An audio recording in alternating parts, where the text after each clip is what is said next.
Alrighty, everybody. Good morning. How we all doing today? Empress, congratulations on first. Mitch, congratulations on second or whatever. Nancy, congratulations on second or whatever. What's up, Dobson? How you doing? What's up, Ashmanto? Bandit looking very handsome. He is handsome today. He got a walk before bed. He got a walk when we got up this morning. Well, literally 30 minutes ago. Right before stream, we got a walk in. And, yeah, we're just waking up. We got a map ready to go. We're going to get some ads out of the way and, get going into our first of 3 best of 5s. Long day, long weekend ahead of us.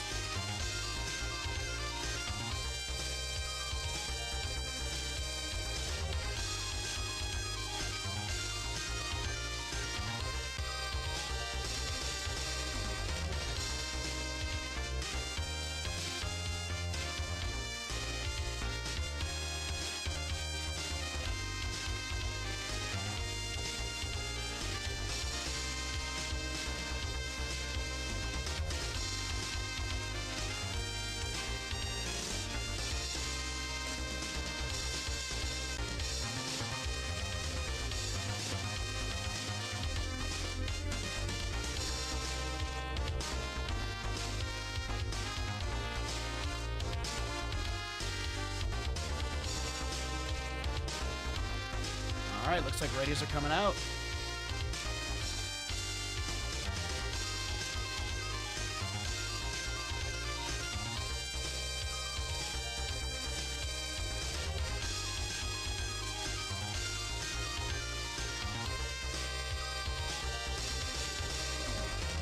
Start thumbs up and warm up going here on the machine.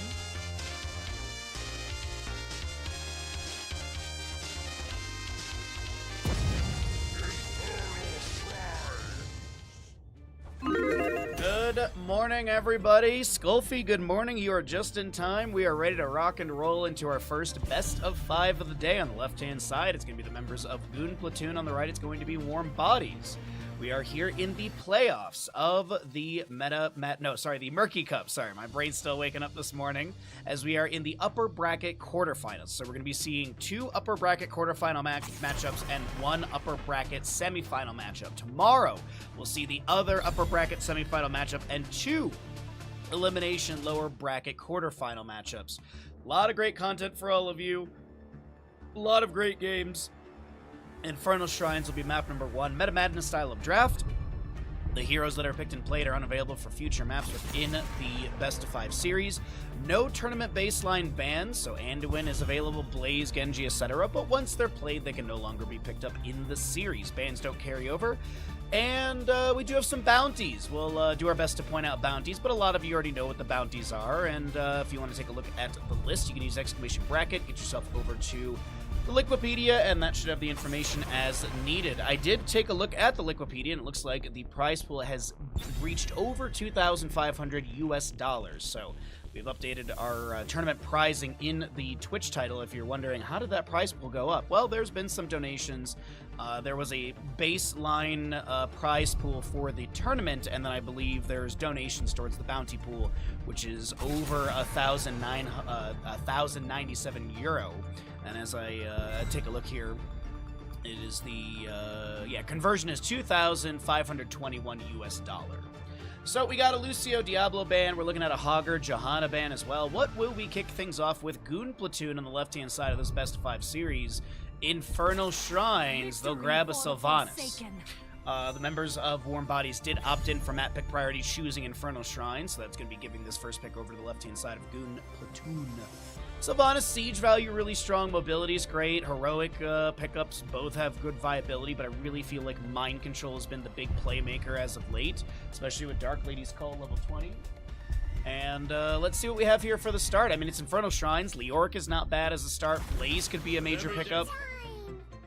Looks like we're going to get a Global and Brightwing and Hanzo as well. His Wave Clear at level 4 with Explosive Arrows good. Typically target practice on this map, but I do see Scatter at level 1, the simple geometry from time to time, but you have the Global and Brightwing mobility with Hanzo as well with his natural agility, and then you also have Dragon's Arrow, Dragon Strike. And speaking of dragons, a full dragon composition is a bounty. So Arthas with Syndragosa, Genji Dragon Blade, Alex Straza or Chromie, Brightwing Hanzo, either heroic for Hanzo, but it looks like Malfurion, Muradin, Sylvanas, so no attempt on a bounty just yet from Goon Platoon. As we get into the mid-ban phase, we got Malfurion, Murid, and Sylvanas. Something like if Warm Bodies doesn't plan on taking it, a Chromia ban's really good. The lockdown, the burst, innervate value into Chromie is strong, but the big thing to mention is that Warm Bodies does have first pick after this mid-ban phase, so they're going to be getting rid of the Tracer, possibly trying to grab this Chromie for themselves. Might be banned out here, could be the Arthas ban as well, if they want to try and get rid of him. He is, if I'm not mistaken, he is the only tank for that list. Take a look here and see, as it is going to be a Genji ban. Alright, let's take a look here. So it is going to be Syndragosa, Brightwing, Chromie, Alexstrasza, Lili, Water Dragon, Genji, Dragon Blade, Deathwing. Deathwing technically could have been your tank there as well, actually. So 2 tank options, but the Genji will be removed. Still have that Chromie available. Chromie, Hanzo, Brightwing, Arthas is not bad whatsoever, and then you could do Deathwing solo lane. Or you grab the Arthas Deathwing now just to lock in those 2. Okay, so they're not going for it. They're gonna pivot off of the dragon composition. Maybe they wanted the Genji, and now that they're not getting it, they're gonna pivot off. But that means that the dragon composition is going to, I believe, be a bit harder. If not, no, it could still be run in the future. But Probius, speaking of bounties, is one, and we'll have that pick up here for the side of Goon Platoon. And their last pick with this, they're gonna need a solo lane. I assume the Probius will be in the 4-man. And we'll be seeing Tychus Finley's friend, Blaze. Miles something. I'm blanking on his name. It's Miles something. Hanzo, Brightwing, Genji, or Nubrak, Chen. I still like the Chromie here. Okay, the Falstad, they're going double global. Falstad damage, sustained damage is good. Gust, if the enemy does play aggressive, is good control. I really like the draft for Warm Bodies. We'll see how it all unfolds. Let's get into it.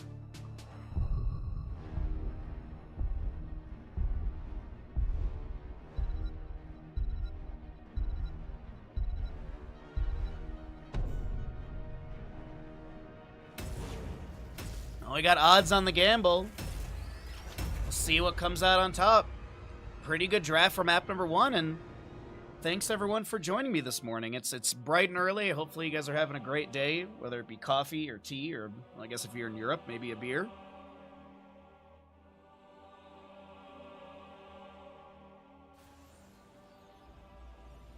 Nika. Prepare yourselves for battle, heroes. That is, I did not know that. On the left-hand side, it's going to be Goon Platoon. You got Disciple, Sylvanas, Scorch, Malfurion, Ultralisk, Probius, High Wraith, Blaze, and a Wit Muridin. Right side of the map is Warm Bodies with your BRB Soaking Chen. Devs is the Brightwing, Cascon, Hanzo, Elite Sparkle, and Nubrak, and Vetted Sun, Falstad. 10 seconds. 5. And it looks like Wit is subbing for Nagram due to availability, and Cascon is in for Wizard with no reasoning. Probably availability and stuff like that. Scatter goes off the wall. BRB Soaking drinks up some brew with a flying kick onto Wit here, when Nubrak is going to be hit with a Jet Propulsion and rooted by Malfurion as well. Emerald Dreams level 1 for Scorch, as we also do have that Pulse Echo, Adrenaline Stim Pack, Dwarf block as Murid and Dwarf tosses in. Hit by the Impale. See the miss from Brightwing to cleanse out the Jet Propulsion of Blaze, as the Unrelenting Torment was picked up by Sylvanas. Now we also have your Chen picking up the Accumulating Flame. This pops up here and there, as maybe it might be a map priority play, as we do have a Scatter going into Wit right now. Simple Geometry up to 6 stacks. The Ruby and Armor, a Nubrak, Frequent Flyer, Falstad, as well as your Greater Polymorph on the Brightwing. Stormbolt lands on the Cascon. It's hammer time up to 3 stacks. 45 needed for the piercing Stormbolt value on the first target. 0.5 second cooldown per auto. Chen, he gets 0.25 stack per damage tick. That breath of fire onto the enemies. There's a little keg smash, and looks like the main priority will be clearing the top lane wave, as that is going to be where our first Punisher is going to be. Arcane Punisher in top lane. 25 stacks will get you that range keg smash at 80 stacks, which I don't think I've seen anyone complete yet. You will be able to get a minus 20 armor for 0.7 sorry. The duration can be refreshed, sorry, by 0.75 every auto attack. Nubrek is going to be taken down. First blood on the left-hand side. As a Haunting Arrow level 4 from Sylvanas is going to be activated. Disciple and friends are looking to take down this fort and rapidly reduce this to rubble. And they are going to be picking up quite a few baseline stacks for the Black Arrows of Sylvanas. Looking to get to that 250. Dwarf toss into Stormbolt. Cascon over the wall, but the auto attack from Malfurion will be enough to take down the Archer, and that'll be first structure taken down at 2 minute 13. Scorch heads back for mana. We do have Blaze in top lane. BRB soaking. Chung has to tap well. And a flying kick into the jet propulsion. The phase shift is not going to come through in time, and Blaze gets the kill in top lane. High Wraith playing it strong, and as I mentioned, Arcane Punisher. This is going to be gate taken down. If this is won by the members of Goon Platoon, they are going to be in a sweet spot to take down another structure with the Punisher in tow.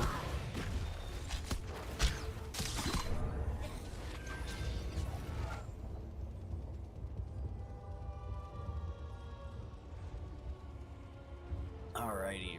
Worker Rush, by the way, the turbocharge grants an additional 10% passive movement speed while in a power field, and its cooldown's reduced by 14 seconds. Uh-oh, Chen. Stormbolt from Muradin, Root from Malfurion, a phase shift from Brightwing does connect the Burrow Charge from Nubrek, trying to find Scorch here. Scorch is going to get a little bit low, and that's going to be Scorch taken down by Hanzo. First kill to the right-hand side of Bo5s, as this will be a BRB soaking traded. Disciple, Sylvanas is low. There's going to be a Stormbolt from Muradin. Nubrek is going to be able to Burrow Charge in and get the bite with a Mandible and take down Sylvanas. Ultralisk on the left side, taken down by Vetted Sun, as the right side Cascon is very low. Maybe High Wraith is the one in trouble right now, as this is going to be full set sustained damage coming through, and that is a Nubrek finding the Burrow kill. Woo-wee, 4-4 in kills, but the experience is pretty much equalized because of these mid-game kills. I guess we could say early game still, right? It's level 7. God, it feels like this map is moving so quickly between the two teams. Oh, Withering Fire for the Chen, one of the highest spell power debuffs in the game at 60% for 4 seconds, as that's Disciple trying to get this Haunting Wave over the wall.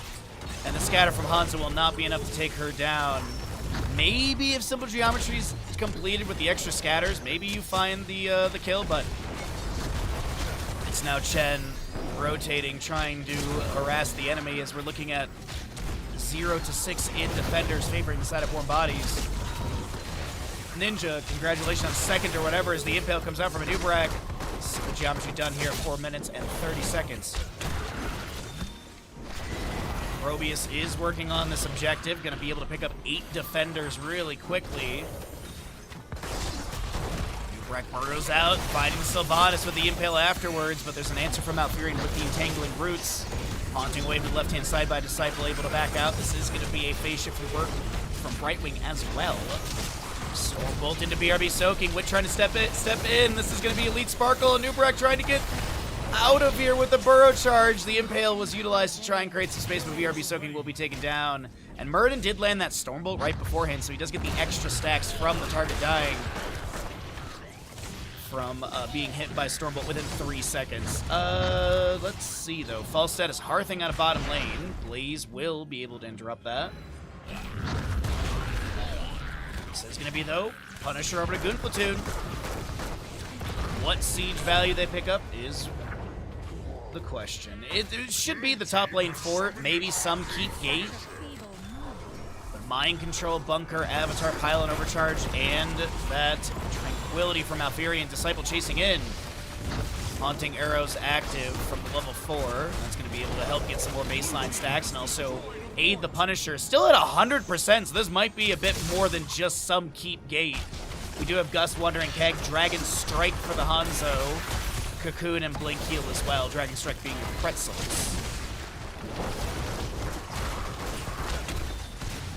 No Leorc for the Snake Pit. A little bit of a burrow in. That's going to be a Cocoon onto Malfurion. Sylvanas immediately throwing us some damage. A good Mind Control comes through as well. The Dragon Strike is out. That's a Gust from Falstad. Malfurion taken down. The Tranquility comes out a little too late. Disciple will be the next one being picked off.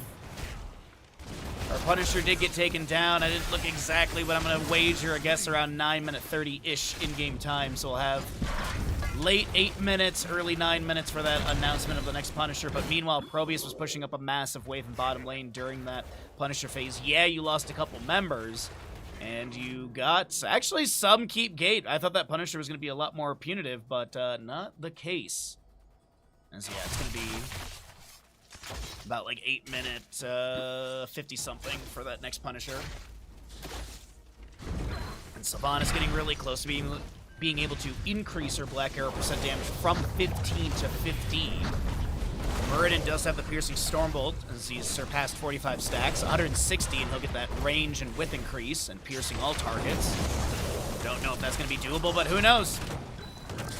This map is moving quick. We'll see what ends up happening with the next Punisher. BRB soaking with the Wandering Keg active, hit by the Stormbolt of Muradin. That is a max range mind control into BRB soaking, who fly kicks in again. The Dragon strike from Hanzo. Great space, but no one will be damaged. Meanwhile, in the top lane, Probius continues to shove.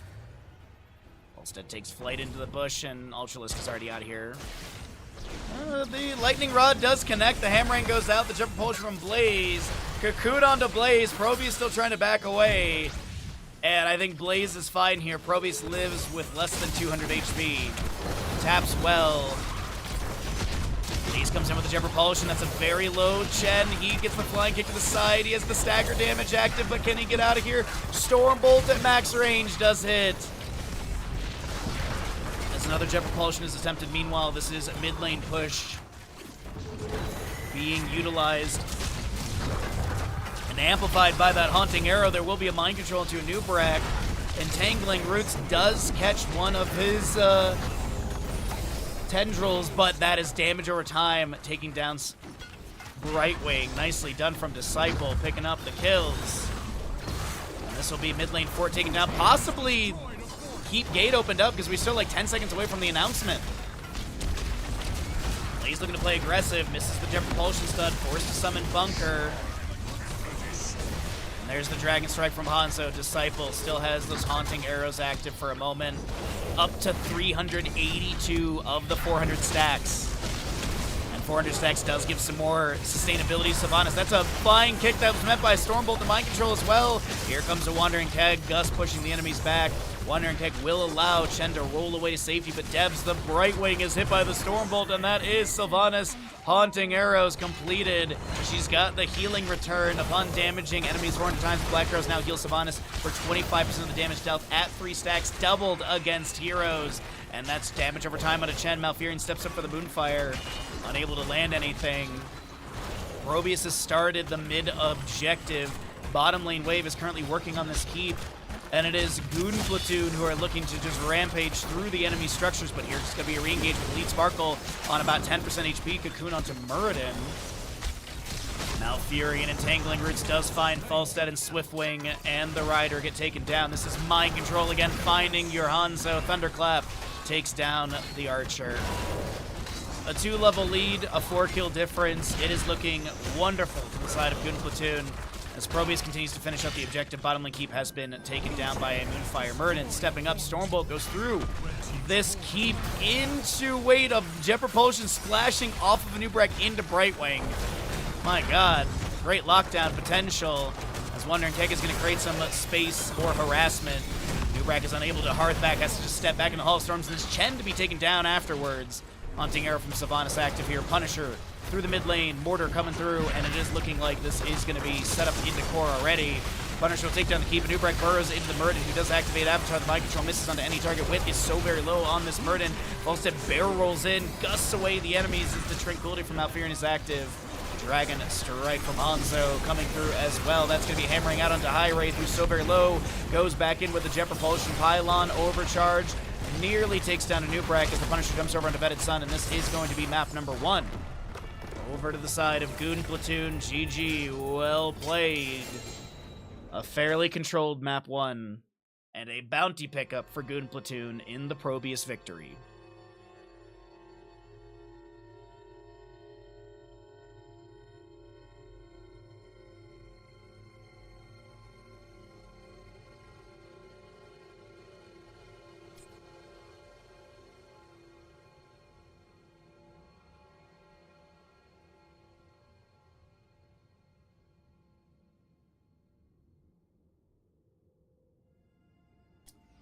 Alrighty, woo-wee.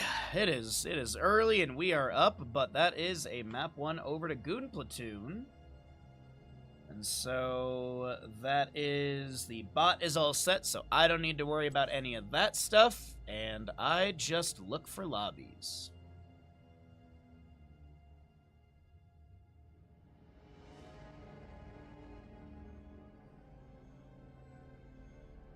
Okay.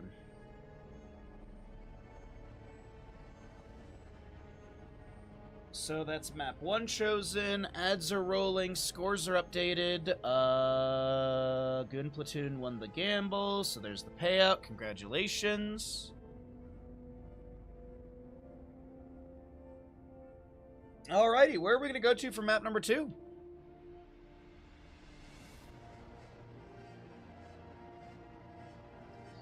What are we looking at for map number 2 of this series? We got a lot available. It looks like Alterac Pass. Okay. And forget what would be happy if he was awake. What's up, Cole? How you doing today, bud? How goes your Saturday, my friend? A big payout. Nice, nice. Alright, sides will be the same, and Alterac Pass is the next map. I think we've got everyone in here. We got a fast lobby setup. Love to see it. Always love a fast lobby. Alright, that's good, that's good. Cool. So we got, as I mentioned, 3 best-of-5s today, and this is all playoff stuff. And nothing elimination today, but tomorrow will be 2 elimination matchups. Tomorrow there'll be 2 teams sent home out of the tournament, and long weekend of games, but a lot of great games. I'm looking forward to it. Hopefully you guys are all nestled in for a great day of casting. As it looks like the readies are out from both sides, so I think I can push the draft button like now-ish. It's like I know this game really well. Blizzard should hire. Left-hand side is Goon Platoon up in this best-of-5 series as we head into Alterac Pass, and this will be first choice over the side of Warm Bodies, the losing side opting in for first pick priority. So our map choice comes out from Goon Platoon, and we're heading over to Alterac. What is going to be the game plan here for this map as Hogger continues to draw some bans? I mean, Hogger is just solid on every map, and this is another good one for him as well. Null Pack is easy for him to grab. Junkrat is great for this map as he does provide a lot of poke around the objective. Tyrande also sees a bit of play as she does have some lunar flares over the wall. Sentinel delayed on the objective. You also have things like Li Ming is another good one as well, and then Maiev, great control. Johanna could be a priority ban. It's going to be Genji again. All right, Genji will be removed. What will we see, though, for first pick on the right-hand side for Warm Bodies, though? What is the excitement, as it is going to be a Johanna start, which is not too surprising. Johanna's just a solid tank double shield glare for delay around objectives. You also have the Condemn as you step up, Iron Skin to back away, Bless Shield, possibly a Falling Sword. We rarely see it, but who knows?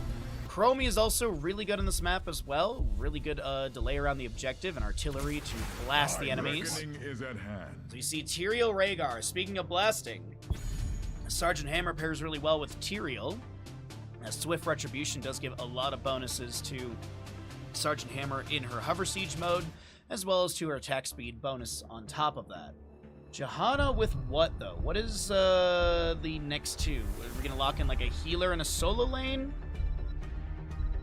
And just kind of have a good core 3 going, or is there something special they really want, like a Dahaka? Oh, this is my jam. Sorry, not Dahaka, that's another solo lane, sorry. My brain this early. The Chromie, I don't know why I was thinking of Dahaka. But yeah, like an early Chromie wouldn't be too bad for either side, but she's not going to see any priority pick. It will be a Johanna, Yrel, Lucio. I do like the Lucio, good mobility. Poke potential is really high for him as well, with his wall ride, movement speed bonus, amp up, and push off mobility. There's the Hammer ban actually coming out from the team that I was expecting to draft the Hammer, but Yrel, Lucio, Johanna, also really good defenders around Hammers. Just Swift Retribution from Tyrael, I think, is a really good bonus for Sergeant Hammer, but that'll be not be the case. It still could be like a dive-heavy composition. Like a Greymane Li Ming would be good together with the Tyrael. You get the movement speed buff, attack speed buff for Greymane, Li Ming blinking in with Calamity. What's up, Freaky? Good to see you today, bud.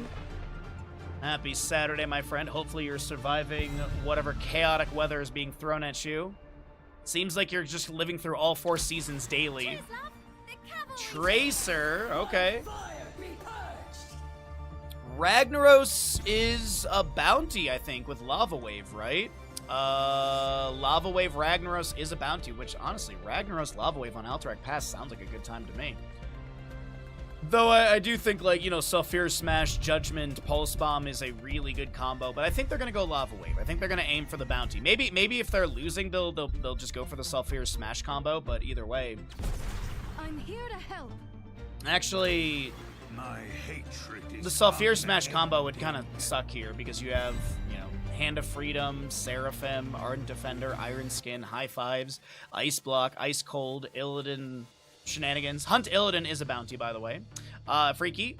Yes. Congratulations, your 90 watch streak. It's huge. Fairly hot, but clam today. Nice, nice. Good clam weather. Last pick, though, is going to be a Sonya. All right. Double Bruiser. I like the draft of Gun Platoon. I think it's pretty solid. I'm kind of excited about the Illidan, though, so we'll see what ends up happening. Let's get into the map and get your gambles in.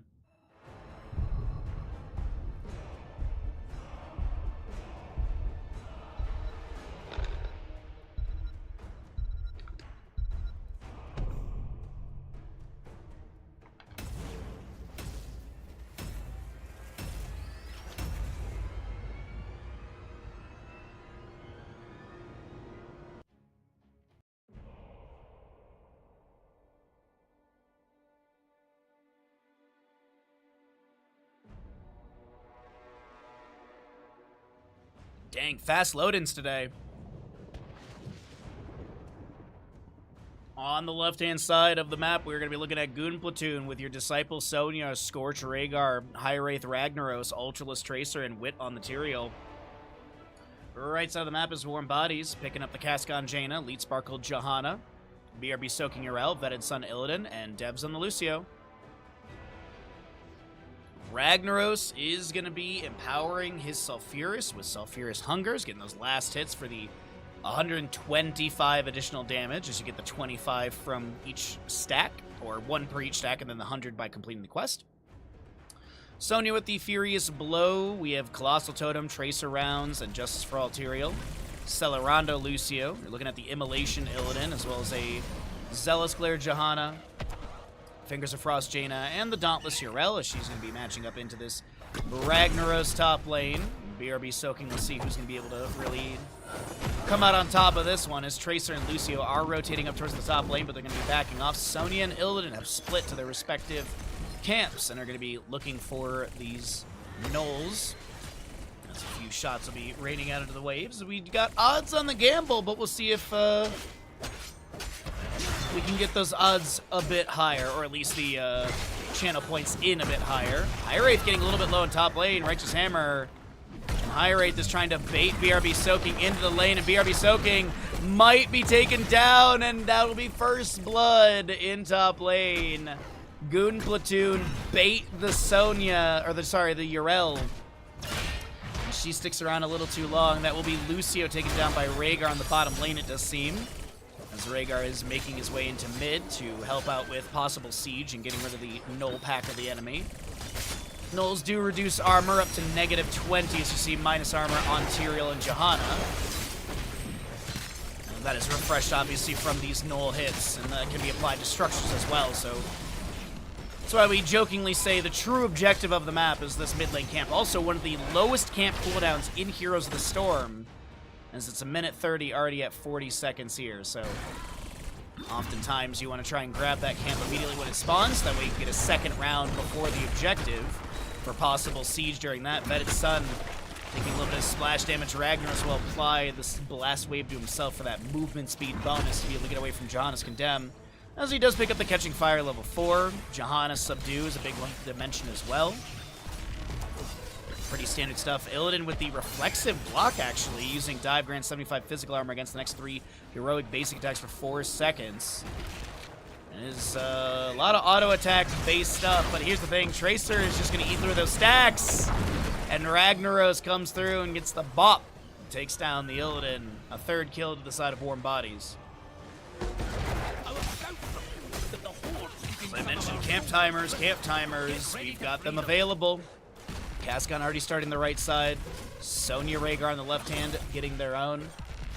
We do see a bit of a, let's call it a half a level lead on the left hand side. Blue Platoon leading a little bit in that from the kills and maybe a little bit from minion experience from some missed waves like bottom lane currently. All right, lads and lassies. So Tracer got chunked in top lane, almost taken down. Cascon trading a lot of damage there. But no kills to be missed in top lane, at least. Ragnaros does open up the top lane fort gate a little bit more with these shifting meteors. Rhaegar trying to go for the channel. Elite Sparkle stepping up and does not have the condemned trigger or the auto. Guard them in the meantime. We did have a change on our objective a few months ago. 1 jailer in 25 seconds for the first. Second having 2 jailers in 35 seconds. So on and so forth to 4 jailers and 55 seconds of charge. Yo, Lard! Yes. Congratulations on your 35 watch streak. The lack of Murky disturbs you. They're just saving it for map 3. That's what they're doing. That's all. They were waiting for you to get here, as Illidan will be taken down by the Nexus forces. I believe that was in bottom lane. This is also going to be Ragnaros low, and first kill over to the side of Warm Bodies. Lucio amps things up. Reverse amp level 7 is active as well. Rhaegar lunges in for a bite. The Pulse Bomb sticks on to this Lucio, but he will rise to the side. What's up, Anya? Good to see you, bud. Happy Saturday, my friends.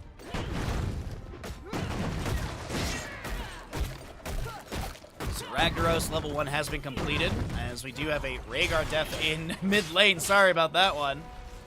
Did not expect him to get taken down. Eldrune's Might over the wall. No burning halo, but still has activation and such. Ragnaros going to pop multi-core, which is another delay tool from mid lane.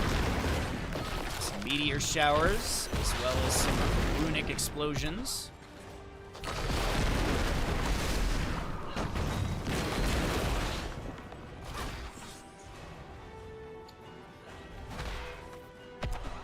But we still sit on 19 seconds of channel time left on the right-hand side. Jailer doesn't respawn until the objective is actually channeled. Jaina will go ahead and clear out the mid lane camp, and Illidan grabbing their own camp a little bit on the later side. Ragnaros grabs 2 globes for top lane, getting up to 5 of the, it's 15, right? For the catching fire.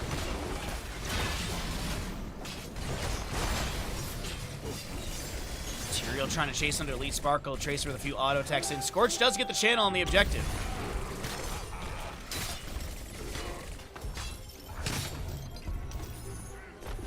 Wrath Berserker, Lava Wave, which is a bounty, Ancestral Healing, Sanctification, and Tracer is... Oh, that looks like Quantum, but I think that's Sticky Bomb. That is... It's honestly, my brain always struggles with it, because, as I've pointed out many, many a times, the blue tinting is so slightly... I guess it's now that you look at it against each other, it is very different. Either way. Lava Wave utilized. Hunt Illidan is a bounty as well. High Five Lucio, Dauntless Yrel, a Blessed Shield, and Water Elemental. Alright, so Lava Wave pushes up bottom lane. Sonya will pop a little Battle Rage, is what you're hearing her yell. And she also has a Shot of Fury, actually, excuse me. So she popped both of them there. Slightly different anger noises from Disciple here, as BRB Soki's getting a little bit low. Righteous Hammer into Disciple, as this is going to be Wrath Berserker up in 2 seconds. Might be immediately popped for the damage. There it is. Activation. Illidan currently clearing out top lanes. The fort did get taken down. Pivoting into mid lane. It looks like the objective will be cleared away. Back in bottom. Yrel with the Avenging Wrath, but Lucio's coming down here, and this is going to be Disciple just trying to focus down the fort with Lucio and Yrel trying to clear out the objective in the wave. Rhaegar looking to join in and help out Disciple, confirm this second structure. Ragnaros pops Molten Core on top lane. I think he got a big stun onto Vetted Sun. Is this going to be the Illidan taken down? I know we have a kill in bottom lane. Illidan is going to be able to dive away from one of the attacks. This is the Shifting Meteor chasing on him, 70 HP. High Wraith, can he get the kill? He's got to be careful here. Illidan's mounted up, so is High Wraith. And Illidan's going to be trying to Hearth over here. Oh no, that Meteor will be avoided. Illidan should have his block active. Oh, he gets smacked to the face with a Empower Sulfurious and will be taken down. I didn't look at the timer, but we got to be about 2 minutes away from the objective. And it looks like a boss camp for bottom lane. Will they double boss or will they actively siege under the keep in bottom lane? That's my question. Because there is still left side camp to grab, so they could literally go siege camp, then pivot up to top lane boss, possibly. Vetted Sun. Oh, that's funny. Yo, Slayer, what's up, bud? Good to see you.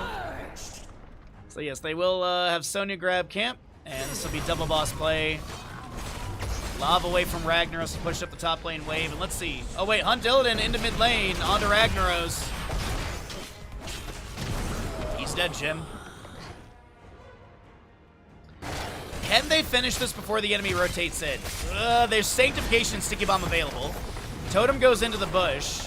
Sonya's still mid lane. This is 4v3. Sorry, 5v3. Didn't count Cascon for a moment there. Tyrael gets taken down. Trait activation from 33 to 21 seconds. The boss will be lost. Scorch will be taken down. And an absolute blunder of a moment for Goon Platoon. Or was it? Because here's the thing, bottom lane boss is still sieging. Sonya's getting a mid lane fort. But was it worth? I mean, it's hard to say, honestly. You're possibly going to lose your top lane fort. You got the enemy keep down to 50% and the mid lane fort. Ragnaros Molten Core will be activated here. And he'll defend a little bit. Trying to get a few hits here and there onto Cascon as Tracer, and Tyrael looking to chase in. The Holy Ground blocks Lucio from helping the ally. A beautiful Holy Ground block from this Tyrael as Sonya, with Wrath Berserker active for the time being, is trying to 1v2 against this Illidan and this Yrel, and I don't know if they're going to be able to make it on time. The Ancestor Healing comes through. The chain heal beforehand was so critical as Rhaegar lunges in. Divine, that's a purge on the BRB soaking. Less shield comes out from the Johanna as well. Surprised that purge doesn't dismount. Guess there's no damage on it, right? Sonya will be picked off. That's going to be Devs taken down as Tracer blinks forward. BRB soaking. Hit with the melee. Rhaegar lunges in. Avenging Wrath over the wall into a Divine Steed. BRB soaking is trying to get out of here. Rhaegar stepping up. Tracer as well. Tyrael chasing in. Drekthar is going to be attacking Tracer, and she is not going to be able to take down this Yrel, as Ragnaros did get a Sulfurous, Empower Sulfurous hit onto the gate to try and get that splash damage. Watch streak 0. Sorry for missing Kingdom Hearts. Oh my god, I'm actually tilted for you. That's actually aggravating. I think you were the most active chatter in chat yesterday as well. That is frustratingly... What?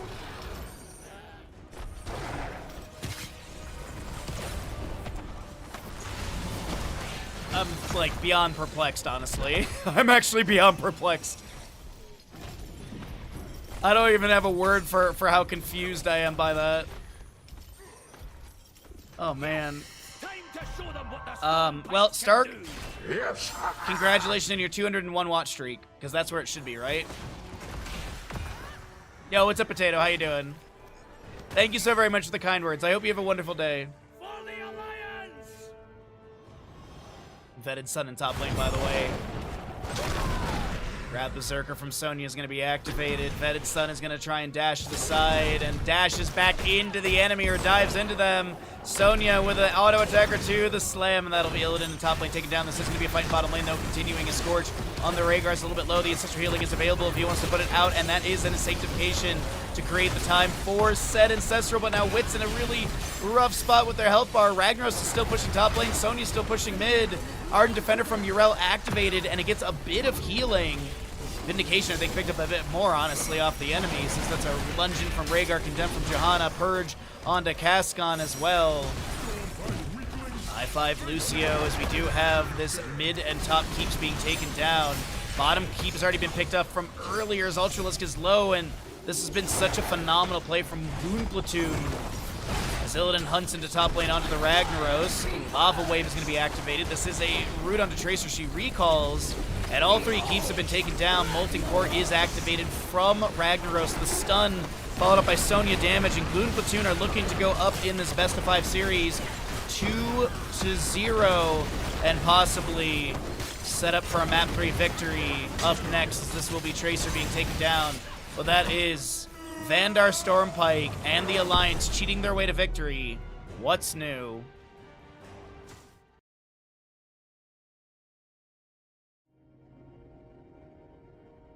That's your evil twin, Stark X. Your evil twin is extremely helpful when it comes to Kingdom Hearts.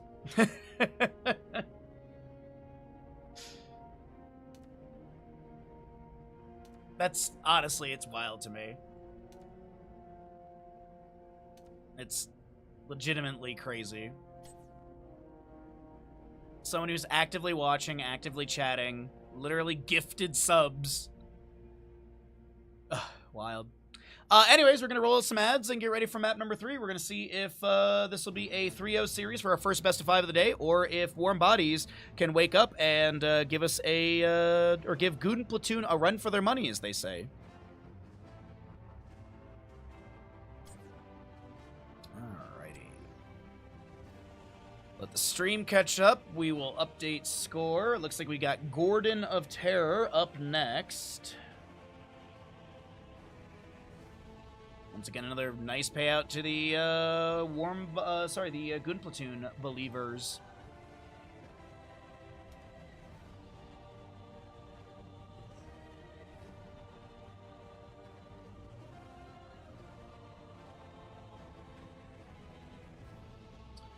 All right, start prediction. It is Garden of Terror. And Disciple left, BRB right. Okay, all right. We are all good on that.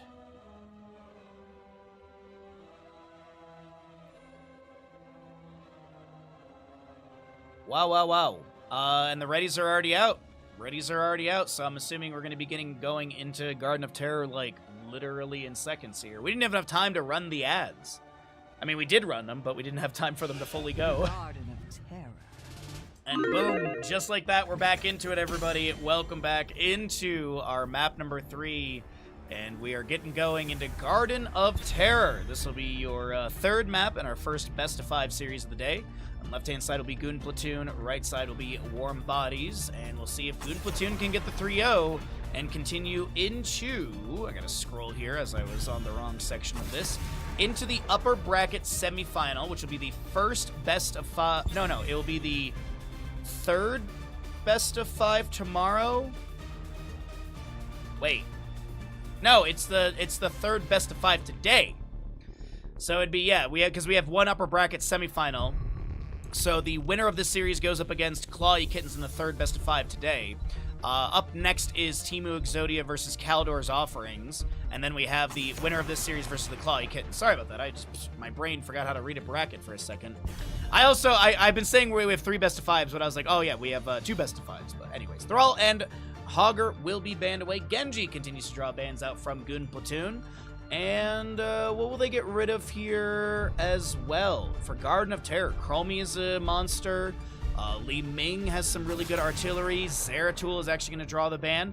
Maybe this might be the Murky.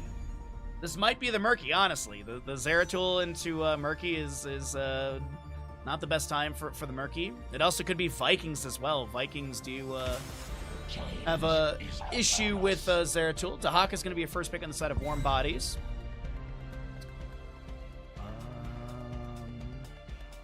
Yo! Yes! Ninja and Stark, congratulations on your 200 watch streak. Nicely done. Beautiful, beautiful. Beautiful. Oh, are they going for the bounty of Morales Medevac? Morales Medevac is a bounty. Leoric is not really a juice pirate sort of hero. But I don't think they're going to juice pirate. I think they're just legitimately going to use Medevac as a global to get around the map a bit more. I think they're still going to play standard. I don't think they're going to juice it.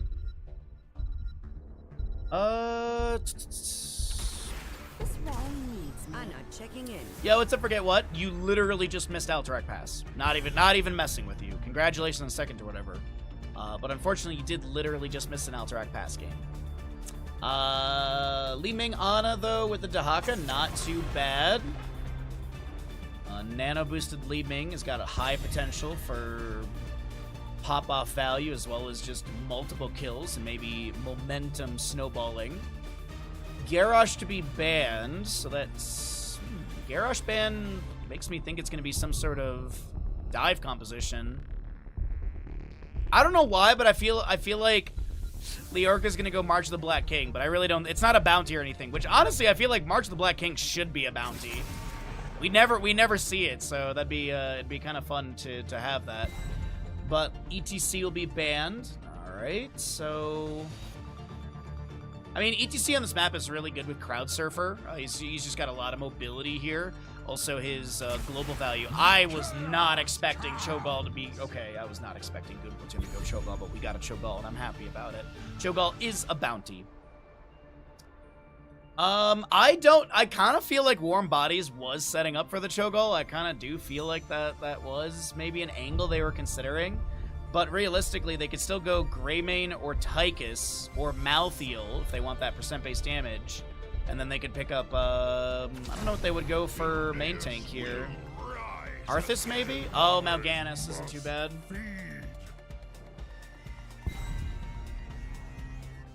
Yeah, we never get to see March of the Black King, so I don't know, maybe we'll see it this game. Mal'Ganis, Greymane, okay. Nano boosted Carrion Swarm. Last pick, though, they need some damage here. They need some sort of sustained damage. Cassia could work out with blinds. Anytime you're ready. Jimmy right click. Jimmy right click it is. An interesting draft from Goon Platoon, but we'll see if they come out on top with it. Let's see if they get the 3-0.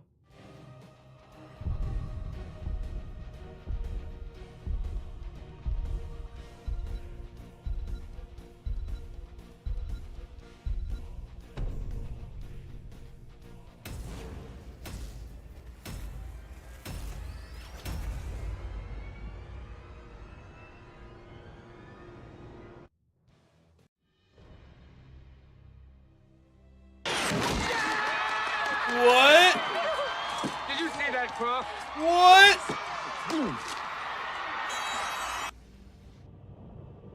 The battle begins shortly here. March would be a better bounty than Hunt. I agree, honestly. I absolutely agree. Holy jeez, Rob, thank you for the 10 tier 1 gifted subs.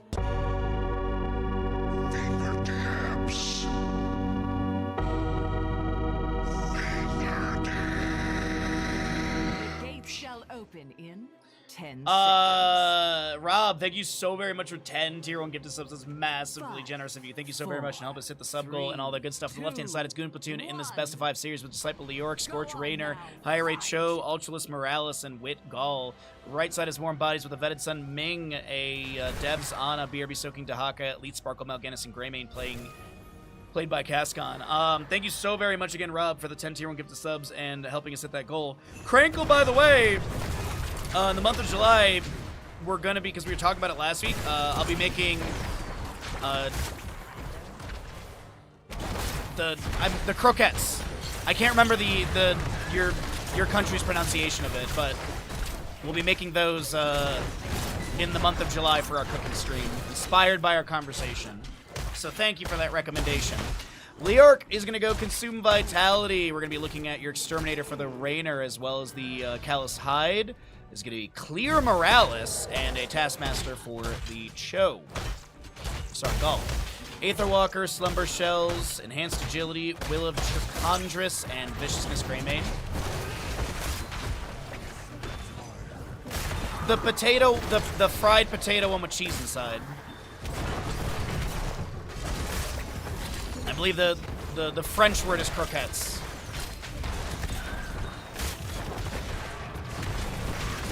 Night Rush out from Mal'Ganis.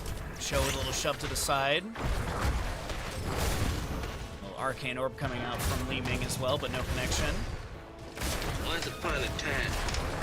Oh, I guess there's a hype train. Sure. Little engine. All right, Twitch, you do you. Chugging his way across the enemy line. Elite Sparkle may get taken down here with a Shadow Flare over the wall. Nah.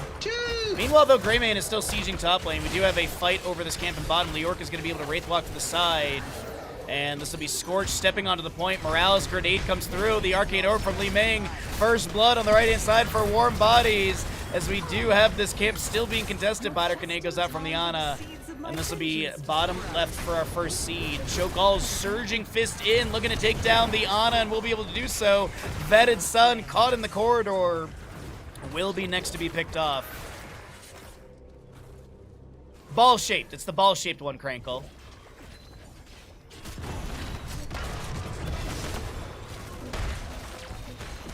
The fried potato thingy. Bottom lane wave is massive right now, as we do have Fort possibly taken down. Elite Sparkle getting chunked here. This will be a Night Rush out from your Mal'Ganis. Morales looking to back away. This is Hairwit. Hairwit is looking to back away of this Cho'Gall, and the fort should be taken down by just the minion wave. Another Night Rush out from Mal'Ganis. His first structure taken down. Meanwhile, Leorc is going to have the drain to take down Greymane over in the top lane. Elite Sparkle possibly taken down by Hairwit. Doesn't look like that'll be the case. Wait a minute. BRB soaking. Threatened, but really completely fine. The drag on a Cho'Gall is pretty good right here, and that should be Cho'Gall definitely taken down. Wait, no way, no way. Li Ming blinks forward the magic missiles. Wait, did they literally dance? I thought they were stopping to mount. I think they literally stopped and danced and still lived. My God.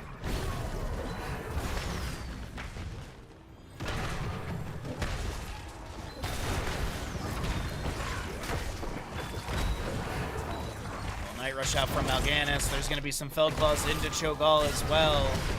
Level 7 here, fast on the left-hand side as Cho'Gall will be taking the armor.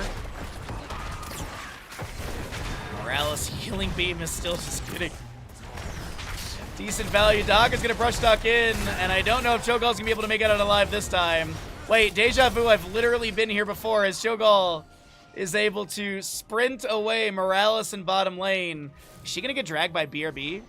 Ultralisk is going to back to the side, throws out a displacement grenade, and gets another stack on that level 1, up to 11 stacks. As we are here on 1 of 3 seeds. We should have the next seed literally in seconds.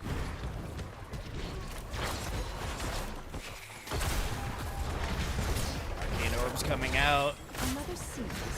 Morales is back and getting some good beam healing onto this Cho'Gall. Leorc is going to round the corner. That's a big blinking from Li Ming, and they take down Leorc. The Bone King turned into a pile of bones. This is Arcane Orb. Another Bite grenade out from Devs as well. Leorc up in 5 seconds, heading into the top lane, surging fist onto a couple enemies right now. But Feldclaw's out from Mal'Ganis. Elite Sparkle looking to get the Night Rush into Ultralisk. Sleep Dart into Hairwit. As Biter Grenade goes out, Ultralisk is so very low. The Feldclaws and Greymane's Claws take down the Morales, but this is Li Ming to fall next.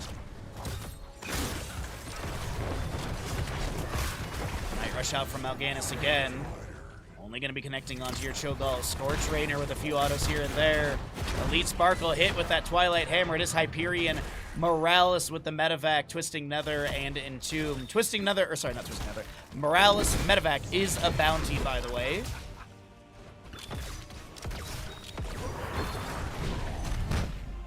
I don't think they're going to be doing any juicy. Oh, that was a really good Twilight Hammer into Twisting Nether. Then a kill onto Dahaka for bottom lane and an invade onto his Siege Giant camp. I don't think Elite Sparkle Mal'Ganis can do too much against Scorch and Cho'Gall Herewit.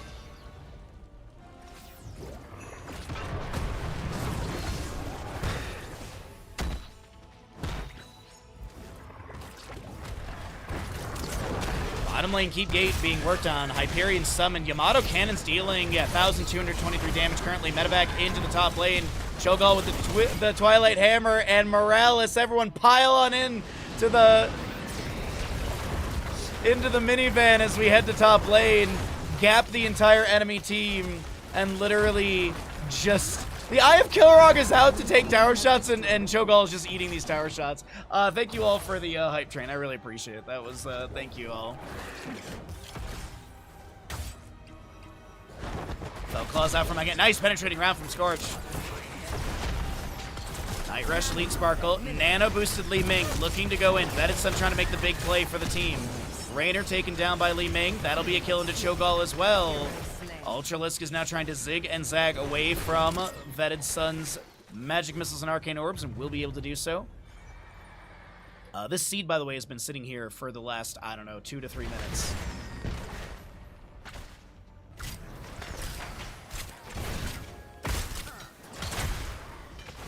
So Elite Sparkle grabs this. Minion wave pushed up safely by Leoric as he backs off. We didn't talk about heroics. On the right-hand side is this Wave of Force, Nano Boost, Isolation, Carrion Swarm, and Curse Bullet. As Cho'Gall and Raynor jump inside the medevac. If you're wondering what the heck just happened, how that is worked out, it actually was changed. God, it must have been, this is back in like CCL times, but you have the reinforcement, call down a medevac drop at your Hall of Storms for your allies after 10 seconds, or when the ability is activated again, the medevac will travel to the original cast location and unload the passengers. So that was what you just saw right there. In case you're like, what the heck just happened? This was changed, but it was a very long time ago. Obviously, you don't see it that often because Morales is not that popular of a hero at this level of play. But either way. Bottom lane keep gate has been opened up. Cho'Gall looking to back away. Has that little bit of movement speed. Surging Fist, little bomb going out as well. And next seed, bottom center location of the map as we have 13 up on both sides. And Leoric is the ominous raid, so we'll see the Royal Focus 16. We do have that line him up for the Raynor as well. Volta Block is a big one to mention. We also have that Bedside Manor. Talk about that paragraph of information in a moment. As Curse Bullet lands on the Cho'Gall, is going to hug the high side of the wall, looking to back away. Cascon, no Inner Beast active, just getting a few autos here and there. It looks like they do have Quicksilver Bullets level 7 with that range increase. But the paragraph here, the base attacks against enemy heroes deal bonus damage equal to 1% of their maximum health. Hitting an enemy hero with Displacement Grenade increases the next instance of this damage against them to 6% for 6 seconds. When we talk about percent-based damage, no one really ever talks about Morales. Alright,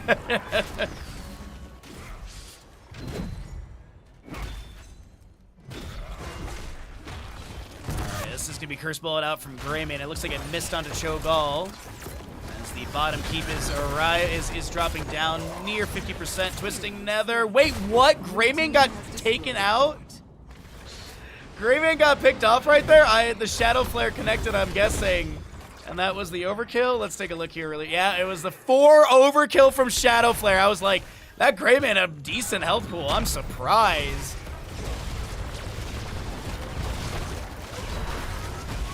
Hyperion from Raynor. There's been scaling on Yamato Cannon up to 1,431 damage onto structures. Bottom lane keep's been taken down. A level and a half gap has been formed. Scorch is going to be picked off here on the right-hand side of the screen, as Vetted Sun does blink in for that Calamity kill.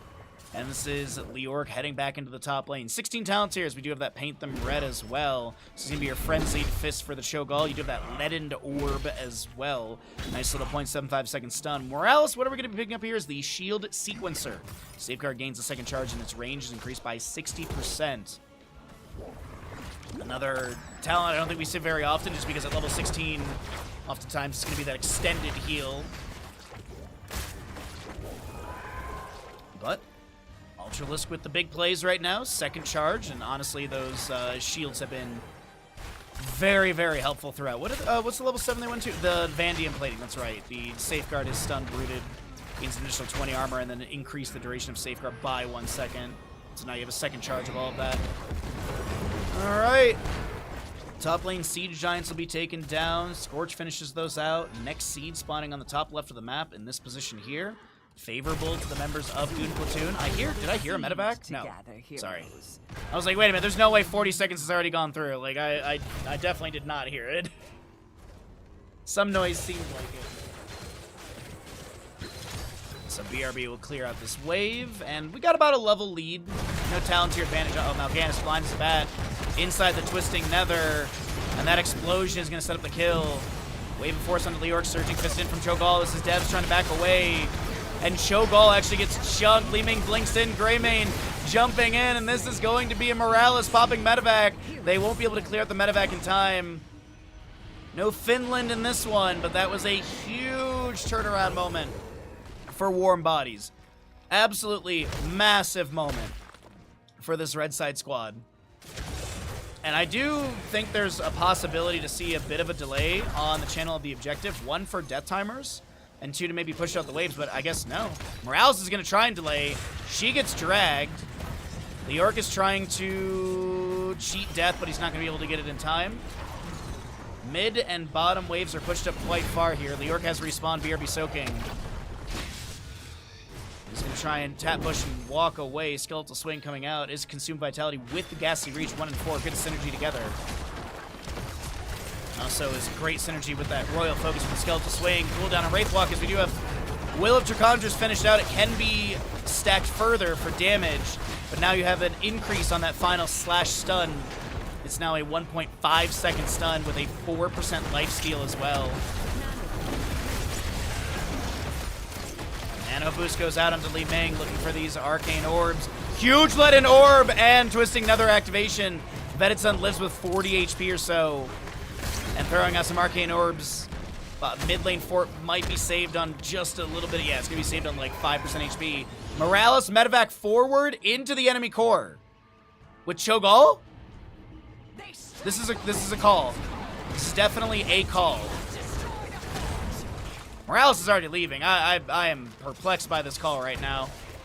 Misclick maybe? I really don't know. This was a blunder to say the least. Morales is gonna try and take down Devs.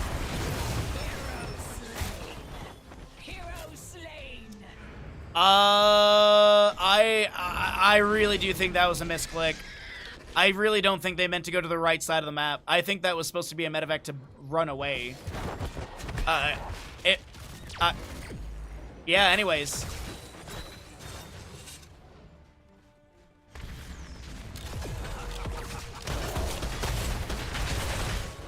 And even with that blunder of a moment, this is still going to be 20 talents here on the left-hand side. You're kidding me right now. Raynor is going into execute orders. We've got your Twilight Frenzy. We've got your Hour of Twilight buried alive, but also safe zone. After exiting medevac, allies are protected from all damage for these seconds and passively reduce the cooldown of medevac dropship abilities by 15 seconds. Now 30-second cooldown. So they are literally gonna run at the core, I feel. This has got to be a run at. They're gonna wait for Raynor's 30 seconds, or are they gonna just rip it? Because Raynor's death timer is also reduced by 30. Is reduced by 35 seconds. Yeah, they're just. Oh wait, no. That's reinforcements. Oh, they're calling down reinforcements to bait the enemy, because there is a global announcement that Morales is called medevac. And so I think that's literally it. They're just literally trying to bait here and there. It is time. Do what must be done. Repulsion, Gilnean Roulette, by the way. So it's now a 6-second 6-second cooldown, and it's 30% rather than 35%. Seeker Swarm, you do have your Apex Predator. Morales, they're medevacing to top lane.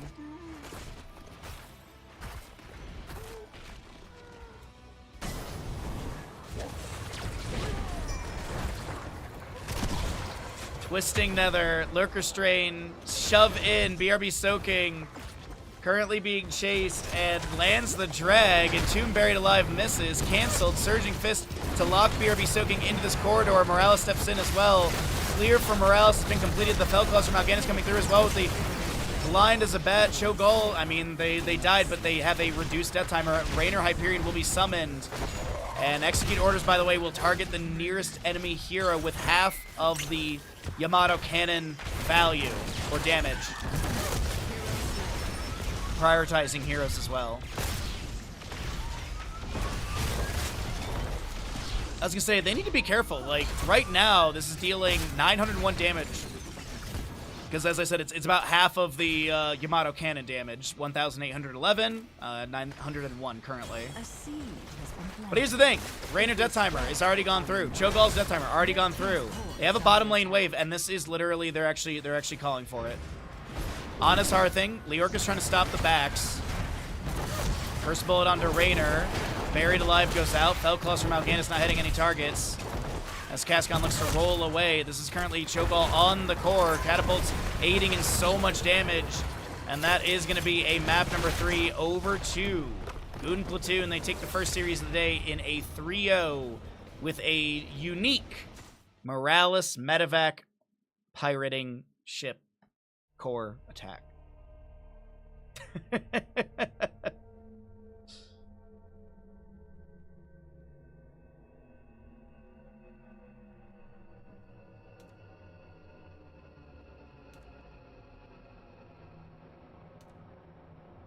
All right, let's get those ads out of the way. Let's go ahead and pay out the people on the gamble. Let's get a new Twitch sub goal ready. And I think our next series is like ready to rock and roll too. So let's jump into that. Let's see. Lobbies. Any lobbiers? No, I don't see any lobbies actually. Okay.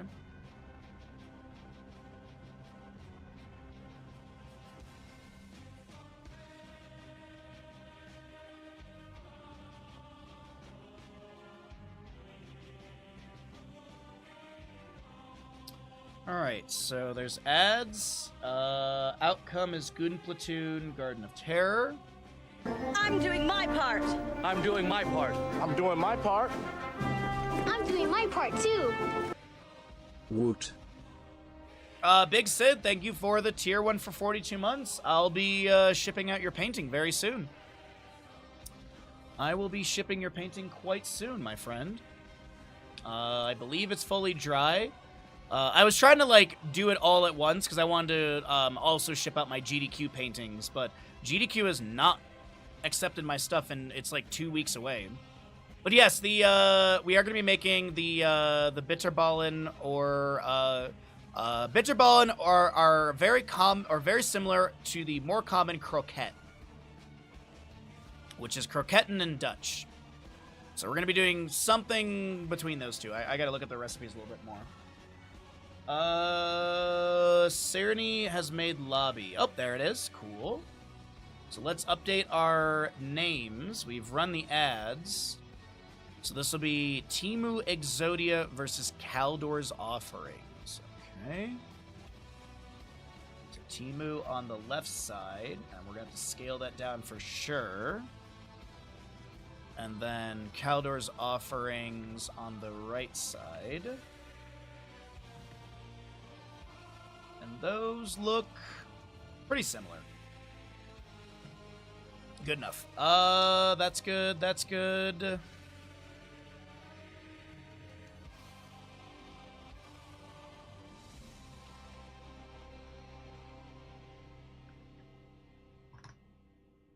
All right. Thank you again, Big Sid, for the tier 1 for 42 months. Appreciate it.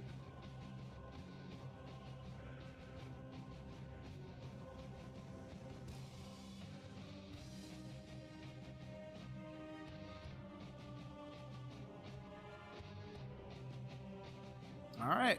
Wait. Where are we going to? It's Dragonshire. And we've got, Timu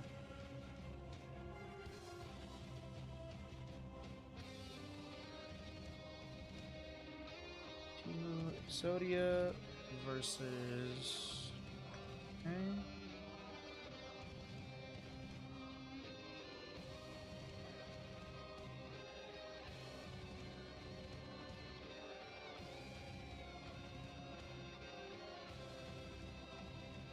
And that cup of tea is pretty much done. All right. Second best of 5, second cup of tea. Perfect.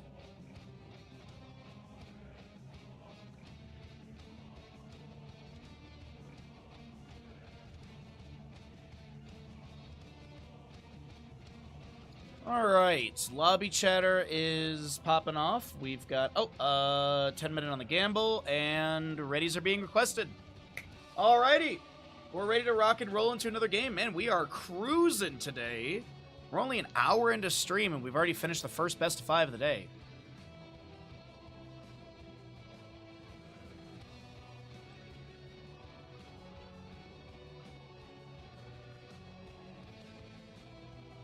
All right, so readies. Dragonshire. Welcome back, everybody, into our second best of 5 of the day. On the left-hand side, it's going to be Team Exodia. On the right side, it's going to be Kaldor's Offerings. And we have got the first pick on the left-hand side.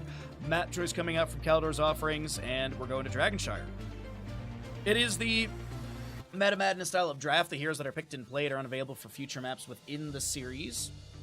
And, what else to tell you all about? Bounties as well. Pretty standard stuff. I mean, we're in the playoffs right now, so a lot of you are pretty well versed in what's going on draft style and draft restriction-wise, as we do have all heroes available. Stitches to be banned away. Just out the gate, getting rid of Stitches. Falstead removed as well, so no global in him. What else do we want to get rid of? Because obviously we're in a brand new best of 5, so the hero pools have been reset as well. So everything that was restricted in the first best of 5 of the day is obviously gone. Vikings to be removed as well. Interesting. Okay. Was not expecting a Vikings game, but oh, boo. Do we get an early Murky? Every death comes on. We get a Hanzo. Redemption. First pick, Hans on the left-hand side. Garrosh, Junkrat. We are just cruising through the draft as immediately they want the double displacement. You've got Wrecking Ball into Groundbreaker, Concussion Mine, Steel Traps.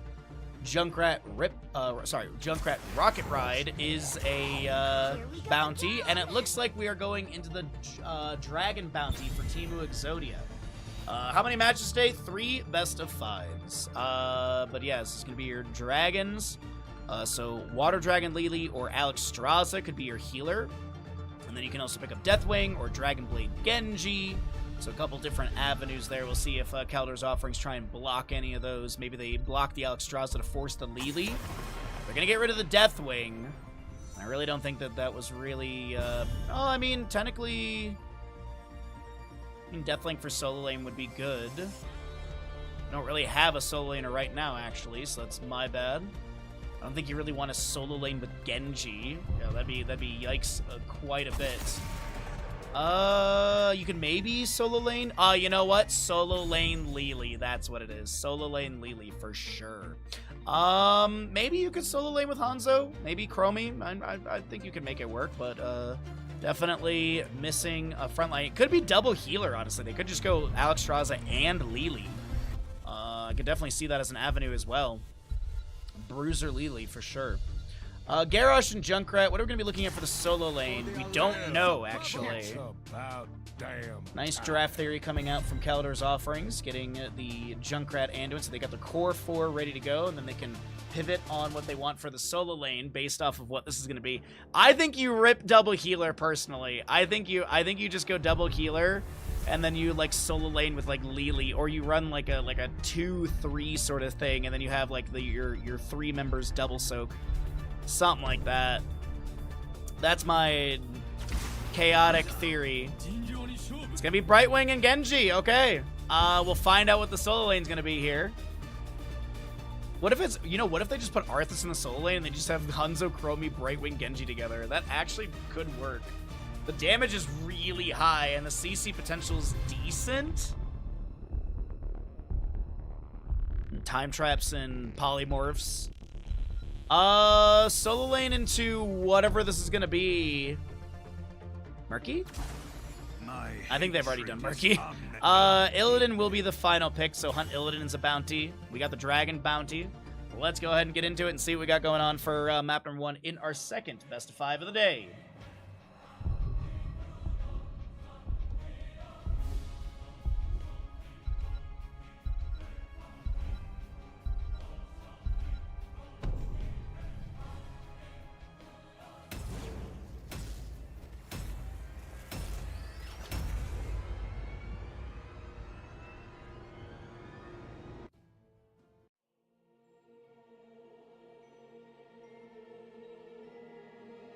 Yes! Lafasia, congratulations on your 190 watch streak. It's huge. Solo lane Brightwing, obviously. Why? Prepare for combat. I'm so silly. Why didn't I think of that? On the left-hand side, it's Timu Exodia, Serenity Hanzo, Sniper Brightwing, Athletic Bird Chromie, Theoden is your Arthas, and the Evil is Genji. Right side is Kaldor's Offerings with Smoky Illidan. I don't know what these words are. Celine is going to be on the Tychus. Luck de Puck, I think it is. Is your Garrosh, Heiko, Junkrat, and Mix and Anduin. 5, 4, 3, 2, 1.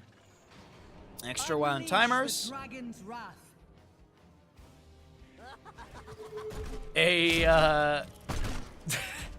Extra one timers, even ended blessing. Wrecking Ball upgrade with your Unrivaled Strength, Quarterback Tychus, and Immolation. That is a Howling Blast into... Oh! I thought the Death Coil would kill. I thought the Death Coil was going to kill there, but it didn't. We do have Frost Presence for the Arthas, a Agile Dismount Genji, Time Walker's Pursuit for the Chromie, a Hyper Shift Brightwing, and your Simple Geometry Hanzo.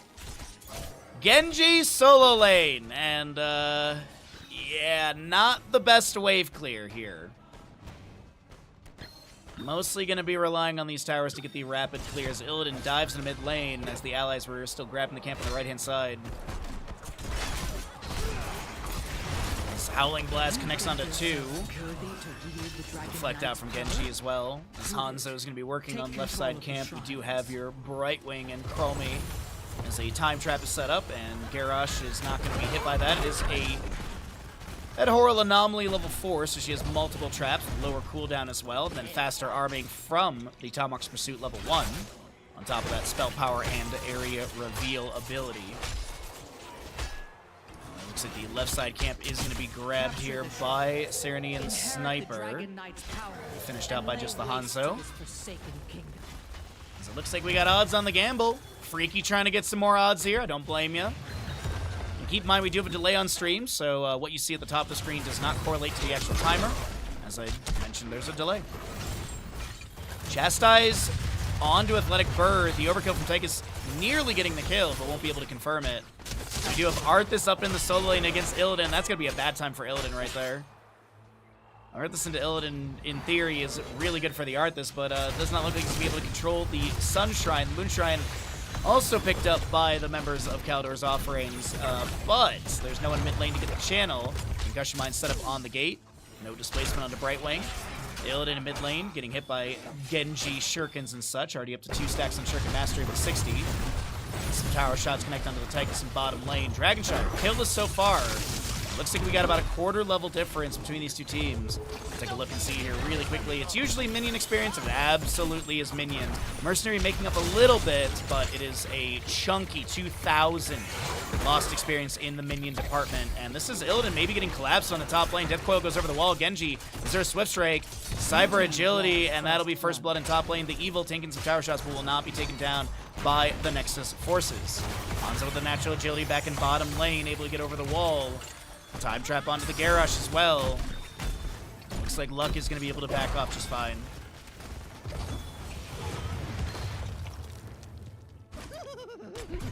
Time trap onto Anduin. Steel trap underneath him as well, just to create some space. But it looks like, I mean, there's a lot of range damage. Chattering Teeth do zone the Brightwing back a little bit. And Arthas in top lane, is he dead? He gets the fort, but he's dead. Howling Blast lands, and that'll be a kill. First kill also for the members of Kaldor's Offering, so you do get that 1 of 15 stacks for Master Assassin, as Tychus was around for that assistance. Polymorph on to mix in. Huge damage from Athletic Bird. As Chromie will eat the Steel Trap. Concussion Mine set up underneath her. Genji jumps in. Swift Strike. Oh my god. Sonic, you are kidding me!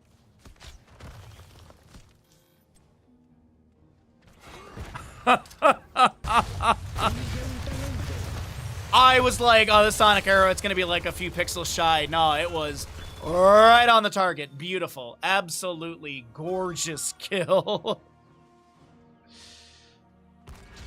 Genji has a channel in mid lane. Sniper trying to get this and does have enough control, but Sniper might get taken down. Soothing Mist activated by Brightwing. Overkill from Tychus. Hanzo above is like, you okay? It's not like he could heal or anything.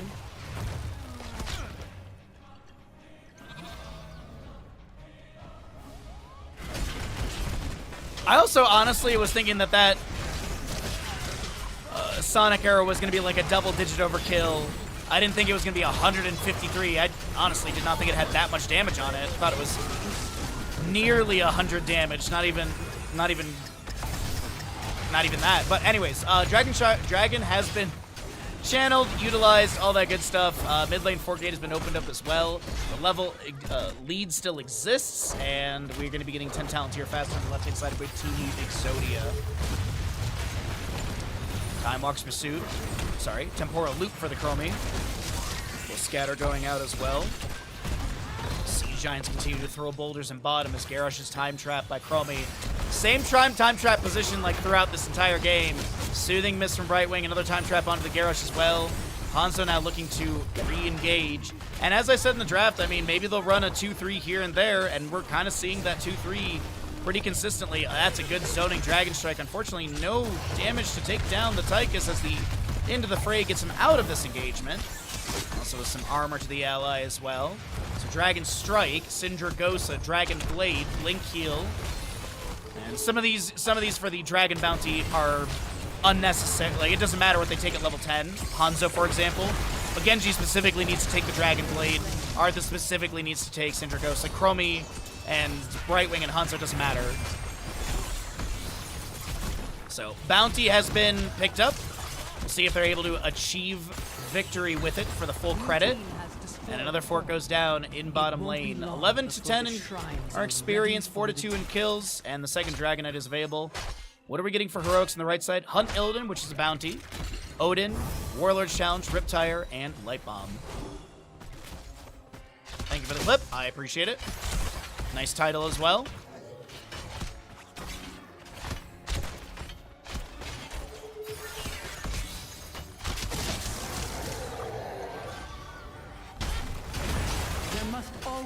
Second Dragon is ready to rock and roll. Time Walk's Pursuit gets vision to this right side camp. A few more grenades go out into the wave from Junkrat, and Mixin throws out the Chastise. The Evil's gonna get a few more Shuriken stacks. Concussion Mine into the bush, but no trigger. We do have these bruisers pushing in bottom. Looks like Illidan will deal with those. Athletic Bird able to just run away from Garrosh. Might have been scouted by that time trap on the left-hand side. Junkrat picked up by Hanzo. Genji jumps in, Indomitable's there to deny the Howling Blast route. There's going to be a Death Coil. Genji Swift strikes in. A Bloodthirst heals up. Arthas looking to chase in. And that's Temporal Loop, though, onto Anduin. Light Bomb activated, and it does not trigger. That is going to be a double kill. Triple kill overall to the members of Team Exodia.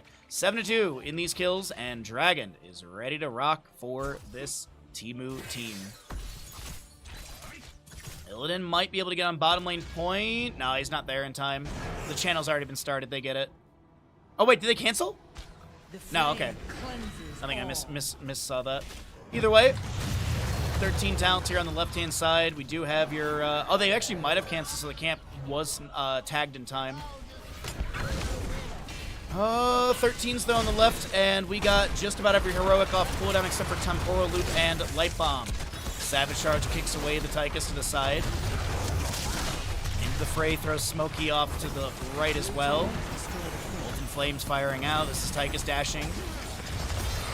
Temporal Loop is applied to Smokey, and that'll be Illidan taken down. The Dragonite continue pushing through mid lane left to Puck. He is going to activate a Warlord Challenge, but Brightwing has the heal on the ally, and that will be no kill onto Hanzo. Dragon strike from this. Hanzo goes through. Oh, Tychus might have had a delay grenade. Okay.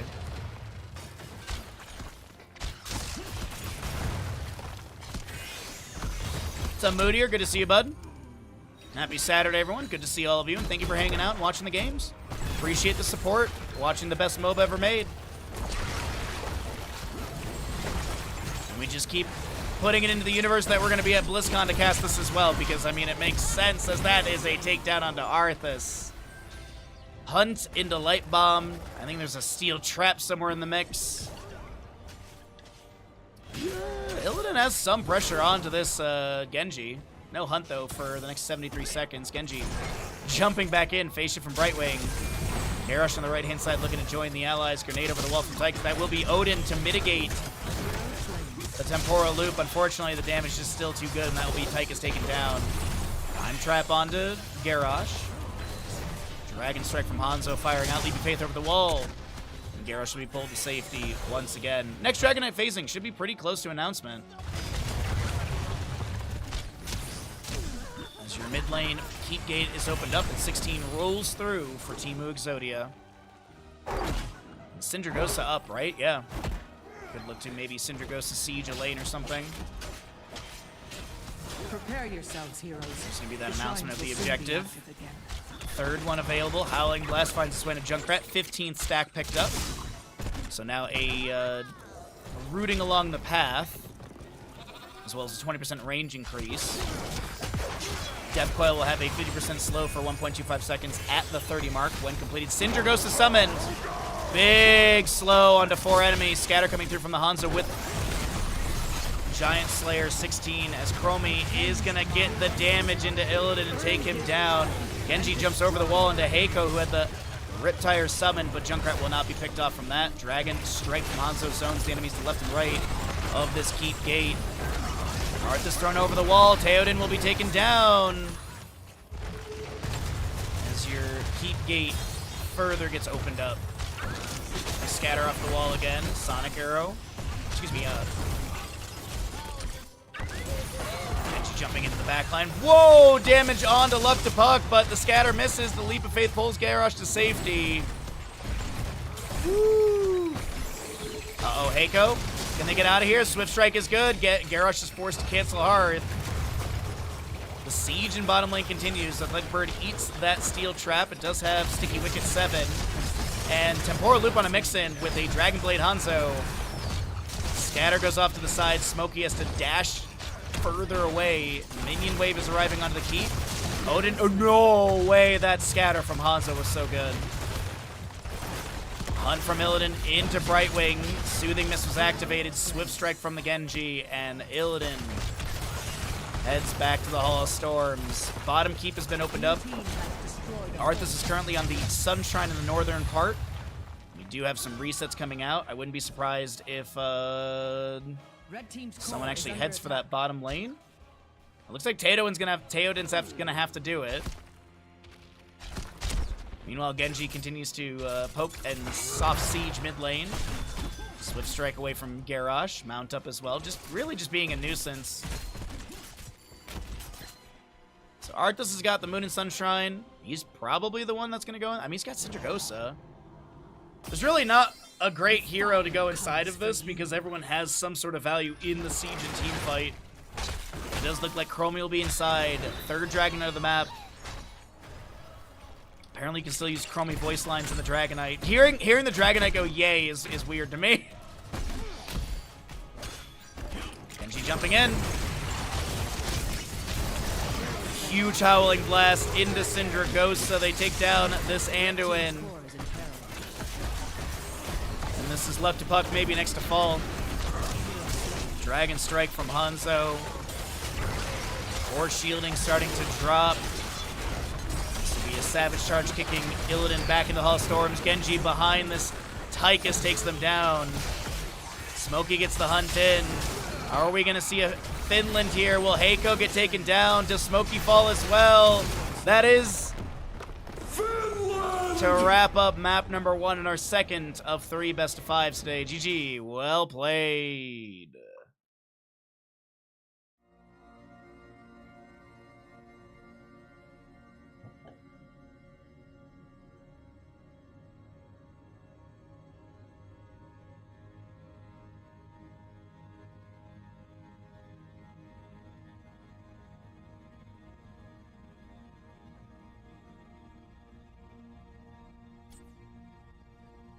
All right, let's get those ads out of the way and figure out where we're going to for map number 3, as the losing side opted in for first pick, so we're going to have the winning side choosing map. All right, so Temu Exodia did win, so there's the payout to them. Score gets updated.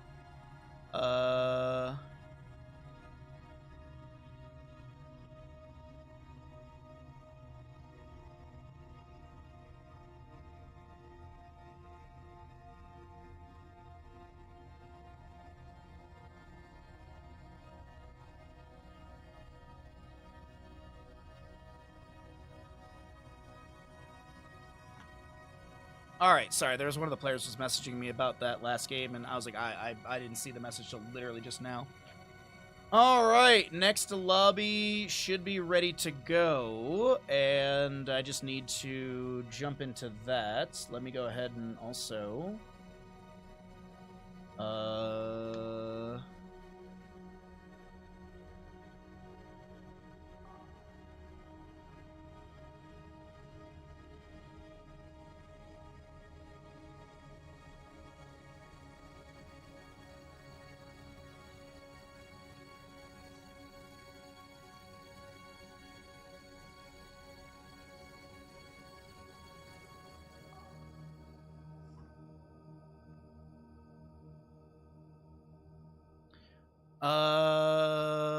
there we go. Hold on. I'm just gonna literally.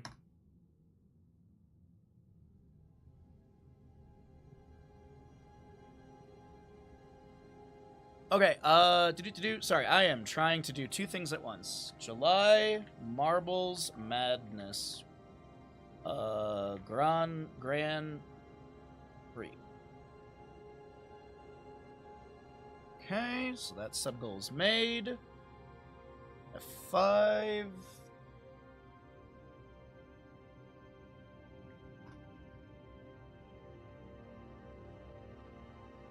Okay.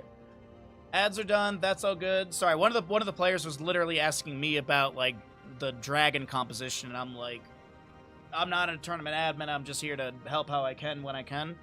But I literally gave the copy paste over to it. So yeah, I was like, they got the dragon comp. They got it, but I guess they weren't sure about the Hanzo, and I'm like, no, it's literally, like, both.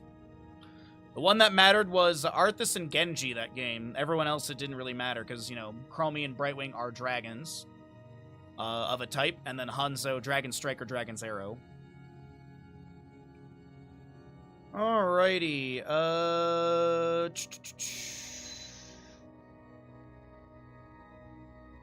So we're waiting for the readies, and then we'll get going into Tomb of the Spider Queen. Players are on the same sides. Indeed. Oh, we're going. Okay, good.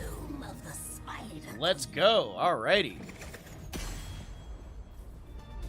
Welcome back, everybody. We are ripping through today's games as we are here on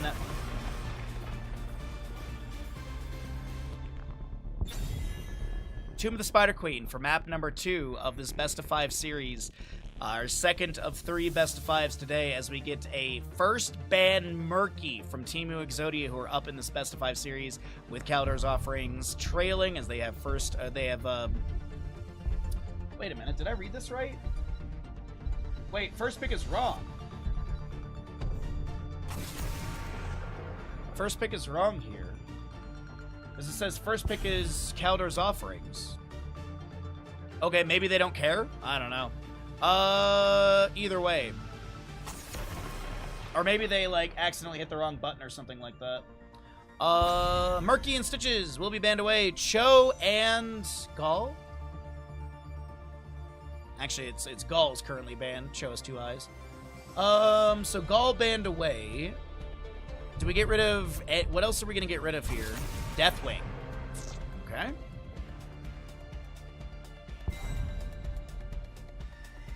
I mean, Deathwing's decent for the map. Stitches just seems to be a priority ban for Temu Exodia. Hogger, hunt them down. But Hogger is available. So Hogger gets grabbed with... And there's so many different directions you can go. Asmodan is a bounty, by the way. So there's Asmodan bounty with Johanna. Really good combination for being able to get wave clear pretty quickly together.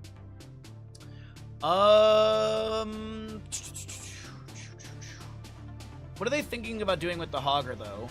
Hogger kind of blends when it comes to his playstyle. He can be a bit divey. He can be a bit, sort of just a, like, sustained poke. He has decent mobility. Nidus Network Zagara is a bounty as well. And Chen as well. Okay, interesting. Huh.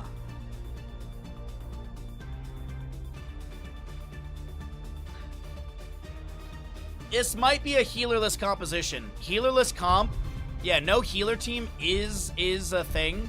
Because if you think about it, like, Hogger has good mobility and some self-sustainability. Zagara, Nidus Network, there you go. Chen, Brew, and stagger value. I feel like this is going to be like a no healer comp from the side of Teemu Exodia. But granted, they have this Zagara, which Nidus, as I mentioned, is a bounty, so you don't want to double up on those. Not sure what they're going to do here, but it's a very interesting start with effectively 3 bruisers. Zagara is labeled as a ranged assassin, but I kind of feel like she's a bruiser in the way that she's often played. Lucio removed. I mean, he's just solid in general. Malfurion was the insta-grab. Innervate value probably for the Asmodan, realistically, for cooldown on basic abilities and mana return as well, so Asmodan can spam more Globe of Annihilations, build up the stacks, and try and get to the max stacks as quick as possible. Next pick, though, I feel like you could go solo lane and then flex that last pick. No, they're going to go Vala here, okay. So pick up a ranged assassin. They have good sustained damage with her. Ariel Gul'dan. Okay. No tank is not the thing. Triple healer, no healer, and the dragon teams we just saw are the 3, like, composition-based things. So very interesting draft from Teemu Exodia. It honestly feels like you could, like, just put Hogger in a lane, put Zagara in a lane, put Chen in a lane, and then have Ariel Gul'dan sort of rotate around as needed. Quite an interesting draft from Teemu Exodia. We're going to see what we get here when it comes to results, as Dahak will be the last pick on the right side for the solo lane. Let's get into it.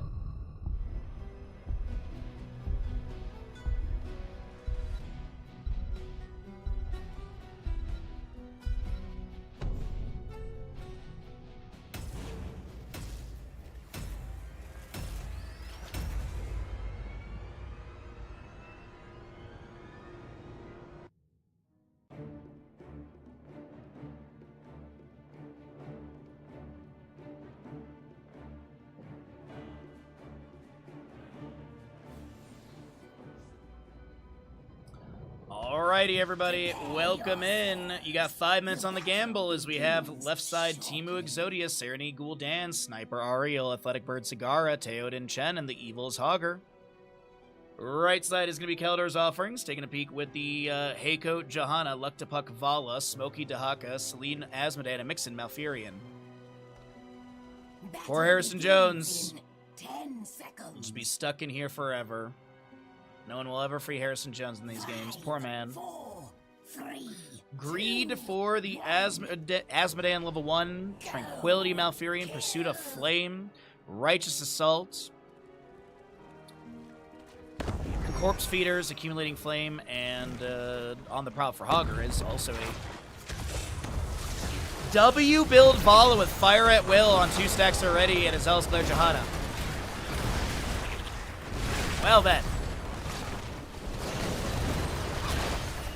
Tech Smash goes out on the ground. This is a little bit of stacks for Chen early on. Snipers self-cast that heal really quickly as there was a chunk of damage. Gul'dan has already pivoted to left side camp, and Ariel will be joining him in a moment. He'll be able to assist and also get a bar of hope built up really quickly. And so Asmodan did have some changes on his baseline as well as his level 1 stackage, needing 225 stacks now. Tooltips are a little buggy here, but you have 450 Annihilation now. And you also have the Inescapable Annihilation? I'm misremembering the level 20 name. Inescapable Annihilation, I did have it right. Global of Annihilation, so there's no Pride anymore at level 20. This Inescapable Annihilation has replaced it, and it is a true global, no restrictions. on the Asmodean dunk. So once you get to level 20, in theory, you can literally just win the game so long as you don't lose the game. Dahaka's going to be able to get in here with a drag onto Chen. Teoden looking to back away. A few more Fell Flames going out, and it looks like this is mixing a little bit low. Detainment Strike up against the wall. Gul'dan up to 20 of the 30 stacks. As Hogger is just bouncing around. The Evil's having a good pinball session in bottom lane up against Smokey, the Dahaka. But 54 stacks for the Asmodean. We'll see what they go into at level 4 here in just a moment. As Chen gets another keg smash, trying to get these flames out as well. He's actually going to go into the Eye of the Tiger, as it was moved from level 1 to level 4. No changes on the ability, just going to be shifting. I was wondering if he was going into that Withering Flame, since he is more in the 4-man in the team fight, and reduced spell power would be kind of nice up against a very spell-driven team. I mean, W build is very spell. Whoa! Huge damage, and that'll be Johanna taken down. First blood to the left-hand side of Team Exodia as Dahaka looked for a drag, misses it. Burrows and will utilize the Lurker Strain as well. Malfurion will be taken down by the Nexus Forces. I think that was in bottom lane. Actually, no. Might have been on this camp, actually. It might have been while they were on that camp. Let me take a look here real fast. Magical Barrage. Yeah, it looks like this is the Knight, Mage, and Mage. Yep. An unfortunate moment, a miscalculation from Malfurion, but they've already respawned. Inspired minion wave in bottom lane is going to be pushing up onto this fort. Zagara will be going into her Venom Spine. Funny that it says spines, but you literally get one auto attack. I feel like you'd have it singular rather than plural.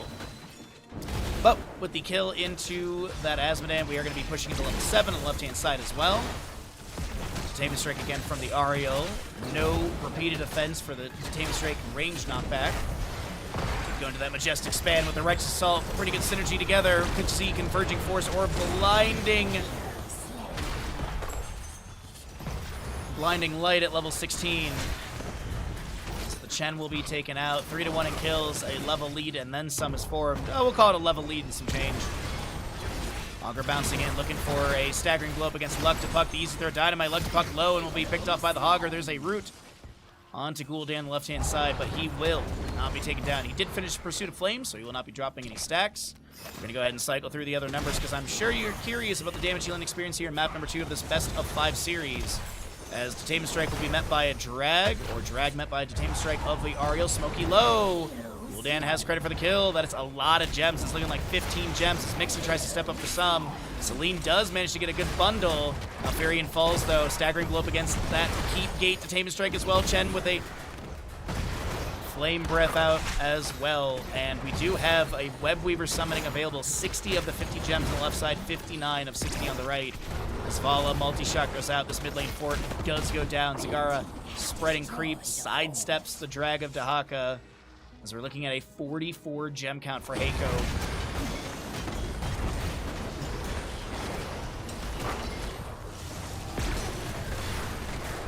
Tangling roots over the wall does put Chen to sleep for a moment, as this will be what? Chen with the flying kick over the wall will take down the volley. He's going to drink up some Rugus with a flying kick over the same wall, and will be able to back off as Heiko does manage to grab a few more gems, literally 1 gem away from having the entire turn in for the team, and has it now with 51. If you're curious about who's holding what, there you go. Hogger with 24 as boss, being worked on by this Gul'dan. I don't know if he's trying to solo it, but Smokey now trying to get away from Zagara, and will be able to do that just fine. Gul'dan still trying to solo this boss. Root onto Sniper. Hogger picked off by the Johanna in mid lane. Sniper gets a quick heal. And Gul'dan's still working on this boss. He might be able to have it. Hogger, by the way, did have 20-something gems. But I think someone did manage to pick those up.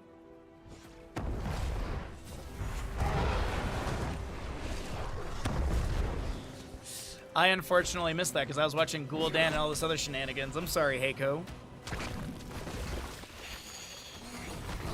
Red Web Weavers will be descending. Athletic Bird finishes up this camp for bottom lane. By the way, boss will be showing on the map, but we... oh wait, there's actually no Wandering Keg available, but there is Horrify available. After 200 years, they managed to get this boss finally. The red web weavers have entered into lane. Zagara's going to go deal with mid. She is Nidus Network, which is a bounty. Resurrection Ariel, by the way. Not expecting that one from her. Usually a Crystal Aegis sort of thing. This boss will be pushing up. The web weaver on the left-hand side is going to be cleared away. As we get Twilight Dream, Blessed Shield, Tide of Sin, Isolation, and Rain of Vengeance. We didn't mention it, but Paralyzing Enzymes level 7 as well. Movement speed and healing debuff as Hogger Hortipult's in, looking for the Hog Wild. It's a Horrify from Gul'dan. The Chen is also here with the Wandering Keg in this backline. Mixin so split from their team, kind of getting pushed into their own fort gate, but there's going to be a Withering Fire or a Flame Breath over the wall that does not get the kill into Malfurion. Meanwhile, Zagara in bottom is dragged by the Dahaka. Malfurion will fall.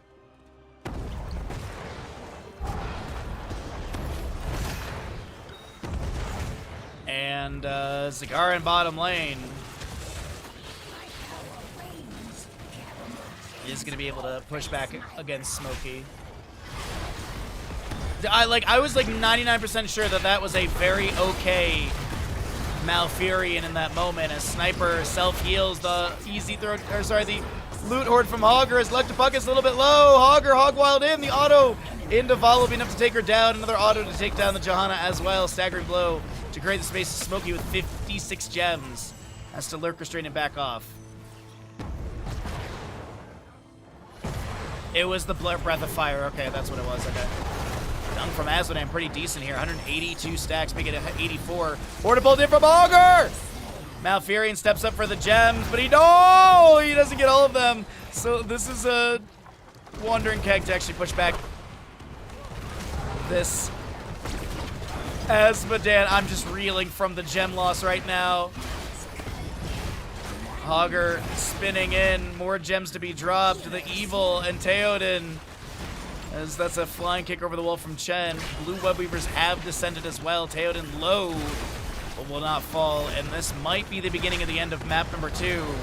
So we have a hefty siege coming through this lane. That's going to be Chen jumping in. Twilight Dream from Malfurion as well. There's a lot of damage over time on that stagger onto Chen. Does he have a heal or some brew to drink up? The Horrify from Gul'dan. Ariel is going to help out a little bit as well. This is going to be a Fell Flame hit from Gul'dan to take down the enemy. Mid keep will fall. Top keep may be the next one to go down. Zagara Baneling's already into the core as well. Hortipult into a Hog Wild. This is going to be the Evil. Looking to set up more kills. F you, Hogger. My gosh. Luck to Puck not having fun against the Hogger, who has run them down quite a few games. Or, quite a few times in this map number 2. Blessed Shield misses, or the Isolation misses, excuse me.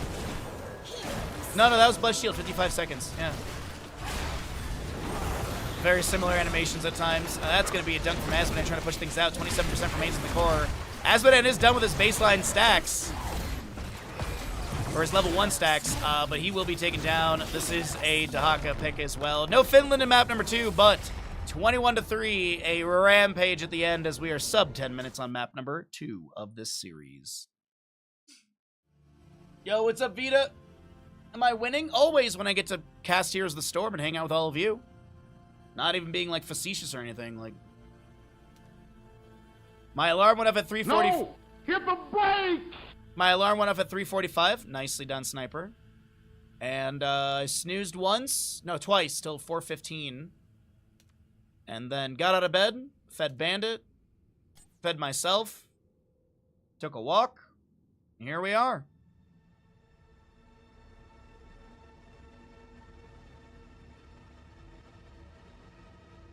All right. You had 60K, now you have like over 100K. Maybe Twitch streamer was super generous and returned a bunch of channel points from viewers. Maybe streamer is generous.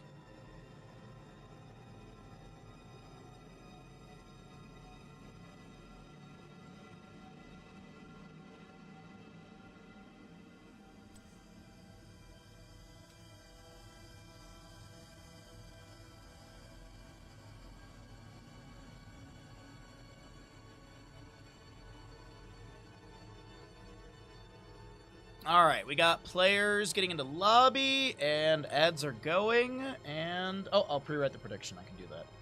So we're heading back to Infernal Shrines, and we'll just get our 10 players in here, and then get going into the next map. We'll find out what we get going, or what we see here for the draft.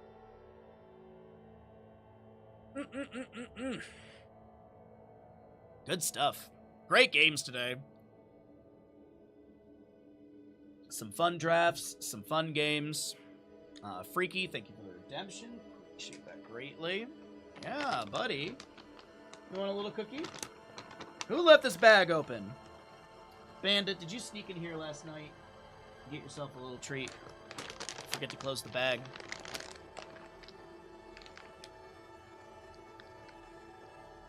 Dude, sucking at something is the first step towards being sorta good at something. Where do celebrities buy their cars? I don't know. Where do celebrities buy their cars? Liam Nissan. You woo.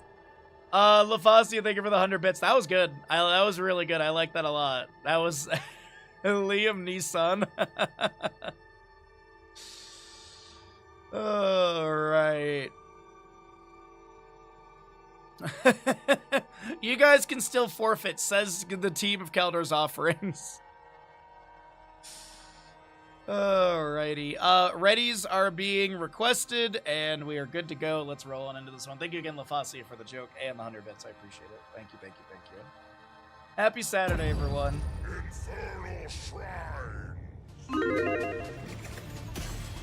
Alrighty, we are here ready to go. Map number 3 of this best of 5 series. The left-hand side is going to be Team Exodia with the first pick priority. And we'll have map choice going over to the side of Kaldor's offerings, choosing Infernal Shrines. Twitch Predictions got 10 minutes on it, and Stitches continues to be banned. Will we get a Murky in map number 3? Or will it be banned away? Will we get to see the Murky? Because honestly, I just like, even if there's no bounty, boo, chose banned away. Even if there's no bounty achieved, I like watching a good Murky game. I don't think anyone's really upset about a good Murky game. What do they want to get rid of here, though, for Team Exodia? They've been getting rid of the Stitches pretty much every game. And then it's been, you know, a little different here and there. Get rid of the Vikings. That was the ban we saw in map number 1. So Murky is available. Is it going to be a first? Oh, Valera ban? Wow, she's a bounty. All right. I see Murky. I send a message to my friend Lard, who's probably currently making dough. Not money, like dough as in he's a baker. Victory for the Forsaken. There it is. All right. Sylvanas will be the pick on the right-hand side, though. So we do get the Banshee Queen. Good siege value, mind control, celestial charge. I like the idea of the Imperius in the 4-man, honestly. Celestial charge into some sort of other hard CC, like maybe like a Murd and Stormbolt. Like, I feel like you could legitimately hypercarry Sylvanas, have the Imperius in the 4-man, and then look for like a Thrall in the solo lane up against the Murky. Now, you butcher solo lane against the Murky, right? So you can get that butcher bounty. Because Murky is totally hard countered by butcher. Ban-wise, though, the right side, the Murky, Maiev, I think like a healer is safe as a ban. They're actually going to get rid of Phoenix. I don't think Phoenix was going to be grabbed. I don't think like Planet Cracker was going to be attempted as a bounty or anything like that. But actually, let me tab over to the list of these. Where is... Teemo Exodia has done Butcher, Valera, and Asmodan, as well as Medevac Morales, I think. And has attempted Probius Cho'Gall Gazlo. Okay.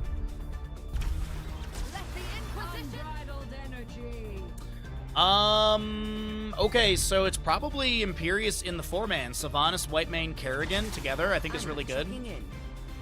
Convection Kael'thas. Can we get some Convection Kael'thas, please? I was joking. I was joking earlier. Chat, I was completely joking about this. I was like, oh, it's not gonna happen. Okay.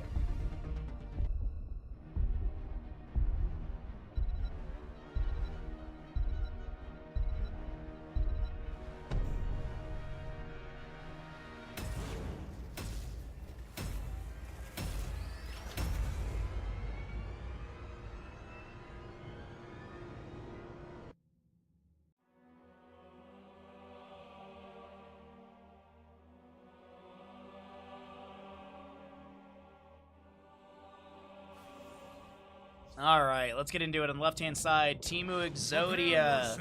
Sirenny Kael'thas accidentally taking the wrong level 1. Sniper Ana, Athletic Bird Maev, Theoden, Tyrael, the Evil Murky. Right side is Kaldor's Offerings. Butcher, played by Smokey. Luck to Puck Imperius. Heiko is Sylvanas. Celine is your Kerrigan, and Mixin Whitebane. Mana Addict, Fishy Deal, Pity the Frail, Fury of the Swarm, Impaling Light. 5, 4. I don't know 3, what that... 2, 1. Let the battle begin. What?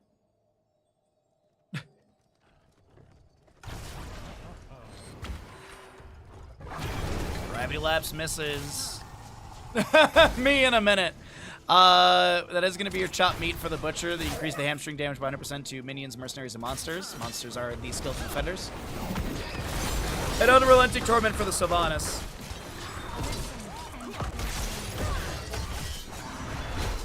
Really nice Vault of the Wardens there from Athletic Bird. Able to avoid some of that pull from Kerrigan as we have Murky. As I said, I was joking about Butcher into Murky because I feel like anytime Butcher charges, Murky's just going to bubble.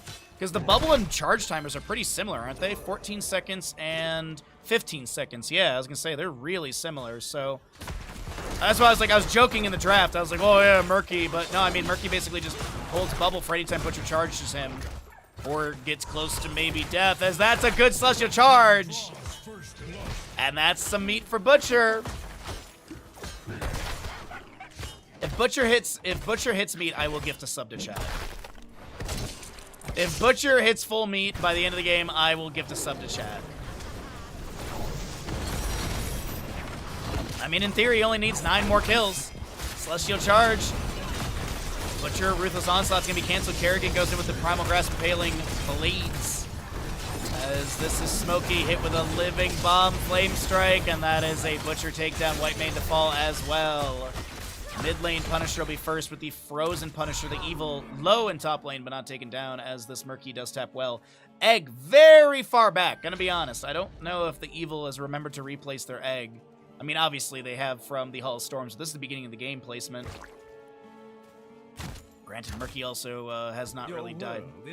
Gravity Lapse from Kael'thas did land, and Kerrigan, nice Primal Grasp. Sleep Dart onto 2 enemies. Tyrael, oh wait, that's a good buy to grenade as well for the healing debuff, and that is Kerrigan as well as your Imperius to fall. I don't think Whitemane can really help out here. She is gonna try and step in. Mixon can't get enough. That's gonna be a Sleep Dart onto Whitemane. And I think the Umbral Bind should be available. Spirit of Vengeance in. Butcher charges in as well. Butcher might have their meat reset down to 0, as that is going to be a smite over the wall. Sleep Dart was attempted, but no connection. Smoky Hearts out with 15 meat.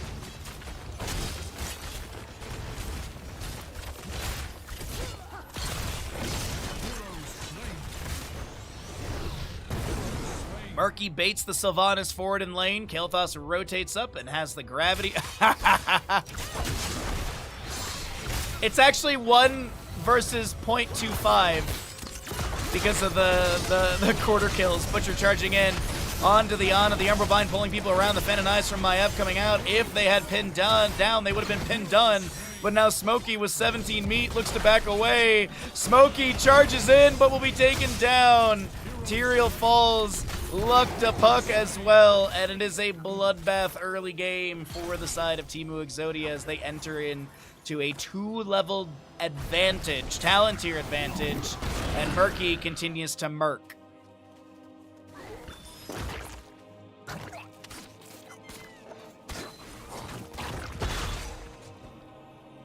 75 of the 200 stacks for Murky's basic abilities to no longer deal reduced damage to structures, and at the 400 stacks, that's not right, 300?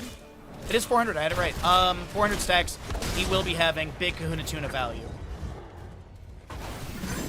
Just gotta stop doubting myself, honestly.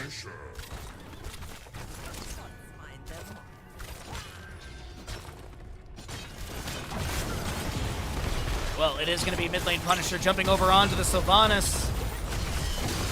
Athletic Bird is getting a few fan and knife hits here and there. Sylvanas does not pull the Punisher down into bottom lane. I don't think that would have been possible, but the Punisher does focus its attention onto the Keep Gate, as this is going to be a fort to be taken down. I don't think they're going to play further in with this Punisher. Actually, it looks like they are going to be stepping up. Spirit of Vengeance forward. The Butcher is low and will be taken down. Meat reset to 0, if I'm not mistaken. Tyrael's over the wall. Kerrigan with the Ravage onto them as well. As our next Punisher is going to be announced at a little bit past 7 minutes in game time. Contestable around 7:40, just about. And as I mentioned, Murky continues to murk in top lane. Nice bubble up to avoid that tower shot. I always try and do that, and then I don't time it right and die to the tower shot. Nice sidestep. White Mane falls to the Kael'thas. Looks like Murky is going to be able to just back away. Next Punisher is going to be in the bottom lane. Containment is onto your Butcher. There's going to be a Umbra Bind to pull them back. Butcher charges in. Vault to the wards to avoid some of the damage. As it is Judgment, Octograb, Nano Boost, Containment Disc, and Pyroblast for the Kael'thas. Kerrigan trying to ravage in, but there's going to be the Octograb baiting. And she doesn't get taken down. Druid Smite thrown in. Theoden is going to be able to smite the ground, but this is Kael'thas currently soaking bottom lane. And nearing a 3-level gap between these two teams as Butcher sits on 12 meat, 69 stacks for Sylvanas, 27 for the Kerrigan. Butcher charges out onto this Tyrael. Mana at a Kael'thas has been completed. And I don't think we... Oh, wait, Judgment goes out into the Butcher.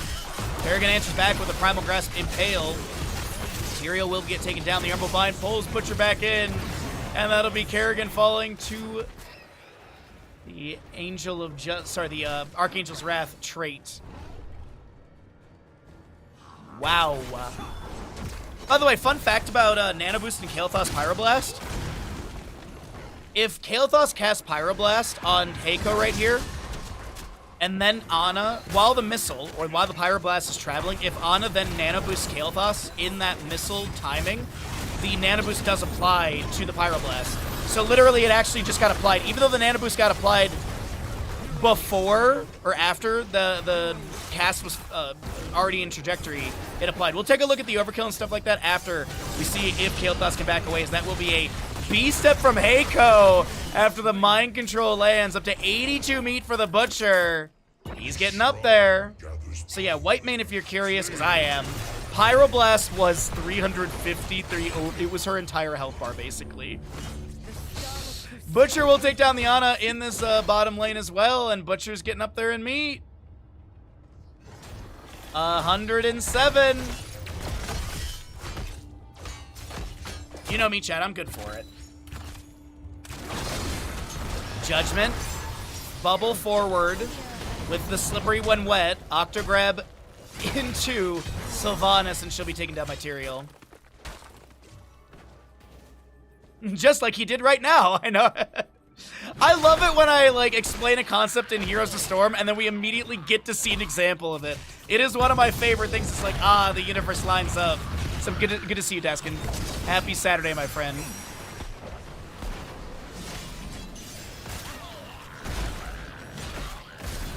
Alrighty, well, we still have a talent tier advantage, but this second objective is being contested. We do have an Umbral Bind pulling people around the...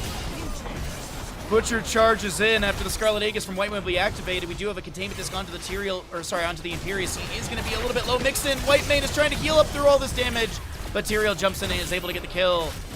Butcher charging onto your Kael'thas. Mind control lands onto him as well. Ana with a few heals here and there. Smokey getting really low, and Butcher will be dropped down to 95 meat. Nano Boost, Pyroblast, massive overkill onto that one, I'm sure of it, as we do get a...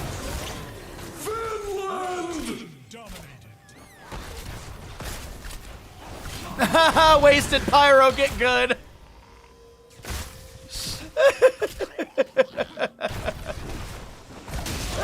So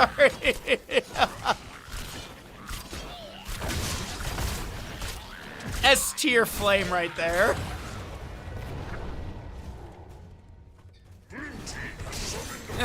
Anyways, Mortar Punisher summoned here, as we do have a few heroics come up cooldown on the right side and left. 10 seconds on Octograb, 25 on Nano, 55 on your Pyroblast. But Mortar Punisher bottom lane, Butcher in the top lane, up against the Murky, and I don't think Smokey really is going to be throwing hands at this fish. Celestial Charge goes out. Butcher joining his allies in the bottom lane. I believe that's Sword of Justice from Material level 13 for that double teleport. Punisher jumps over onto the Sylvanas. That is a chunk of damage onto her. Butcher is unable to get his Lambda Slaughter into Athletic Verb because of the Vault of the Wardens, and now Butcher looks to back away. Murky rotating in, Octograb into the Kerrigan. Tower shots onto Murky, but the Flame Strike and such will be enough to take down Kerrigan. No keep has been felled yet, so they cannot go for core HPs. You see these shields still rotating around the core for invulnerability. Celestial Charge misses onto Murky, who bubbles up. Are they looking to end here, or is it, it does look like it is some damage onto core, but we have Tyrael currently working on mid lane keep, which is going to have a catapult on it. There's going to be a nano boost onto the Kael'thas as well. He does have Pyroblast available. He's going to cast it. It looks like it's onto Butcher. Sorry, I missed the target initially. Smokey does heal up from Marcus, or from Brand, as well as the healing of Whitemane, but that is going to be Imperius taken down. Another bubble from Murky, allowing them to get away. Tower shots almost take down the Kael'thas as he backs off the charge from Butcher. Flame Strike is good. Butcher is going to be taken down here. Another at the end of map number 3 of the second best of 5 of the day. And we're going to be getting into our next best of 5 in just a moment. It is going to be Goon Platoon versus Clawy Kittens. And GG, well played. That is going to be a 3-0 for Team Exodia. See what ends up happening in the upcoming best of 5. Our final best of 5 coming up soon, as the draft is not even started yet. But that all works out. Gives us time to talk about food.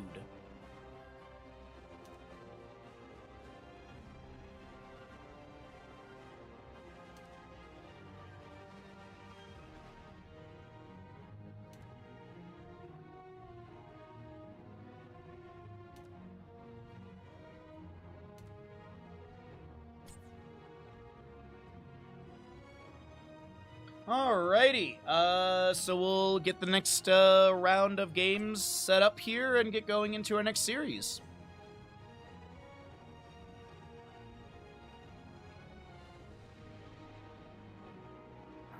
So, yep, there's Crankle, so I can whisper Crankle, and then I can jump into games off of them. I think Scorch is in this next series as well, right? I think that's correct. Yeah, Scorch on Goon Platoon. I can also whisper Disciple as well. Just get a couple captains and people whispered here, so that way I can easily see if lobbies are available off of them. So Team Exodia did win that. Let's go ahead and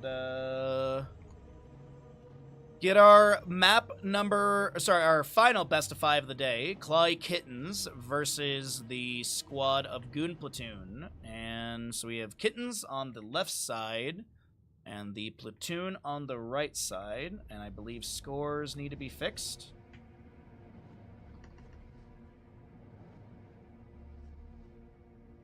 Okay. That'll look scaled out good.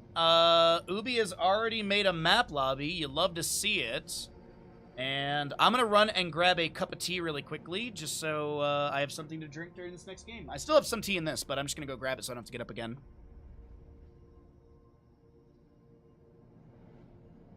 What a turnaround from that forfeit opportunity. I know, right? Isn't that crazy?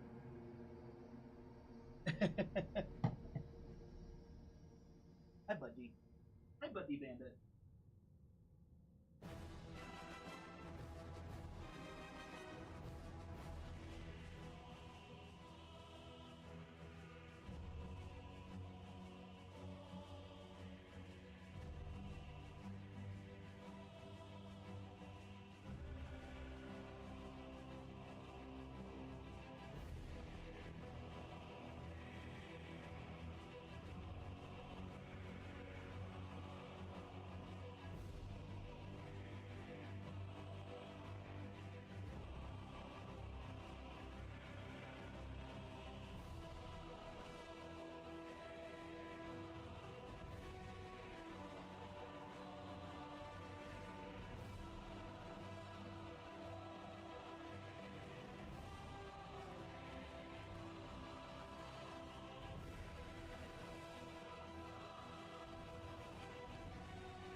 Alrighty.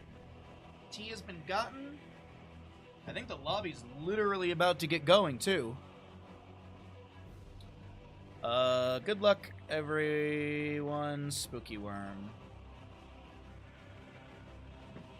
Okay. Oh, I gotta turn my camera back on.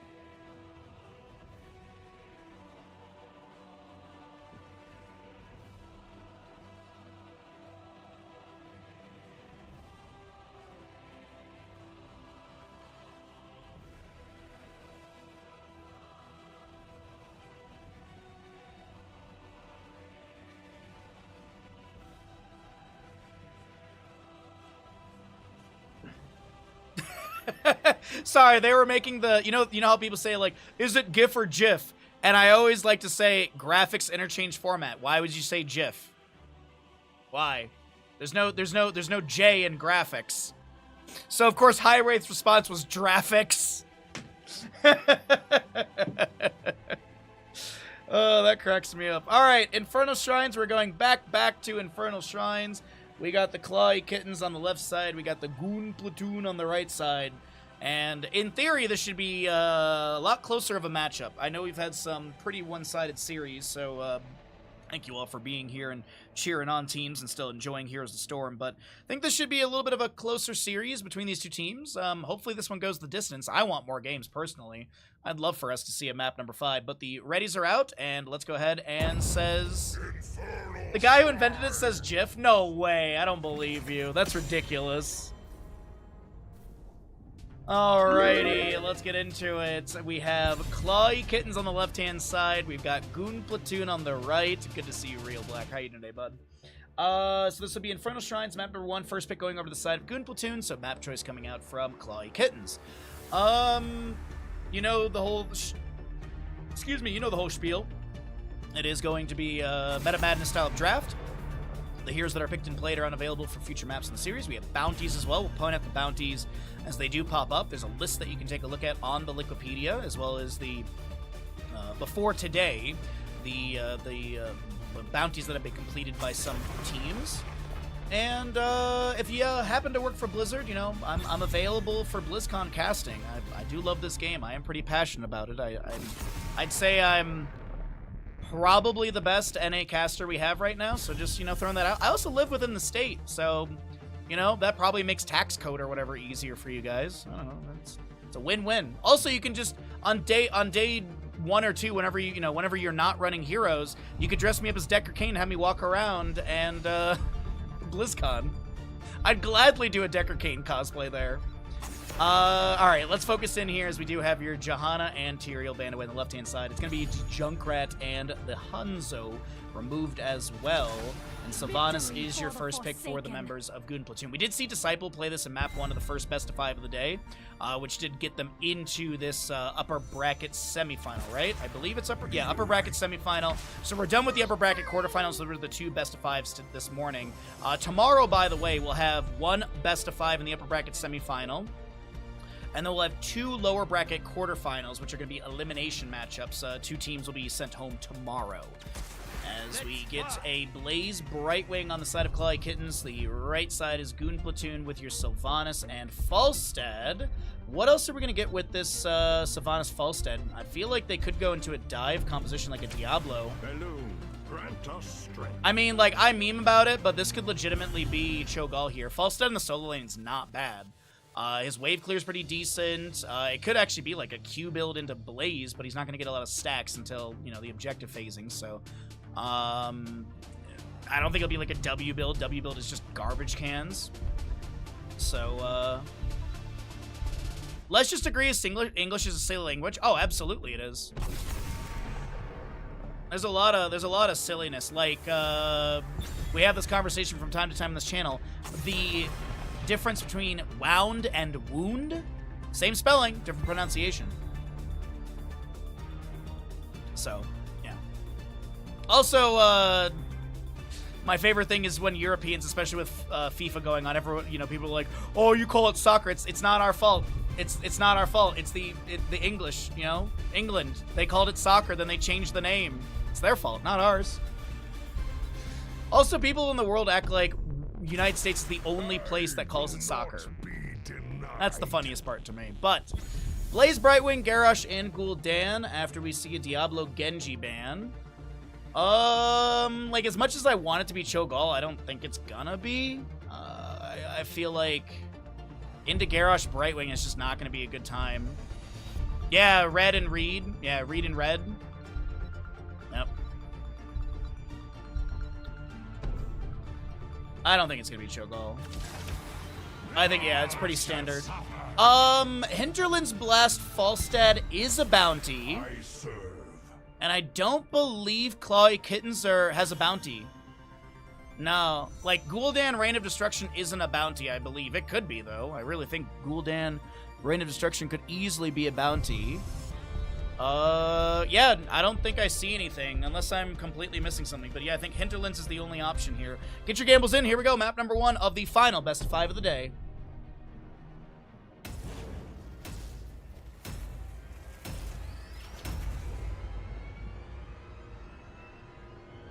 Well, it's also like English makes up rules and then breaks them like I before E except after C. Or, typically you use AN before a vowel, like an apple, an orange. But you can also use AN if it just sounds correct to the next, before the next word. That actually is a rule. It's dumb. Left side, which isn't dumb, is Clawy Kittens. Here and Here's the Storm, best of 5 series. Final series of the day, as we have Ubi Zeratul.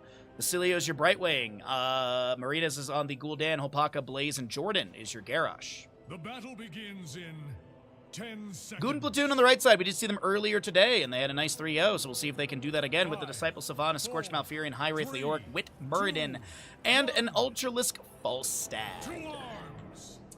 Alrighty, Frequent Flyer, Dwarf Block, Osin's Renewal, Emerald Dreams, and Unrelenting Torment, as we do get the Shadow Hunter, Greater Polymorph into a, hold up, Jet Propulsion, Groundbreaker from Garrosh. We do have a few auto attacks into this Garrosh as he looks to maybe find a target to displace with a Wrecking Ball. Steps up into the Muradin, then Dwarf Toss to the side. We do have Jet Propulsion coming in from the Blaze onto Leoric, splashing into Wet Muradin, as this is a very low Muradin trying to back away from Zeratul, who gets a cleave for the takedown, but can Jordan back away from this Leoric? Absolutely, as Leoric needs to Wraith Walk to safety.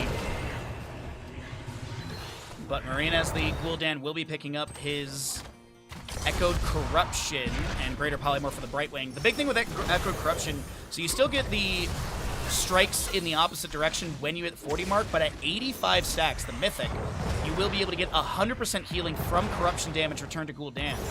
So we'll see if Marinas can be able to finish that out. Once you do get the 40 stacks, it is very easy to then ramp up to that 85 because you actually have, you know, double opportunity to get more stacks, potentially. That's going to be a nice Wrecking Ball, Groundbreaker, the into the fray, throws Brightwing to safety. Savannah's chasing him with the Haunting Wave. We do have Malfurion taken down by the Gul'dan.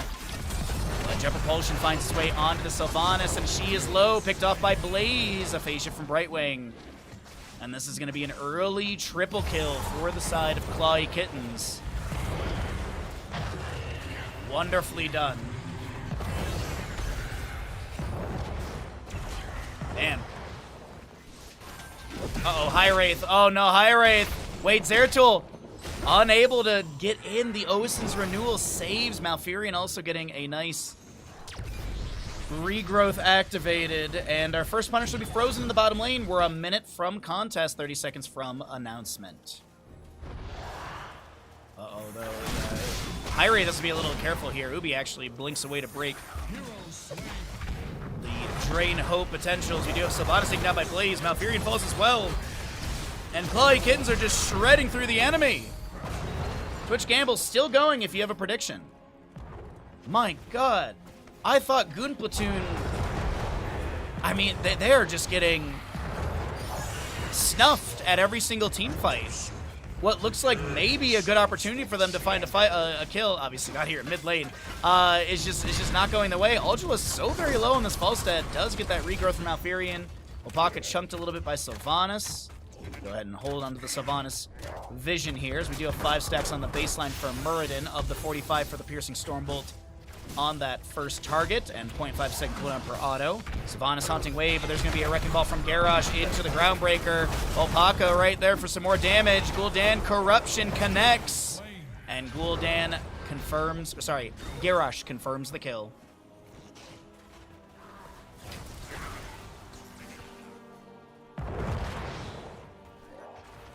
Gul'dan actually steps up for the globes of experience in this bottom lane wave. Malfurion steps up for their own as well, whatever's left in the lane. And this is going to be a couple Moonfires out. But Falstead, I apologize, man. I am focused on the objective. I need to watch the minimap more, as we do have a kill onto Falstead. The Nexus Force is taking them down as Jet Propulsion misses onto Leoric, but the Wraithwalk is going to be active after the Groundbreaker, or after the Wrecking Ball. Haunting Wave to chase onto Gul'dan. Stormbolt does connect. Phase shift from Brightwing. Now we have the Drain. Here comes Garrosh. Unfortunately, an Entangling Root is going to zone him back. 15 to 11 in Defenders. Gul'dan with a few Fel Flames thrown in. Zeratul pushing up the top lane wave. And experience gap is about a level and then some in favor of Clawy Kittens. Gul'dan looking to clear out the wave, get some extra help, as he does have that Consume Soul up 4. Pick up his Hunger for Power. Oh, nice! Interrupt onto Jet Propulsion, as actually it does come through afterwards. High Raid and Ultralisk Glow. Holpaka chunked a bit as well. Gul'dan looks to step up with Fel Flame, takes out this Leoric. That must have been very low overkill. Actually, 112. Thought Leoric had a decent amount of health as Groundbreaker, and that is a ton of damage going into Disciple. They fall as well. Punisher picked up by Clawy Kittens. And here's the thing, the Zeratul in top lane was still sieging this entire time. Blue team has destroyed a fort.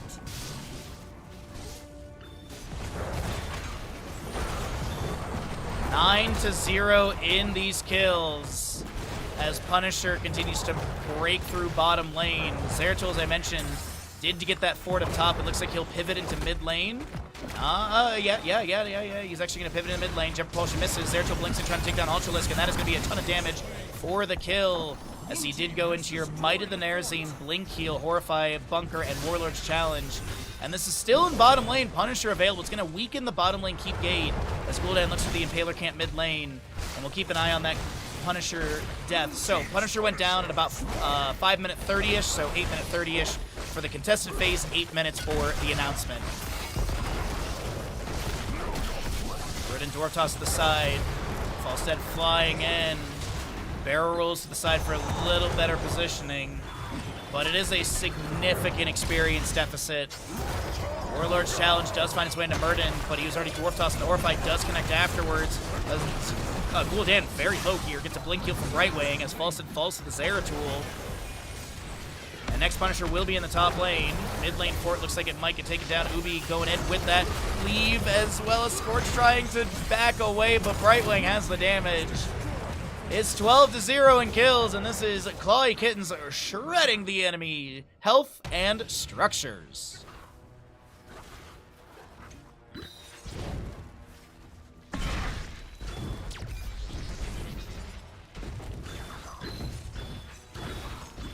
All right, well, 10 talents here soon on the right side. We'll see if they end up going into Hinterlands for the bounty, or if it's just going to be Gus to try and maybe reel in a map 1. Keep in mind, we are in the upper bracket of this, so loser of this series will be dropping down into the lower bracket for a series tomorrow. If you win your series here today, you don't play until next weekend. So that is one of the benefits. Is also, you don't have to run through the lower bracket and be on tournament life, so you still have that second life available. Mind Control, it is Hinterlands.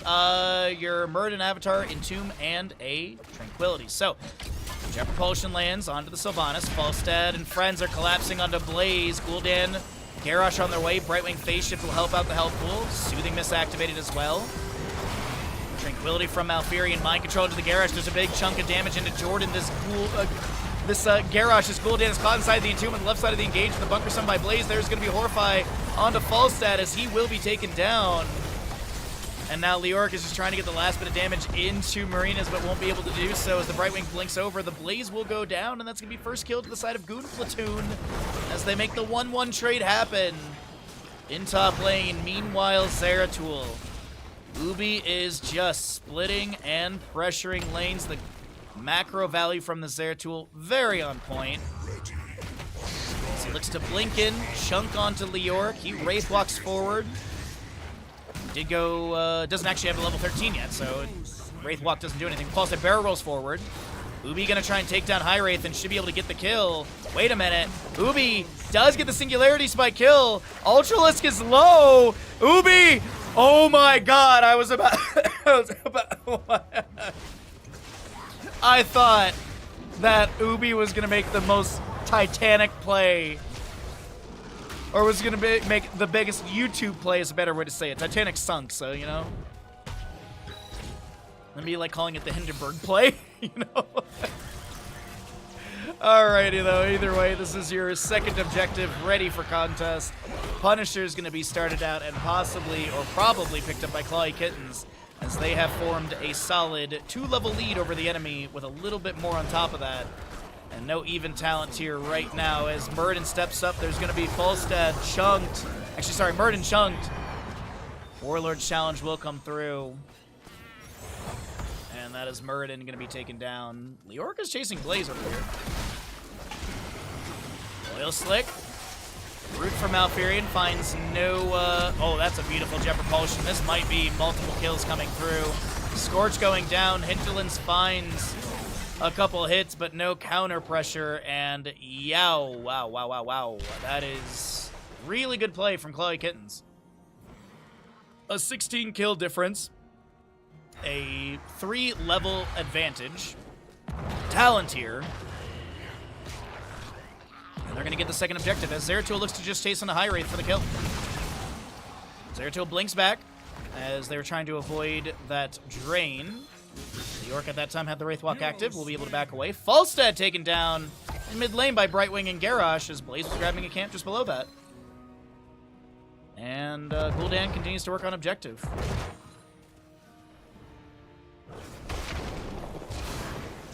Blinks past the Murden, body blocking a little bit. He dwarf toss to the side. The Singularity Spike lands. Tangling Root onto the Zeratul. He blinks forward into the mind control of Sylvanas Disciple. Unable to get a kill off of that as the Arcane Punisher will be coming through top lane. Groundbreaker onto Leoric. There's a Root down as well just to zone the enemies back from stepping up. Stormbolt finds its way, but Wit will be polymorphed into a crab. Has to dwarf toss to safety. Gul'dan in the bush just above, looking for the Horrify push. And does actually split a few enemies away from this Leoric, but he had the Wraithwalk active and will be able to back away. Ubi's going to try and make the big play, but Ubi is getting chunked and has no way of getting back over the wall. An awkward moment for Ubi as they do fall, but that's going to be a big jump from the Punisher. Good thing Zeratul's dead because he would have been able to capitalize on that big old stun. As a haunting way forward, Sylvanas does get the mind control into the Brightwing. I thought it was going to miss. The Hinterlands interrupted. 10-second cooldown.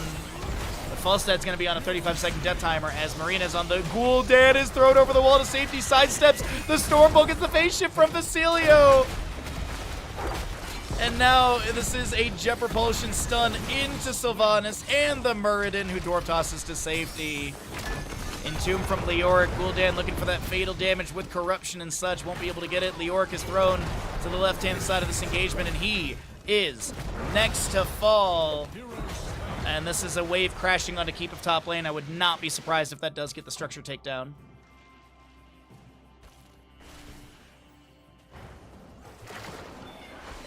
I am surprised. I did not think that I thought they were going to be able to have that, but it looks like not going to be the case. Hinterlands! As Gul'dan with the Carbot spray is able to back away. I didn't look at when the Punisher went down, but I'd venture a guess sub 13 minutes. Or sub 14 minutes, excuse me. Falstad falls to the Zeratul here in bottom lane. Oopsies, breaking things. Singularity Spike going out. Zeratul blinks back into the bottom lane so they can exit through what used to be the rubble of that keep gate. Mind Control finds its way onto the Garrosh here. Wraithwalk from Leoric to safety. He looks to jump into the back line onto High Wraith, is unable to get the kill. Gul'dan getting close to his Echoed Corruption. Being completed for those strikes back. 16 talents here on the right side, though. Evasive Fire, Mithril Mace, Moonlit Harmony, Dwarf Launch. Falstad does go into Crippling Hammer for that slow, which I actually really like, especially with auto build. but it's a 3-level difference still. A 21 kill difference as Garrosh looks to step up. The Horrify from Gul'dan will be utilized. Murden is pushed out of position. The Warlord down to follow that up as well. Avatar gets activated. Falstead maybe looking for an angle for Hinterlands. Actually doesn't have it for 15 more seconds, and that'll be a Murden takedown. Zeratul will get the face shift from right wing. Ultralisk now trying to back away. Ubi has the kill available. Leoric is going to Wraith Walk before the Groundbreaker lands, but here comes the Jet Propulsion from Blaze, and this is Sylvanas, as well as your Malfurion to be taken down. Bonk from the Garrosh in the rotation, as this is Minion Wave, an enemy team moving in through bottom, and there is the next Punisher, as I said, sub 14 minutes. Looks like it actually is... It might not even be grabbed here. This might just be call for core. It's a lone Leoric to defend for the next 7 seconds for Muradin. Entomb finds Garrosh. There's that. Zeratul blinks into the core. Damage is pretty decent. Muradin has arrived as well, and Paler Camp is here. Minion Wave. Tank a bit of tower shots here and there, but I mean, this is a massive kill advantage, level advantage, game advantage going over to the side of Clawy Kittens. Map number 1 of this best of 5 series. I honestly, and I'm not even a bait, I legit thought it was going to be very close. This map 1 leads me to believe otherwise, but we'll see if Goon Platoon can reevaluate their strategy and maybe answer back in map number 2, make it a 1-1 score. As the hero pools do dwindle, it does open up opportunities for some upsets, if you will, but we'll see what ends up happening, because that was a pretty dominant map number 1 against a team who, honestly, on paper, is very, very strong. But let's go ahead and get rid of the ads and get you all going into map number 2 of this best of 5 series. Alright, so, is that literally the lobby already made? Wow, that was extremely fast. Okay, they didn't even select it in the Discord.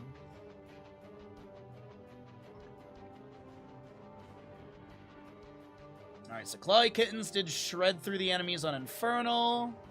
There's your ad block.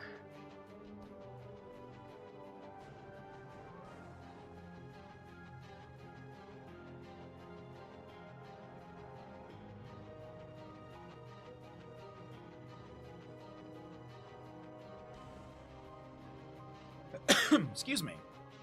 Alright, so scores updated. Lobby is set.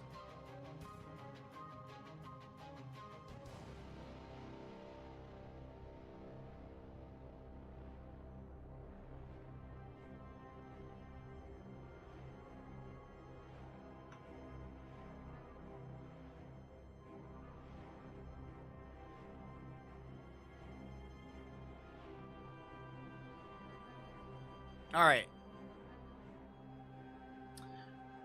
Well, oh god, I hope it's not a speedrun of the games today. I'd like more games, but that felt very controlled. I felt very controlled there.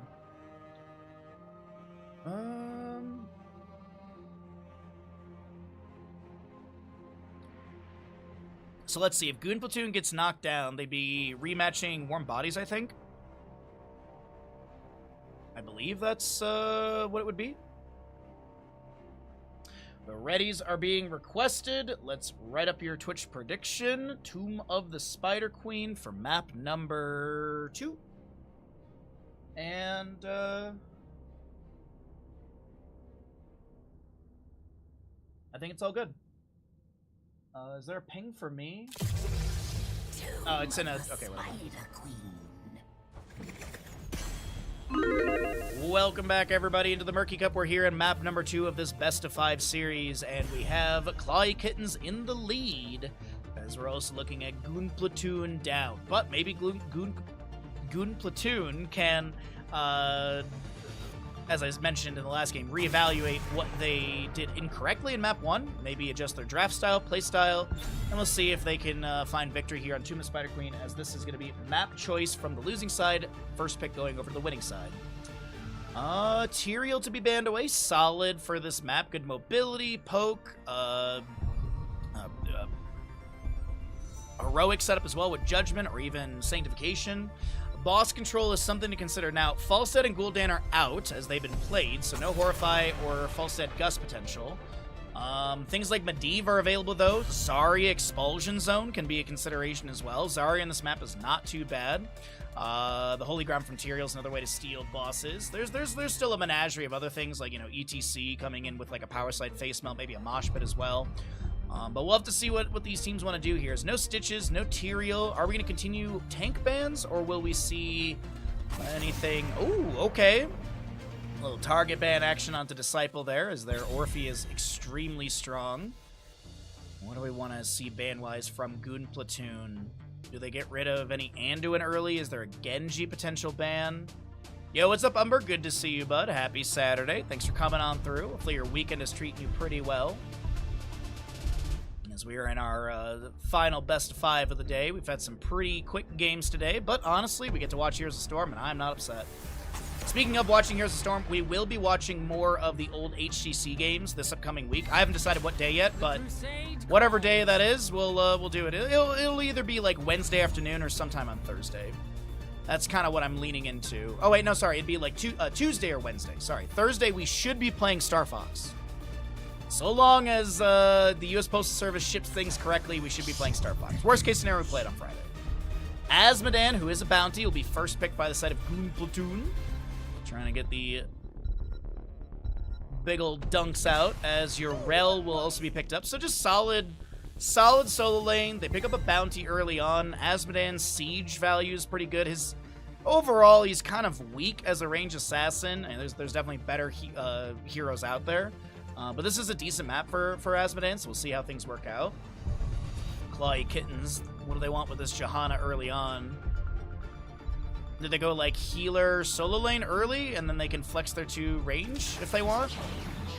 So they'll grab solo lane, they'll grab a range assassin, and they can basically pick up a healer. And if they want to say another bruiser, like a bruiser brawler like Thrall or Zagara, I could definitely see those. Zagara Nidus Worm is a bounty, so that could be definitely it. Is USPS reliable? The U.S. Postal Service? Most of the time, honestly. It's because I live in the mountains. That's really the big thing. It's not so much USPS, it's more so my location being a bit remote. That's usually it. Like when Final Fantasy VII Rebirth came out or whatever, we got hit with a snowstorm and I didn't get my copy for 2 weeks because they literally did not bring that was UPS. They literally didn't have UPS trucks coming up. I mean, the U.S. Postal Service didn't deliver mail during a week of that as well. So, yeah. But that's snow. Right now it's pine pollen time, so I should get mail. Anyways, Diablo and Hanzo will be banned away. Okay, so hard initiation from Diablo removed. Hanzo is just a solid range assassin in general, so I like the ban from that. What do we want to see, though, up against all this? I don't hate a Varian. Like, a Varian is really strong with taunt into the enemies. Shatter Throw is great into Johanna as well. Ana will be grabbed for some healing debuffs, so maybe throw a Biter Grenade into the Haka who wants to pop his essence or something. Excuse me. And what do we get for these last 2 picks, though? We still need a healer. I could see Genji Anduin here. I legitimately could. I think they have a bunch of Light Bomb setup opportunities, so I think Anduin for sure, maybe Genji. For the alliance above all. He's not banned, is he? No. Chromie's solid, though. Chromie's absolutely solid. Varian who wants to charge forward and taunt, kind of standing still. Ana's slow with Shrike mode, so I like the Chromie pickup as well.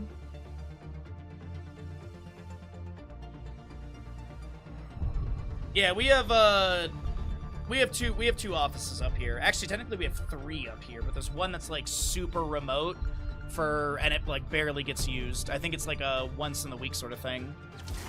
This realm needs me. It's basically double mage with Azmodan and Li Ming, but a good nano boost target. All right, let's see what we got going on as we get into Tomb of the Spider Queen. Bounty pickup on the right side, and it looks like Clawy Kittens will continue to not go for any bounties, it seems.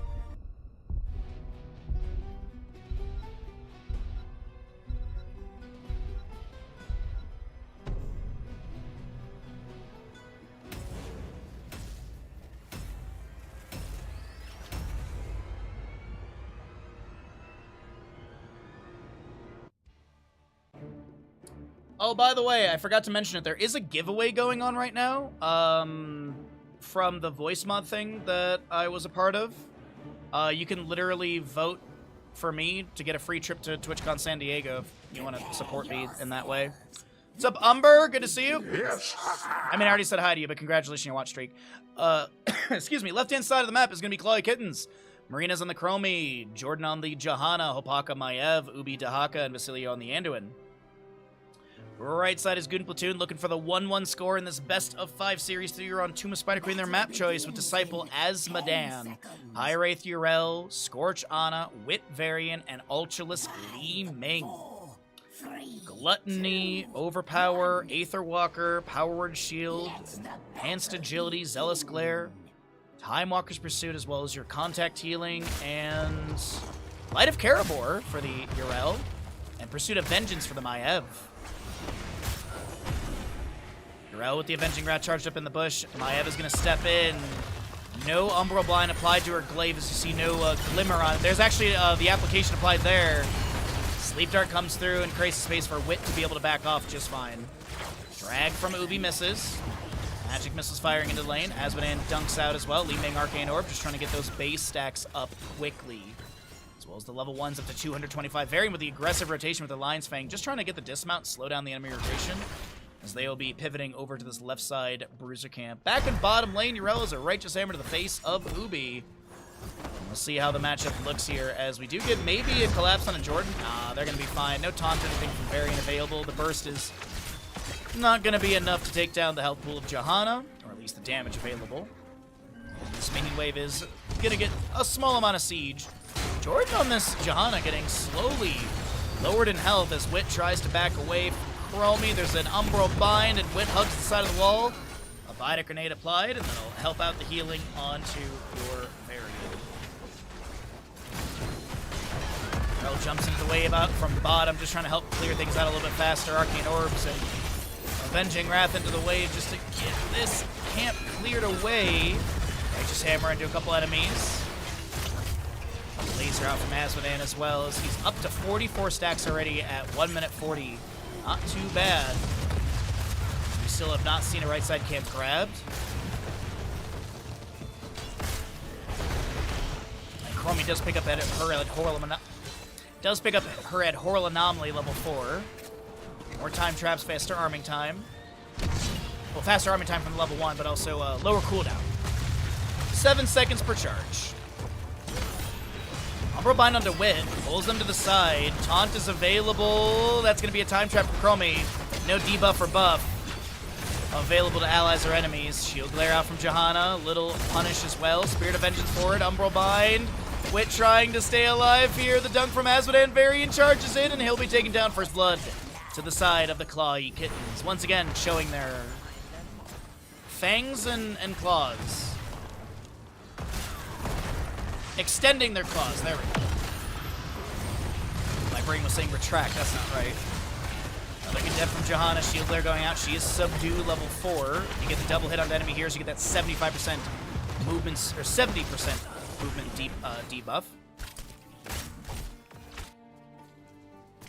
Oh boy. An explosive start. 96 stacks for the Asmodan. Not too bad on that. So it'll be over 100. He did go into the Battleborn at level 4. Let's see what he goes to in at level 7. Bombardment has some good synergy for cooldown reduction value with the Battleborn. Well, the Master of Destruction does offer up faster clear and also gives you a little bit of extra... Well, it gives you faster clear onto the waves, so you can get more stacks easily, but also if you fully channel the L-Shell Burn, the E-Laser, you will then be able to get a couple stacks from that heroic channel as well.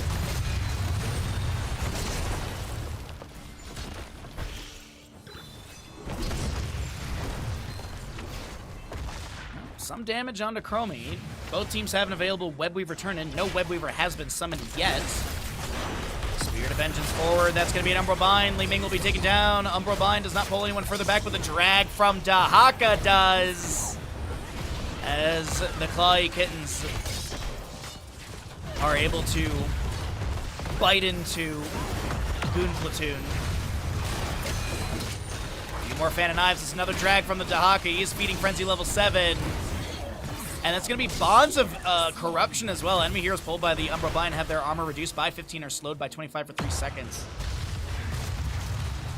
As we get our 5th kill on the left-hand side, and this will be Web Weavers summoned as well. 169 stacks. It is bombardment for a Disciple here. Alright, blue Web Weavers enter into lanes. How much or what siege value does Clawy Kittens pick up? They've pushed out the waves, or pushed up the waves as best they can. A couple globes from Johanna grabbed here. Done from Azmodan trying to weaken the wave a little bit. Disciple hit with that punish as well. We do have the Sins Exposed level 7 as you saw that minus 35 healing. And no Umbral Bind to pull Disciple back there. I thought Holpaka was going to have it. Doesn't look like it'll be the case. Webweaver Death Wave is going to be fired out.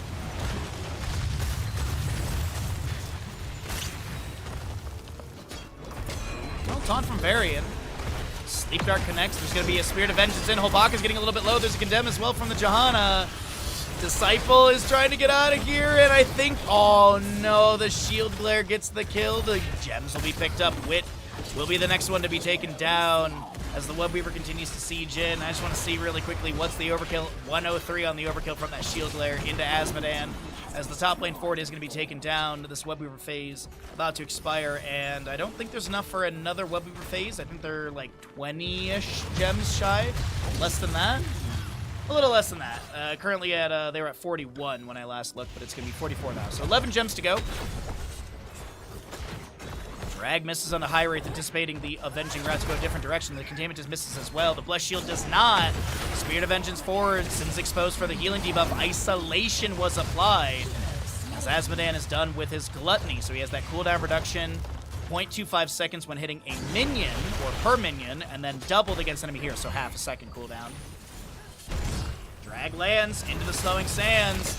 Light Bomb is there. Wit is trying their best to find a way out of this, but there's just no way to do so, and that'll be a 9th kill over to the side of Clawy Kittens, who are trying to just make this series go quite quickly. So as I mentioned, they only have to play... In theory, they'd have to play 2 more matches.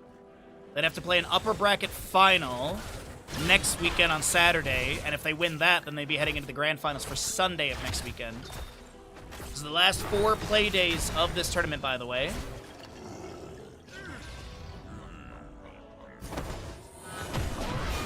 Another Avenging Wrath into the wave as this is a Righteous Hammer into Marinas. Slowing Sands go out. Urel is going to charge up the Avenging Wrath. Once again, Spirit of Vengeance comes through. There's going to be an Umbral Bind from Maiev. High Wraith not hit by a Containment. Holpaka is not going to be able to do more than harass. When we get back into the mid lane, there's going to be some camps. There's also Tide Sin from Azmodan. Varian goes into the Warbringer, able to charge to his ally every 4 seconds. It's a Righteous Hammer into the Chromie. She timed Stasis herself. Will she be taken down? The Divine Sword from Anduin coming through, and Chromie's able to back off. Dahaka doesn't fall.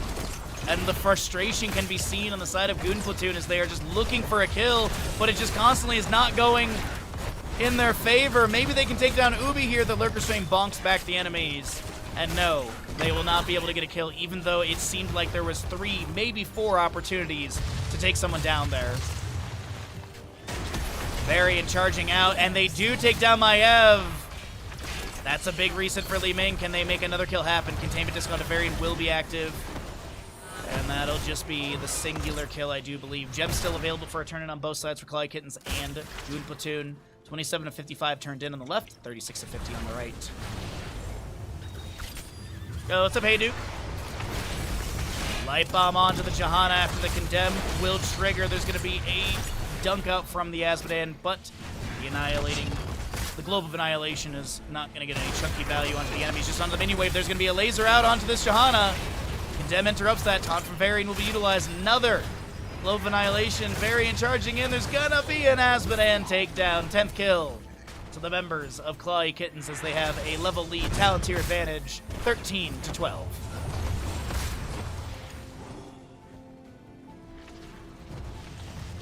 So that's a drag onto this Varian here. Jordan maybe looks to play off of that. Varian able to charge to an ally with his Warbringer. No Flesh Shield available. Slowing Sands down from the Chromie as well. We do have Ubi And Jordan's so very low. The Arcane Orb connecting into this Johanna, but she will not fall. And Nano boosted Ultralisk. And the Leap of Faith will pull Marina's to safety. Avenging Wrath from Yrel looking to step up. Condemn from Johanna's the answer. Creating more space for the allies to reposition and disengage. Scorch trying to get the turn in here on the Sana. 28 gems held. Asmodan dunks out into the wave, and he is getting insta-clear at this point with that Tide of Sin level 10. Containment Disc onto Asmodan. The Umbral Bind was applied as well, and he'll be silenced for a moment. Inconvenienced a little bit here. But 348 of the 450 stacks for Disciple, doing pretty good on that. The Blessed Shield from Johanna was just activated, trying to connect onto Ultralisk. We have a Varian charging over to his allies, then get closer to the enemies. Dart onto Johanna will connect. Another Varian charge into Jordan here. Does have that Shatter Throw, level 13 Righteous Hammer. Varian charging again, and Jordan will be taken down. A reset for Li Ming. As the Web Weavers push in. An 8-kill difference. A level lead still exists. Talonteers are equal for now. Containment Disc on to Asmodan. Nano boosted Li Ming blinking forward, chasing in, and Varian follows it up. And this red Web Weaver phase is looking real good as they maneuver into mid lane. Goon Platoon trying to get double structure takedown. Don't know if they're going to be able to do so. What are we looking at for gem count for them? Pretty high up there, 36. Yeah, pretty close to a turn-in. Might be like 5 to 10 away from another turn-in as High Wraith, Righteous Hammer interrupts the drag of Dahaka. The isolation lands onto Asmon, and he is just trying to break vision of the enemy. Is able to do so. The mid lane port falls. The Righteous Hammer pushes back Johanna before any light bomb connection. And late game experience from kills. I mean, look at this. 10-3 in kills. And you're looking at a 2,700-ish difference in heroic experience. Kind of wild. But also keep in mind you have the passive. Minions is made up a little bit. Mercenaries is ahead by a little bit. So all in all, it still is a 3,000 advantage over the side of Clawy Kittens. As Disciple will be taken down. There's no way they make it out of this alive. Maybe they get a counter kill. Taunt from Varian lands onto Ubi, but there's going to be some essence activated. Ubi lands the drag immediately into Varian. And now he is caught in the slowing sands. Hit with that Sin's Exposed with a 35% healing debuff.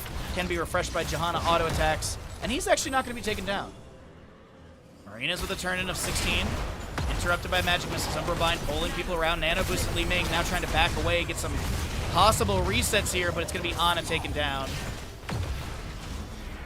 Wit, though, on the right side. Oh, I thought Hopaka had the last auto before the Leap of Faith came through. Maybe a miscommunication or mistiming, but Blue Web Weavers are available.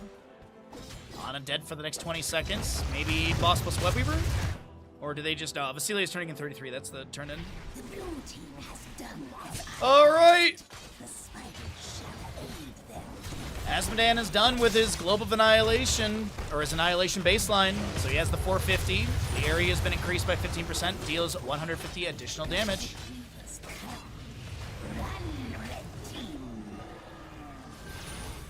Alright, so 16 talent here during this defense will be picked up by Blue Platoon.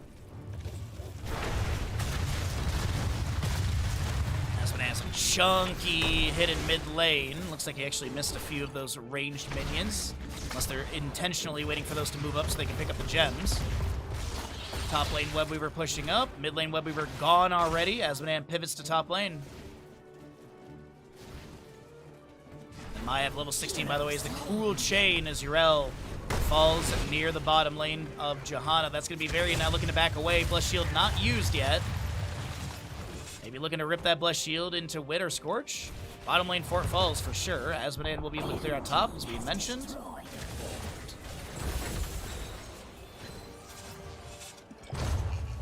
Time trap to eat a couple tower shots.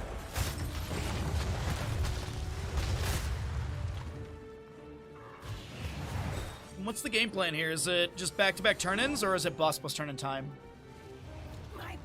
They're gonna start boss!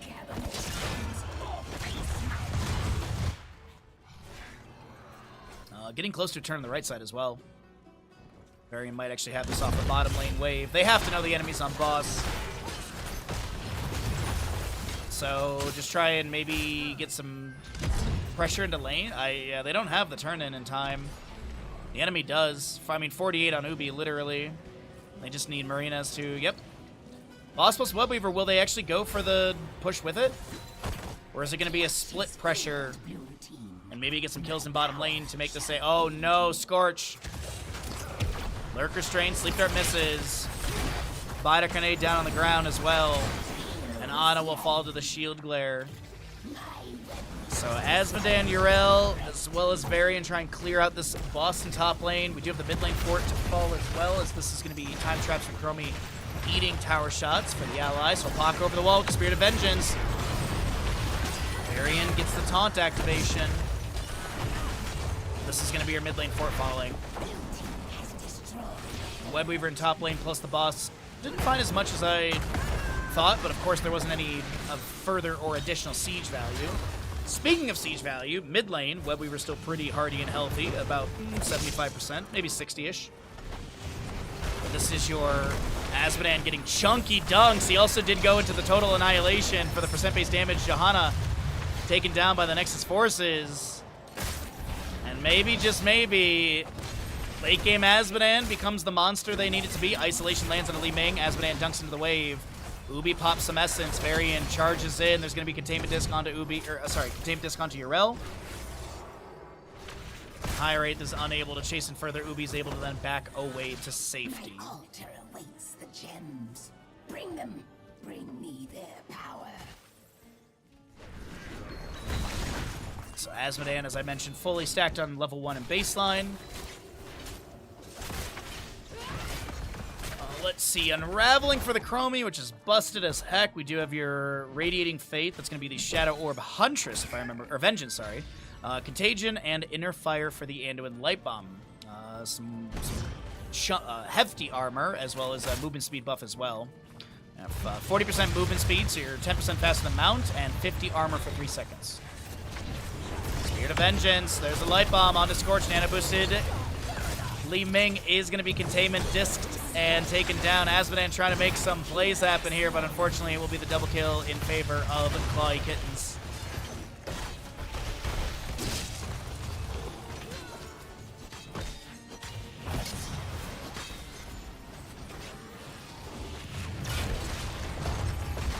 Nice.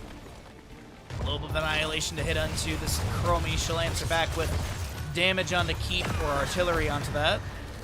Sidewall being taken down. Webweavers are 14 gems away on the left-hand side. Dunk from Asmodan hits the enemy heroes. He actually is going to be going into your Blackpool level 20, not the inescapable annihilation. Surprised by that a little bit. I was thinking it'd be the global value to just constantly poke at structures. But it looks like they want to have that armor debuff as well. So Globe of Annihilation powered by Tide of Sin also leaves a black pool at their impact location for 5 seconds. And is within the pool, lose 8 armor per second up to -15 and take 123 damage per second. Rare black pool. Seraphim, Nano Infusion, Repulsion, and Lord of the Alliance for Varian. These dunks are going to quickly clear out the waves consistently. Taunt from Varian, Leap of Faith pulls. Maiev to the side. The Light Bomb is going to be there. Chromie's so very low, and she'll be taken down. That's a reset for Li Ming, who's going to try and pop off and take down Hopaka. The Tide of Sin on the right side of your screen is down. That's -15 armor onto Jordan. As Maiev is going to be able to back away. Jordan is low. Scorch the Ana won't be taken down. Ubi falls as well. And the members of Gun Platoon are rallying here, as they have dropped a few gems off the enemy, quite a few gems off the enemy, and they'll invade this camp as well. Red Webweavers have been summoned. I think Yrel had more than enough for the turn-in. Is this the push that makes it a 1-1 game? Can they take down a keep or two? Mid lane wave is beefy, to say the least.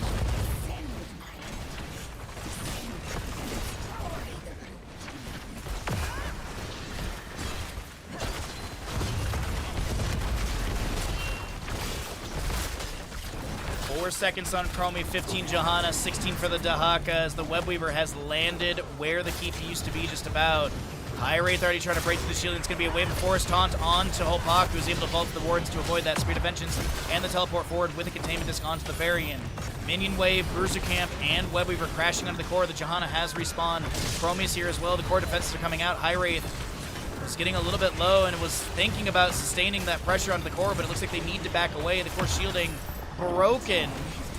Nearly taken down, excuse me. Dunk from Asmodean's huge. The Black Bull's out. Isolation landing. I think it only hit onto your Rel. The Nano Boost, Nano Infusion on your Li Ming as well.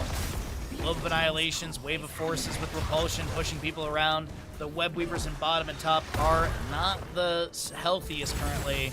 And we're looking at, what, 30, 40, close to a turn-in, but I think they're still going to be 5 to 10 short. 5, literally.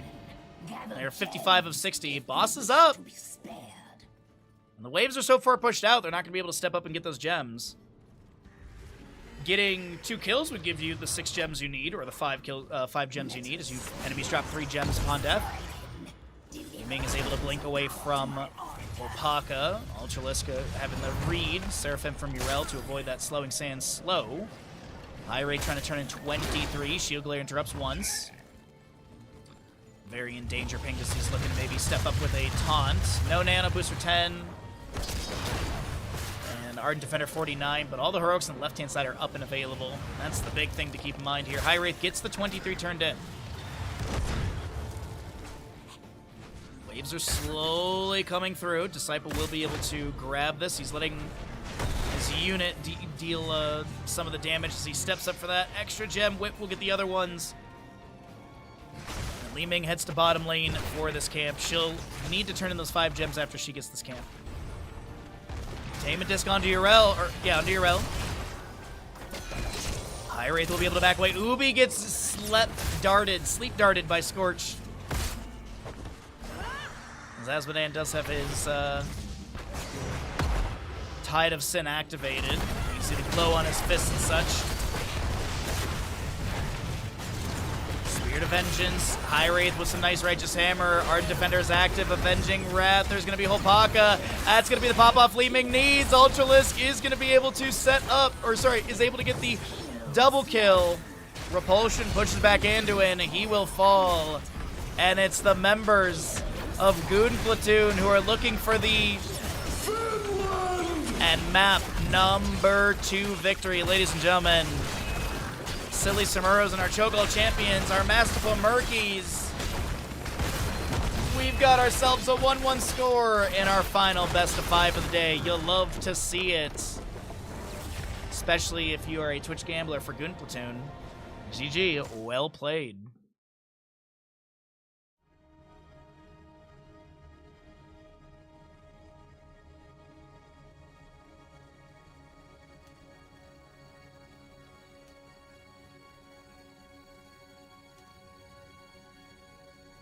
Game Asmodean, dude.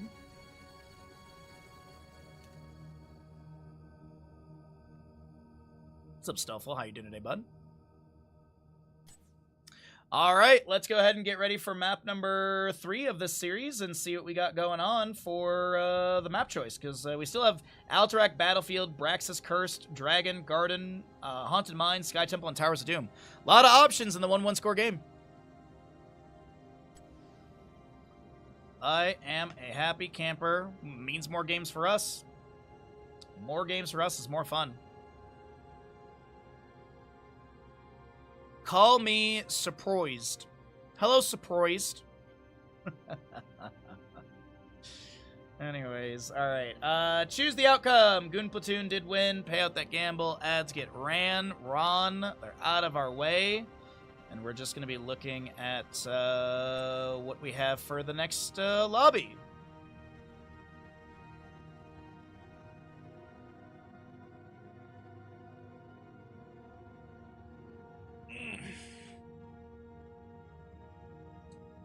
Big payouts on the right side.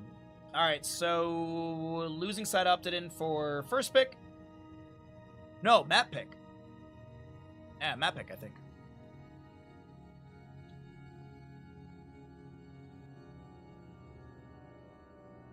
And there is, I should probably just whisper Ubi, there we go. Dragonshire map is ready.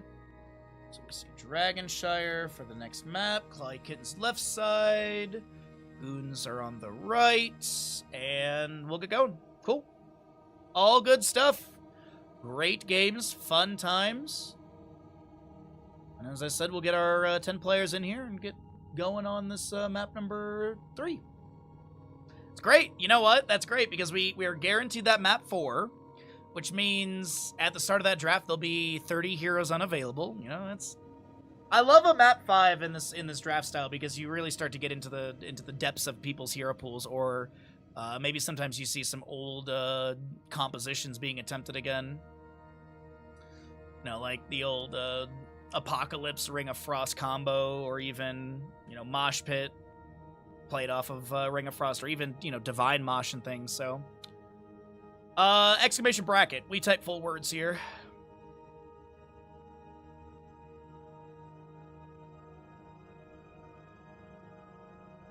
But this is also going to be, there's also the giveaway going on right now, so if you'd like to take a look at the giveaway and help me try and win a free trip to TwitchCon San Diego, that'd be cool. So, you can vote after you literally connect, I think it's like, what, Twitter, Instagram, it's Twitch, Instagram, or email. So you can literally connect your Twitch to this, and you can then vote for me. There's a ton of giveaways. There's 3 different giveaways for this, which is a lot of really cool stuff. So definitely check out the giveaway going on right now. As the readies are out from players, I'm going to refresh this bracketed page really quickly. And here we go. Welcome back to the series. We got a 1-1 score in this best of 5, and the left side is Clyde Kittens, the right side is Goon Platoon. As we get into the ban phase, 20 heroes are unavailable, and at the start of the draft there'll be 24, as of course we get bans. We'll see what we get for Dragonshire. Quite a large map, a lot of chaos going on. You have a lot of double soak rotation opportunities from mid to bottom, or even rotations out from top lane into mid, or even just like our jungler, if you will, rotating into top to potentially offset the 1v1 in the solo lane. Sometimes we do get, you know, the junglers on this map, you know, like your Zeratul, your Genjis. Zeratul's already been played in the series. Maev's already been played. She's another one that can kind of rotate and harass. Could see Genji, though, realistically. He does have the great mobility to jump into top lane and get some pressure onto that solo laner with shurikens, sustain damage, maybe a swift strike and deflect off of the fort gate. Hanzo first banned, okay. I mean, not too surprised by it. He's just a solid range assassin. This channel goes hard with ads. There's no ads in the middle of the games. You don't see ads in the middle of the game, so you're welcome. It's almost like there's that. It's almost like in the downtime is the best time to get rid of ads, and that way you don't get any ads in the middle of a game. So yeah, you're welcome. Hanzo will be banned away as well as ETC. You got your Tyrael to also be removed. What's up, Sephi? How you doing today, bud? What's up, Shadow? Yeah. I was gonna say, like, yeah, Musky, you are very new to the channel. I know you just followed, but, yeah, we manage ads very well here. So, as I say, you're welcome.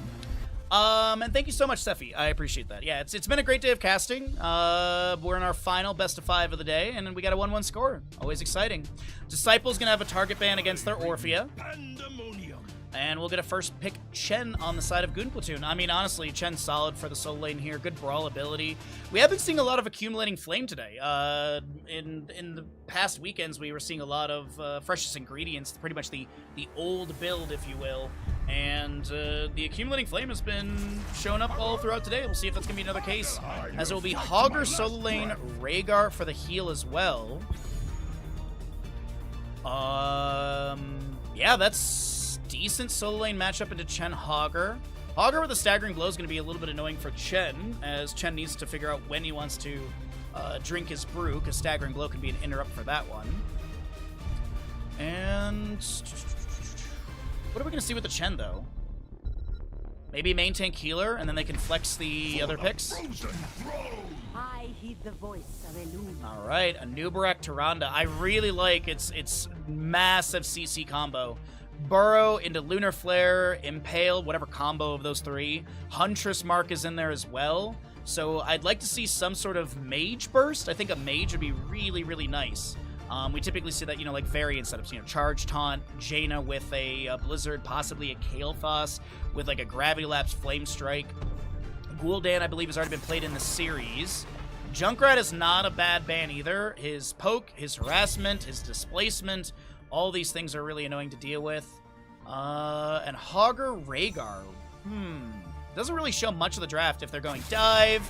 Looks like they'll just get rid of the Genji and just get rid of that, as we talked about, that sort of jungler, if you will.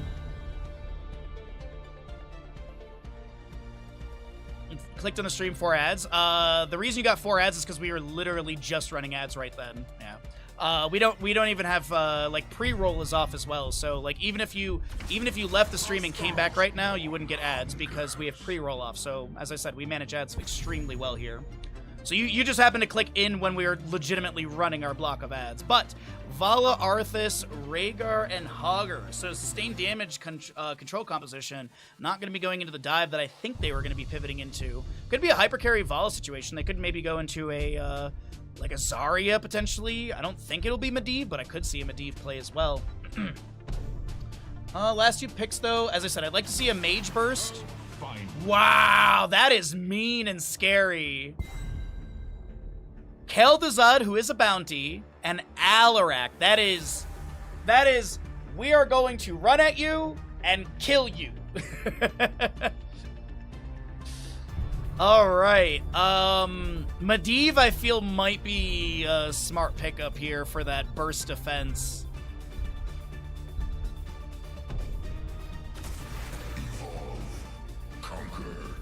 I was not anticipating an Abathur in any way, shape, or form, but here we are. I don't think I really like the Abathur. I'm gonna be honest. I can see the angle for it. I get it, but woof, this is a scary comp coming out from Goon Platoon. Get your gambles in. Get your gambles in. And welcome into all the new viewers. Thank you all so very much for hanging out. We do have follower mode on. I know that does dissuade some people. It's a 0-minute follow, meaning you can chat the moment you follow. The reason we have it on is it literally just helps us avoid bots. We just, instead of having the bots that come through and say, buy viewers or this and that, it just makes our life easier. So I appreciate all the follows. I appreciate everyone hanging out. And thank you for being here to watch the best MOBA ever made, casted by the best NA caster that you have available. Left-hand side, Clawy Kittens, Ubi, Hogger, Vasilio, Rhaegar. Marina's on the Vala, Hopaka, Abathur, and Jordan, Arthas. Right side is Goon Platoon with your High Wraith Chen, Ultra List Kel'Thuzad, in 10 seconds. Scorched Tyrande, Wit Anubarak, Disciple Alarak. What did they say? 5, Is a really 4, 03 on Bounty 3, spec? That's kind of 2, 1. All right, Extended Lightning for the Alarak. What is this Envenom Nest? Really? Sentinel? Ooh, first Sentinel hits and it's on to Abathur. GG, well played. Howling Blast finds its way out for the first stack on Frost Presence. Vala with her Q build as well with the Puncturing Arrow. Manages to get their own stack. Feral Heart and on the prowl for the Hogger. Is that Accumulating Flame for the Chen? You do have your Barb Chains for the Chains of Kel'Thuzad, as well as Legion of Beetles and Moonlit Arrows as Burrow goes out onto the Arthas. The Huntress Mark is there. That is a combo, and as I said in the draft, this is what to expect. Chen with the Breath of Fire over the wall. Hogger's going to leash the camp. Unfortunately, the rotation around the corner is going to be a little fast, and this camp will not be regaining much, if any, health. Though High Rate is a little bit low, the stagger is active. Chains from Kel'Thuzad, and that is going to be a Frost Nova up to 6 stacks on Master of the Cold Dark as Hogger spins in. The camp is going to be picked up here. Ubi will be able to back away as the Huntress Mark will expire, and there is going to be your first Dragonite of the map. Abathur physically in the lane here. Well, there's no rotation into him in time for any sort of kill. Yo, what's up, Zool Rolls?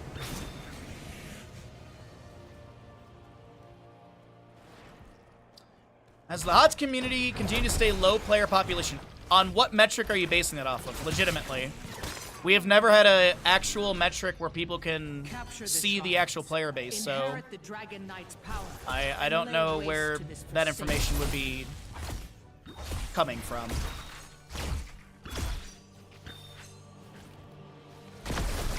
Alarak with a little surge out. Disciple's going to be able to get a telekinesis to the side.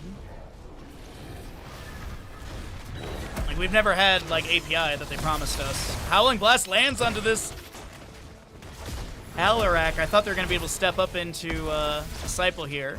93 sadism, obviously. 1 kill percent, or 1-3% raise from the first kill of the map as we continue into negatively charged level 4.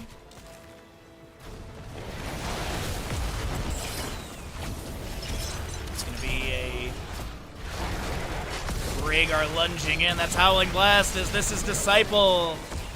Not going to be taken down. Or will be taken down. Sorry about that. Marinas is also going to be hit by the Impale here. Abathur in mid lane. He's just going to be having a few more of these beetles summoned. And it is going to be continued into Prolific Dispersal.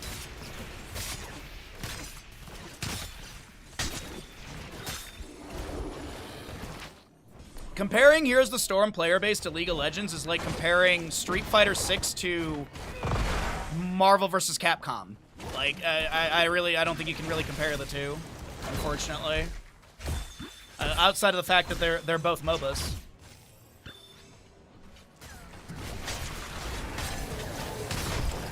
Chains from Kel'Thuzad going out. Howling Blast lands onto your Anubarak.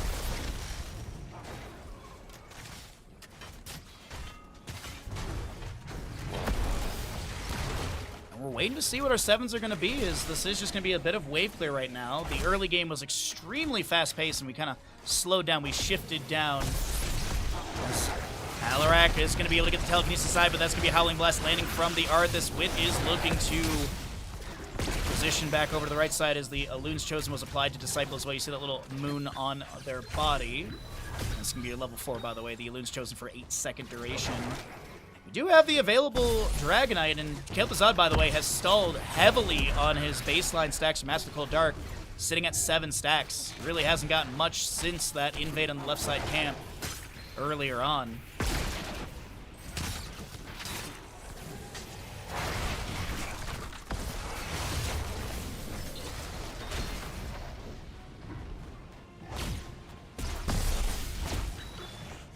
Tower shots in top lane will clear out the wave. The gate has been taken down. Dragonite available in the mid lane. Howling Blast lands onto Wit, who will be able to get the burrow charge to safety.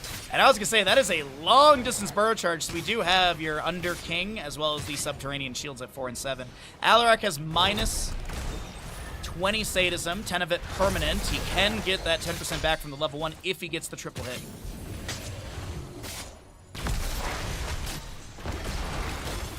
Howling Blast continues to fire out here and there. Sentinel as well from the Tyrande. Armor of the Arclich from Kel'Thuzad activate. You see that sort of spin around him as the Howling Blast again landing. Does have the Shattered Armor level 4, move from level 13. In the most recent patch for Arthas. Speaking of patches, we got to be getting close to a patch. I would assume maybe one on Monday or Tuesday this week. The cadence has been pretty much, once a month, whether it's PTR or live. But we're kind of like at that point where maybe we'll get one on Monday or Tuesday.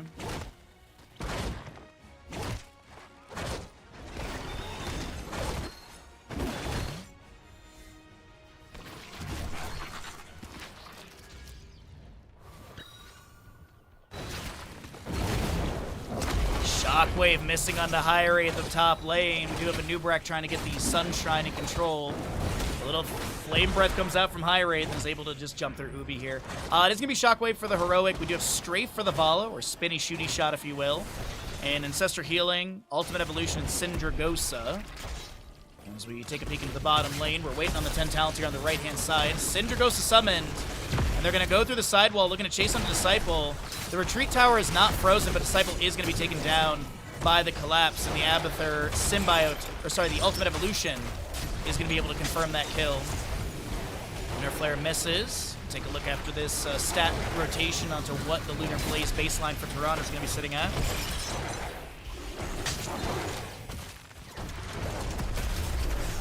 Lunar Flare, nice cleanse from Rhaegar with that Purge. Ancestor will be applied, and Toronto will be taken down. Chains of Kel'Thuzad will go out, and he's the next to be felled by Vala. Well, have to take a look and see what the stacks are for Vala, and we can make the Crankle comparison. All right. Still no wait, no Abathur inside the Dragonite? Hello, Holpaka? That should be a bounty right there. That should be 100% a bounty. It is extremely map dependent, but I think that'd be funny. 5-1 in kills, 2-level lead, and it is Clawy Kittens once again showing things. All right, Frost Blast onto the Vala, into a Burrow Charge of a Nubarak. Chains from Kel'Thuzad were fired out as well. The Huntress Mark is applied to Jordan, this Arthas, as he looks to back away. Howling Blast is going to be able to get a little bit of slow onto the enemies in this rotation. Looks like Hogger will take down the Chen in the top lane from some pressure, as looks like Rhaegar does rotate up to help try and take down the fort. Abathur inside the Dragonite needs to make sure their positioning is good for when the Dragonite goes down. So yeah, they get the Dragonite, but unfortunately, they're not going to get as much value as maybe they were hoping for. Ubi does manage to take down the top lane fort, but Ultralisk is going to maybe collapse. Onto them. Impale goes out. Cocoon onto your Rhaegar. Cinder goes to summon, as well as the Tyrande is unable to get enough heals out, and she'll be taken down by Arthas as his Frozen Tempest is active for the movement speed debuff, attack speed debuff as well. Hogger spins in. That's the ultimate evolution, by the way. Frost Blast gets a root onto your Rhaegar, as well as the ultimate evolution clone. Basilio is going to be forced to self-cast the Ancestral, and now Vala Strafe almost takes down High Rate. The bounce off the gate is splash damage into Kel'Thuzad, as well as your Nubarak falling. And this will be a 9-2 kill game. And an invade onto this camp is looking good for the members of Clawy Kittens.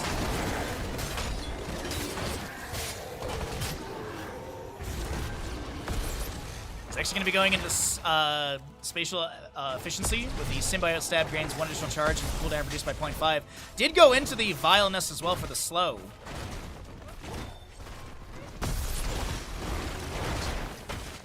Your top lane wave pushed up by the Abathur hat as well. Inner Flare goes out, and this is Frost Blast. They're going to split to make sure that they don't all get rooted. And that's Icebound Fortitude of Arthas right there. If you're wondering what just happened, why did he basically get cleansed out without seeing a Purge activation?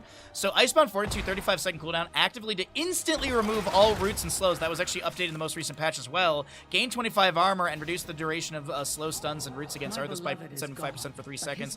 Each hero rooted by Howling Blast reduces the cooldown of this ability by 2 seconds, 35-second cooldown as I mentioned.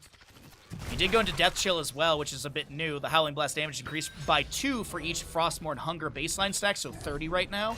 And Howling Blast deals 100% additional damage and roots for an additional 0.25 seconds to heroes under 50% health, as the Rhaegar will be taken down. Or sorry, the Nubarak will be taken down by Rhaegar. Behold the shrines. Earn the Dragon Knight's power. I mean, you could literally just make it that Abathur has to be the one who turns in for the Webweaver summoning them, so that could work too. You could do Abathur inside the Triglav for Volskaya. You could do, yeah, there's a few that would definitely work. Or maybe you could make it like 3rd Curse or 3rd Seed on Guard of Terror, Curse Hollow sort of thing. You could definitely find a way to make it interesting. Ultralisk is taken down by Sindragosa, as the Starfall from the Tron is active. Alarak does finish his level 1, so he's got that 10% sadism back. Did go Pure Malice level 13. This is a pretty common build for this Lightning Surge build. He'll be going into Lightning Barrage if we make it to level 16, but that is going to be Disciple taken down, and I think they're at like 113 sadism, and they're back down to 90. The Keep will be taken down, but I don't know if this is game here. Maybe if a couple... Oh, no, Chen! Chen, no! I was gonna say, if they get this Chen kill, I think it's definitely GG. Shockwave max range. Are you serious? It's the stagger, but oh my god. Frost Blast goes out. We do have the Tyrande taken down by the Vala with 34 stacks currently. This is 34 stacks at 11 minutes, 20 seconds. Uh-oh, Kel'Thuzad is gonna be taken down, as it's a Nubarak and Alarak to defend, and it looks like a Nubarak falls. Disciple saves their KDA, baby. No Finland here as Abathur walks the Dragonite into core. GG, well played. The members of Clawy Kittens looking to close things out in the upcoming map in this best of 5 series. But we're going to go ahead, we'll show you some stats, we'll show you some talents, we'll run the ads, we'll pay out the gamble, and we'll get ready for what could be the final map coming up next. As a reminder, we do have that giveaway going on, exclamation giveaway if you want to take a look at that. You can basically vote for me to, it costs you $0 to vote for me to win a free trip to TwitchCon. So if you'd like to help us out with that, that'd be pretty cool. It'd just be another cool thing. I think it's like most expenses paid sort of thing. I think I'd have to like pay for some food and stuff, but I think it's like airfare and hotel and the ticket are covered. But either way, do check out that giveaway. There's also some, stuff you can get. It's a Gleam giveaway, so there's multiple different entries, like liking a tweet and stuff. But either way, ads are coming your way, and we'll get ready for what could be the final map of this final series of the day. Let's take a look and see where we're going to. The health bar was a disco light for there. Yeah, I saw that, Freaky. I was giggling at that as well. I was definitely giggling at that. All right, so that is going to be Clawy Kittens with Dragonshire. We'll update our score as well, and then once the stream catches up, we'll pay out the gamble and run the ads. Thank you, Ninja. Appreciate the command.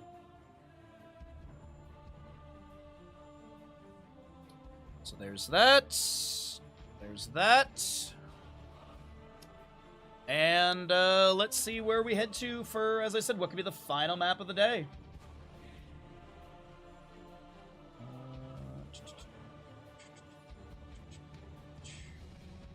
Nice. I don't need anything in that folder, and I'll park myself back in this channel so I can see what is going on. Alrighty. Well, it's been a very fun day of casting, and if this is the final map of the day, it'll be a bit of a bummer, but maybe we'll get a map 5. Maybe we'll end up at a map number 5. All right. Garden of Terror is up next. Alrighty. So there's my lobby. Are you okay, buddy? Get a little lobby link action going out to anyone that needs it.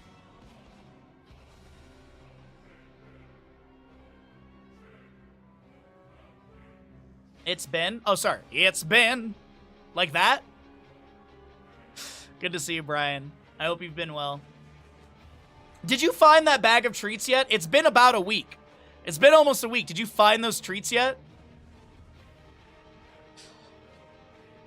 We were playing, a few friends and I off stream here and there. We were playing Baldur's Gate. And, one of our friends was saying that they bought a bag of, like, nice dog treats. And they were going to give the dogs more treats, while we were playing and stuff. And he, like, could not find the bag. You did the net. Where was it? Where was it? Because you scoured the house while we were in comms together. Behind the TV in the basement? Why would Shannon do that?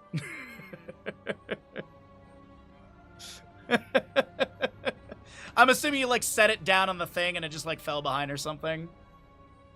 I'm glad you found the treats. I'm glad you found the treats. That you losing your mind about it was, honestly, it was kind of funny to us. Alrighty. Well, cheers. I got myself some passion fruit tea today. We're on our last cup of tea, but this could be the last map of this final series of the day. So here we go. Garden of Terror.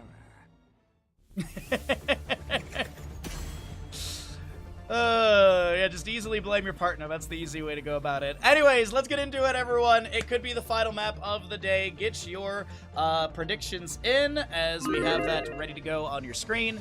And the Clawy Kittens will be on the left-hand side. They will have first pick priority as the losing side of Goon Platoon has opted in for map choice, choosing to take us to Garden of Terror. We'll see what we end up getting here for our draft. Now, for those that might be new to the tournament, may not have seen this draft style before, this is Meta Madness style of draft, which means that heroes that are picked and played are no longer available in the series. So the 30 heroes through maps 1, 2, and 3 are unavailable for the remainder. Bans don't carry over, but we'll see what we end up getting here. So at the start of this draft, effectively more than a third of the Heroes of the Storm heroes will be unavailable. And that right there counts as a double ban, unfortunately, as Cho and Gall will be banned away. You don't need to ban both. Maybe we'll see the respectful Cho and Gall ban. But I feel like Clawikins, they're not going to be memeing around. I think they want to shut down the series. Because as I said, this is an upper bracket semifinal matchup. Winner of this series goes into the upper bracket final, which will be the second best of 5 on Saturday of next week. Orphea will be banned away. Another target ban onto Disciples Orphea. Hanzo removed. Junkrat out of here. Things like Genji are up. His mobility on this map is not too bad. Zeratul already been played. Falstead's already been played. Just trying to think of the globals. I believe Dahaka's already been utilized in this series as well. It is that point of the day where doing 3 best of 5s, all the games start to blend together, so I apologize if I get a hero that has been played incorrect, but I'm doing my best to remember everything. But what do we have here, though, for the first pick on the Clawy Kitten side? Reckoning is at hand. Tyrael's going to be grabbed. There's so many different directions they can go into. They could go a hammer direction. They could be looking at sustained damage with Tracer, which is often paired together because you do have that Swift Retribution at level 7 for the attack speed and movement speed buff as well. But things like Cassia and Mei are still available. Johanna's already been played, so won't be seeing her. Into the Tyrael. What do they want to do early on? Tyrael does have a lot of mobility with Aldruin's Might. Power Slide from ETC and a Diva as well. Okay. Not too bad for Garden of Terror. ETC has really good mobility with his Crowd Surfer. But what do they want to run with this Tyrael early on? Do they grab an early Tracer? Is it going to be like a sustained damage dealer composition? Do they grab maybe a Bruiser and a Healer here? I really don't know what the draft theory for Clawy Kittens is going to be. Let's go ahead and find out as we'll get a little bit more of an idea of what their draft ideals are looking at. There's Cassia, Genji. So it looks like it's a dive-heavy composition for Clawy Kittens. Looking to maybe play this aggressive. You know, you have Fendon, Swift Strike, Cyber Agility, Aldruin's Might. I could see a Deckard Kane here. I think the Deckard would not be too bad as a ban or a pickup for the side of Clawy Kittens or against them. Stay While and Listen could be like a catch to the enemies, whether it's looking to advance into them or possibly as a retreat tool or a disengage tool. You know, you stay a while and listen, then run away. We also do have a lot of good shapes. The Karazim is a solid ban as well. If they are going into a dive-heavy comp, Karazim could really dash in. You've got Cleansing Dash's speed benefits as well, with the Binding Speed, or Blinding Speed, I think it is. Sonya will be removed, just a solid solo laner. Looks like maybe Goon Platoon is known for running like a hyper carry on this map and maybe like a double bruiser situation, so just getting rid of the Sonya for that. And her clear is really good. That is Divine Cow potentially. You have your Mosh Pit and potentially...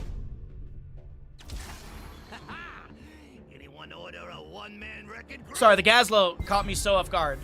Divine Shield and Mosh Pit. Gazlo is a bounty, for those wondering. Gazlo is definitely a bounty. We'll see if the clamps are going to be strong for Goon Platoon to take us to a map number 5. Gonna need a healer. Gonna need a bruiser. What do they want to run here? Bruiser pool is getting a little bit on the low side, but like there's still like Imperius is up. Malthael is solid here. Nearly a full Diablo composition, by the way, by Clawy Kittens. Nearly full Diablo with Tyrael, Cassia, Malthael, and Ariel. Don't know many cyber ninjas in Diablo 4. Maybe, you know what? Maybe that's a new class coming out. They'll announce it at BlizzCon this year, which I will totally be working, right? Yep, any day now. Blizzard will send that email. Any day now, Blizzard. Any day now. TikTok. Let's get into it as we get into Garden of Terror, and we have a Jaina last pick. Get your gambles in. Could be the final gamble of the day, everybody. Let's make it a big one.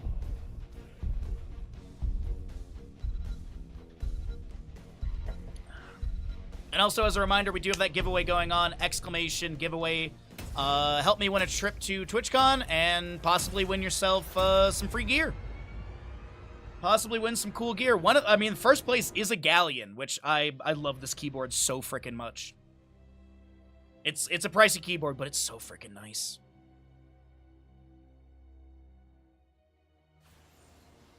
All right. Everything's all set on my end. Here we go, everybody. Left side of the map. Clawy Kittens looking for the 3-1 and to advance to the upper bracket final for next week Saturday. Malthael Ubi, Basilio Ariel, Burritos is your Cassia, Hopaka on the Genji, and Jordan Tyrael. Yo, what's up, Kaimo? right side of the map is Goon Platoon, looking for map 5 through this Garden of Terror with their Gazlo Disciple, Diva High Wraith, Jaina Ultralisk, Wit ETC, and Scorched Uther. 5, 4.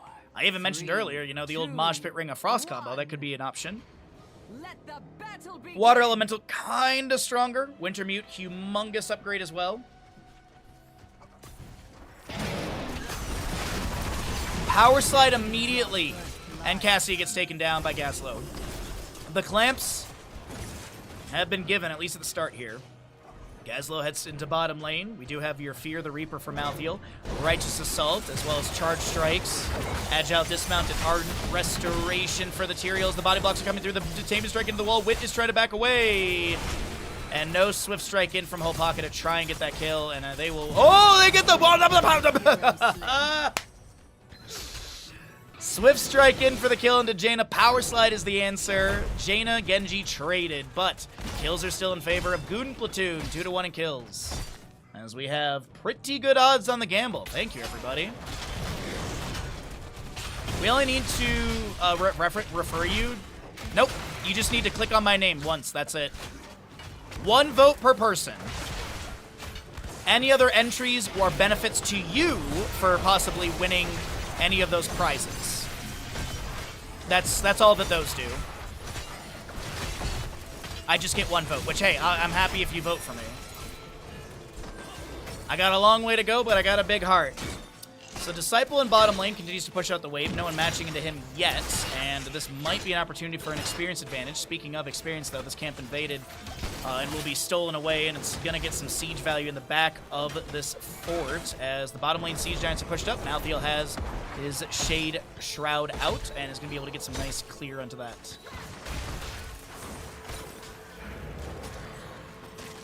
Full Bruce Almighty.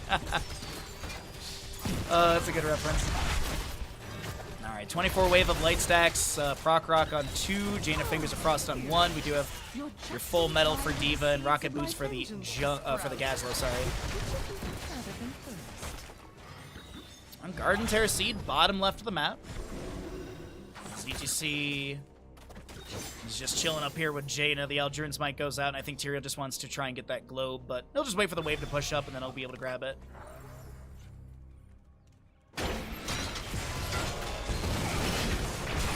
Line from Cassia coming out. Look at all those. What? Did you see how many Sacred Sweeps Basilio just got? I've never seen that before. That's insane. So why did that happen? Reduce the cooldown of Sacred Sweep by 3 seconds for each enemy hero hit by the center. And then you also have increased the radius of Sacred Sweep by 50% with the Majestic Span. I have never seen that many resets on Sacred Sweep before. That was hilarious.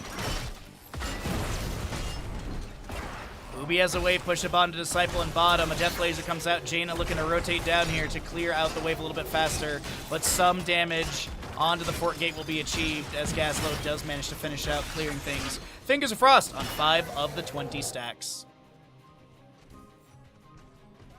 The seal build!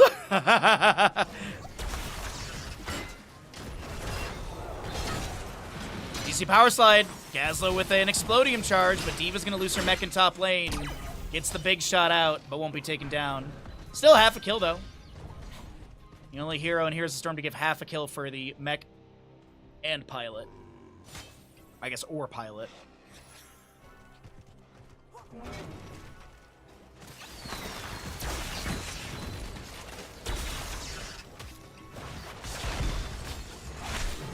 Diva in top lane might be taking... Oh, no, they have got Mecha summoning.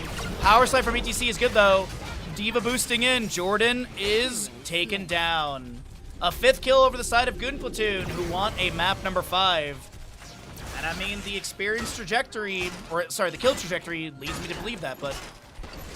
It's Garden of Terror. There's a lot of shifting, and there's a lot that can unfold on this map. Definitely would not think it's snowbally like Braxis. Still no one getting first seed, by the way. Maybe Ubi starts it out here. He's just going to get dismounted by the camp. And speaking of camps, we have Siege Giants with the bottom lane grabbed. Thank you so very much, Nika, for the clip. Appreciate it as always. No Swift Retribution. We do have Overload for the Gaslow. Death Laser can now store up to 2 charges each. Hero hit by Death Laser reduces cooldown by 0.75. You also have the EDZ PEDZ, or the Easy Peasy Dimensional Ripper.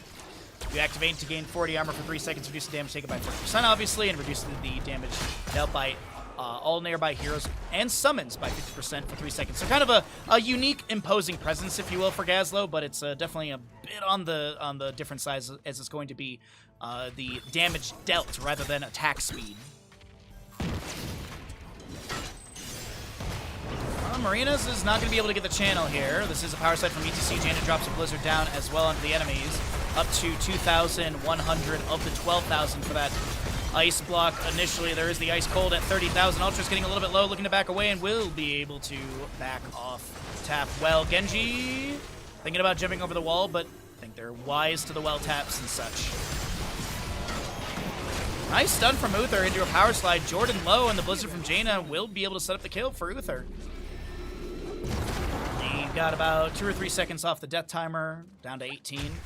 Jaina's going to pop that water elemental. It is Gravo Bomb, Bunny Hop, Mosh Pit, Divine Shield. And Power Slide, Mosh Pit? I thought they had that. Well, that is a Crystal Aegis that will inevitably lead to the death of Cassia. Swift Strike from Genji. Power Slide from ETC finds no stun. And Wave of Light from Uther has been completed. Genji in the bush will be found by Disciple, who's still just trying to back away.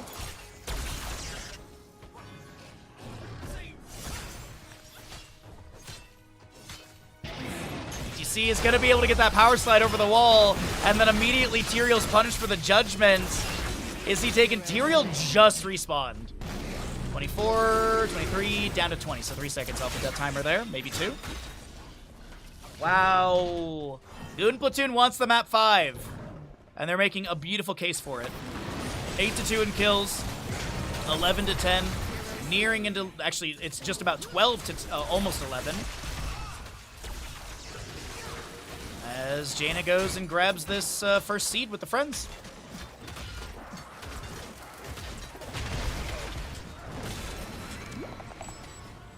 Nicely done. Genji is harassing over onto D.Va here. It is going to be X-Strike, Judgment Ball, Lightning, Crystal Aegis, and that Last Rites for Malthael. You want a map 6? I'm sorry to disappoint you.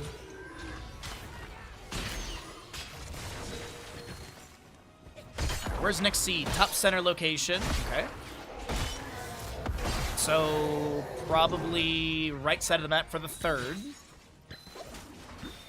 As we get a top lane wave pushed onto this fort gate, we'll see what kind of siege value will be picked up. Fort gate has been opened up significantly. Jaina dropping a Blizzard onto the minion wave. Does have 12,000 for her ice block. And she just finished out the Fingers Crossed. D.Va boosting in. Mecha Explosion available if she wants to pop that. Power slide in from ETC. There's going to be a Bunny Hop from D.Va. The Ball Lightning coming up from the Cassia as well. And this is Tyrael able to jump inside. Mecha Explosion with the nuclear option level 4. Genji deflect. Mitigates the incoming damage, but the top lane fort will be taken down. ETC power slides over the wall, but he kind of leaves Jaina behind. The Divine Shield is available. Judgment from Tyrael. And Divine Shield applied to the Jaina in that moment. Afraid of the follow-up into her after that Judgment. Bottom lane wave cleared by Disciple. And we're nearing a 2-level lead. Obviously a talent tier advantage with 13 to... almost 14 to a little more than 12.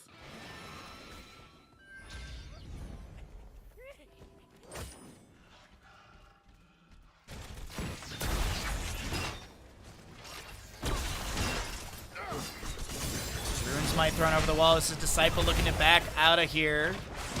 The Easy Peasy Dimensional Ripper was activated. That was that sort of weird animation around the Tyrael as the Gravo Bomb goes out, but only pulls in 1.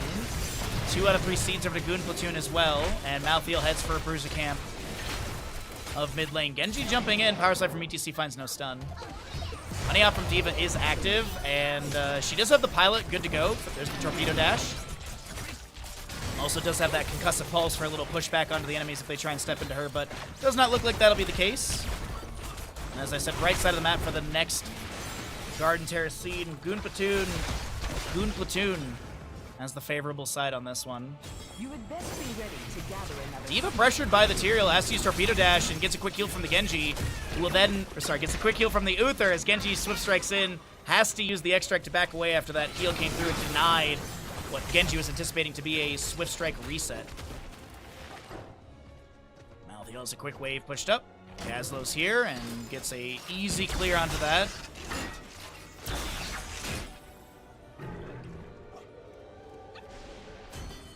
There's my precious seed. Bravo Bomb misses. We do have a Death Laser out from Gazlow into the enemies. It is even talent here for now.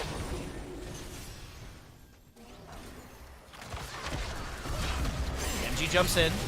Scorch with a few shurikens out. That's going to be D.Va mech lost. She gets the Divine Shield. Ball lightning from Cassia coming out as well. Water Elementals here. Genji jumps to the side. Gazlow with a few autos here and there. As a face mode from ETC disrupts. And Ariel goes for the channel. Is there going to be any delay into her? Mosh pit. Oh, no. I thought I heard the start of a mosh pit, but it's not going to be the case. Judgment from Tyrael goes onto the Uther. He will be taken down. A 4th kill over to the side of Clawy Kittens. And Uther will have some ghost heals for a moment for the allies in this bottom lane, but he will expire.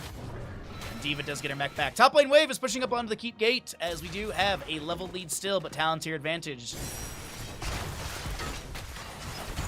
Bravo Bomb.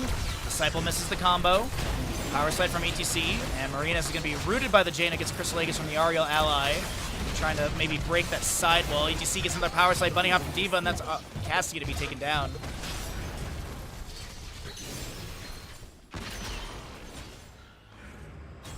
I feel a seed germinating. Are you ready for it? Are we ready for this seed? It's on the left side of the map. 16 Talontiers really close for the members of Clawy Kittens. It's the Cassia death timer, 14 seconds. She'll respawn at just about the time of the seed. Allies could possibly delay. As Jaina works on a camp on the right-hand side. High Wraith just above with the Bruiser camp as well. Break the seed. And don't fret about the Shamblers. They don't Okay. feel a thing anymore. Malthael self-cleanse with the level 13 inevitable end. Does look like this Ariel has the channel. I don't think ETC is going to be able to power slide over the wall and disrupt without dying. I think that power slide would have been suicide. So good call. They back away, but it does give 16 on the left-hand side. Duel set the tier with the Herodric are forging as ETC power slide through. Ball lightning coming up from Cassia. Wit and Scorch will play a bit of volleyball. As Genji swift strikes in for the deflect off the tower shots into the enemies, but no one will fall as Wit does tap well. Yo, welcome back, Stark.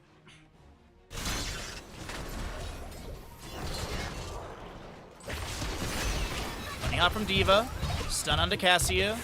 There's a judgment from Tyrael as we do have a Detain Strike up against the wall. Power slide from ETC. No mosh pit utilized yet in this entire map. The Grabo Bomb, X-Strike, Mecha Explosion. Tyrael will fall. Mosh pit was used just now. Last rights onto the Uther. He will be taken down as this is going to be Cassia falling in the lane to Gazlow. 3-1 in kills. Power slide from ETC misses onto Ubi. Looks to try and rip up some of the souls here. Meanwhile, in top lane, there was that camp. Shouldn't you be gathering that seed?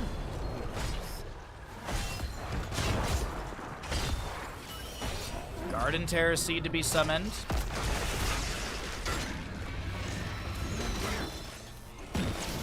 Let's see what kind of siege is going to be gotten here. So Garden Terror in top lane. Oh, there's a Catapult still here, okay. Bottom lane fort is definitely going to be taken down. Are they continuing to siege through bottom? Because it looks like mid is going to be left, yeah. Yeah, they're already pushing up into the wave. I feel like they're going to continue going here. Though the rotation from Jaina ETC leads me to believe otherwise. And top lane still being worked on by this Malthael as it worked through the keep gate already. D.Va zones back the Tyrael, boosting after them as well. Gazlow steps up, and so they're going to be looking for this mid lane fort. Judgment from Tyrael. Jaina will ice block, and she'll pop the Water Elemental immediately, trying to take down this Ariel chasing in. Big Cone of Cold, and Ariel's going to self-cast that Crystal Aegis. Ultralisk will be taken down. No Divine Shield for 3 seconds. as the Garden Terror in mid lane almost is going to be able to get this fort, and it looks like they do manage to get it, but Genji swift strikes and takes down the D.Va pilot. Allura will be down for the next 45 seconds. Last rights on Disciple, and that is a kill into Gazlowe as well. 8-13 in kills, favoring the side of Goon Platoon overall, but a triple kill just picked up by Clawy Kittens, and we got a small pause coming through. So let's go ahead and do a quick one of these so we can at least take a look at stats, and we'll see what's going on with the pause and everything. But we can at least talk about everything that's going on right now, and we're not really, we're not showing anything, you know, minimap-wise.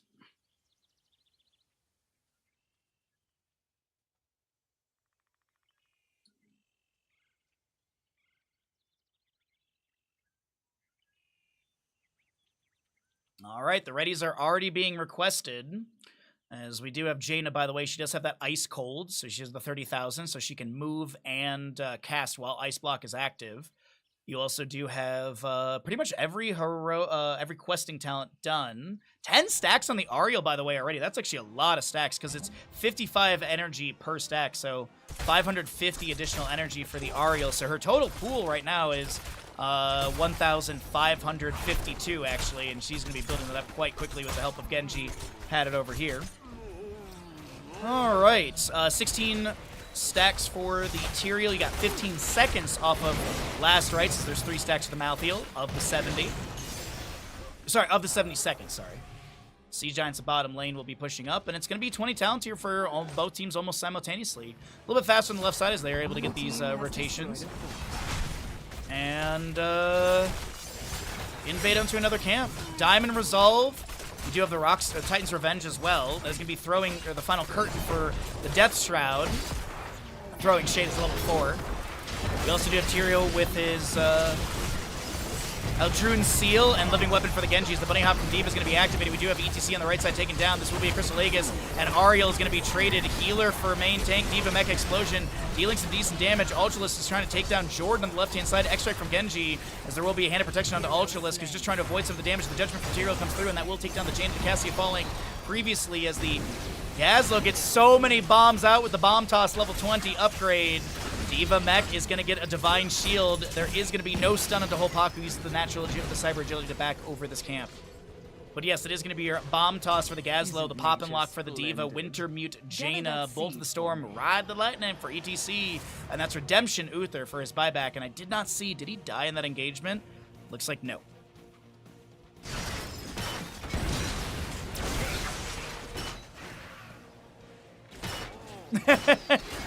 Yes, better, exactly. Good quote. I appreciate it. I do appreciate the quote there. Nicely done.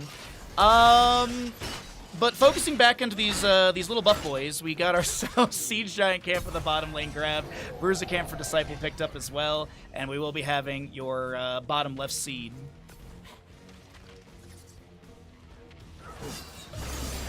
Smite thrown in, power slide from ETC. Face melt to push back the enemies. And Uther Divine Shield is the only heroic on cooldown at 25 seconds currently. It's going to be Garden Terror over to the side of Clawy Kittens. Maybe push out this map a little bit. But it does feel like they're backing off to go clear out the incoming waves.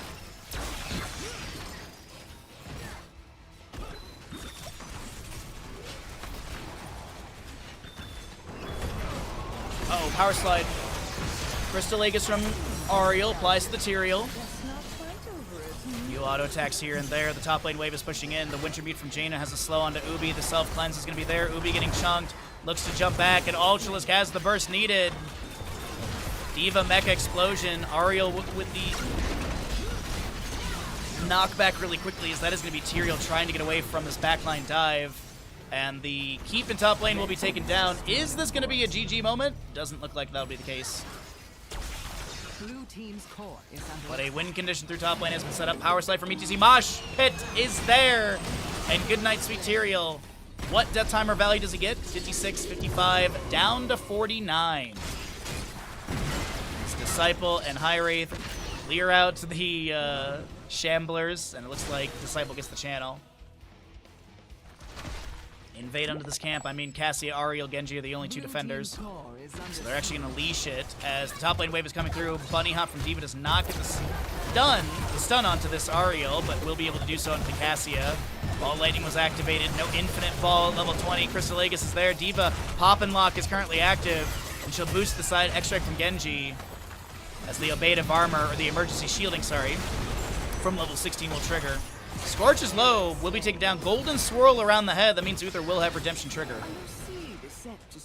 As they chase on to Uther, the Gravel Bomb zones the enemies back, as well as a Explodium charge as well. 2 out of 3 Garden Terror seats for either side, and I gotta say, I mean, if Garden Terror is picked up by Clawy Kittens and they get a couple kills, they could look through they could look at a bottom lane victory push.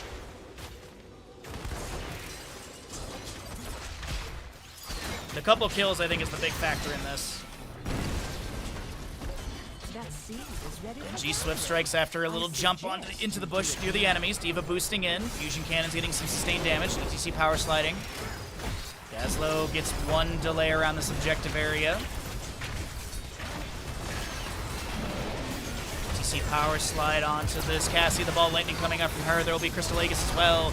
Judgment in the backline from the Tyrael. D.Va on the left-hand side, looking for an angle to rejoin the allies and just boost to safety through their own fort gate. Is there going to be a channel from Ubi? It looks like yes, and ETC will be taken down. That's huge. Bottom lane is massively pushed up right now, and I'd love to see a call for just an all-in bottom lane. I think they could honestly take it if they all go bottom here. Need some tower shots mid. Looks like they are going to go for this fort as well. It does not seem like that'll be the call.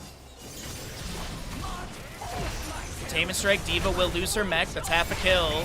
D.Va Pilot gets Divine Shield. Last Rites is not applied. Mid fort does fall. Garden Terror in bottom lane, down to 50% health, as it does lose health when it auto-attacks. And this Garden Terror has the Overgrowth plant. We have mid lane Garden Terror arriving at Keep Gate as well.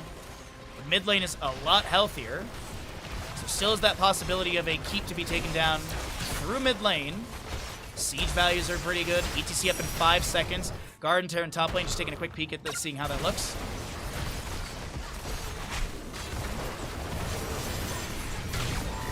Tame Strike pushes back the Mecha Explosion, which does zone a little bit. Mid lane keep will not be taken down, but it's still sitting around 25% health. Top lane fort, similar in that health pool. As Genji sets up in the bush. Looking for some shurikens onto Disciple. Let's have that Shuriken Mastery completed with the Shin Gun level 13. Drune's Might thrown in. D.Va boosting in for a small stun as well with her level 7. And that'll be that. But yeah, there's your Hit the Nitrous. The initial speed bonus of boosters is increased by 30%. In case of normal booster over 0.5 seconds during this time. Boosters stunned for 0.5 seconds.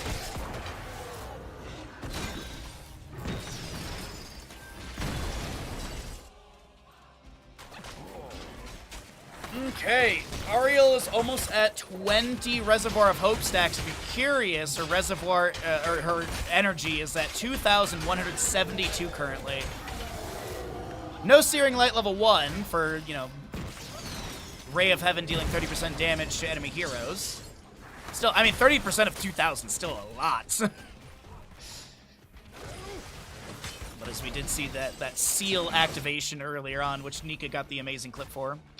Alright, well, we got everything. Whoa! I apologize. I was literally about to start talking about heroics off cooldown. Mosh Pit was utilized right there. I trust you. And 53 seconds for the Tyrael death timer, as next Garden Terror seed will be bottom right of the map. Waves are pushed up a little bit in favor of Goon Platoon, and they want that map number 5, and I think there's a chance for it. I'm not going to say it's guaranteed. I'm not going to cast or curse them. But I want a map 5 personally, just so we get more games. It is time. So Tyrael's up in 25. The Seed is ready to go. Disciple's already working through the Shamblers. ETC helps out a little bit. Disciple has the channel. D.Va pushing up bottom lane. Bottom lane and mid lane, kind of similar on health bars. A little difference on what's available, but the overall health between mid and bottom gates are pretty equal.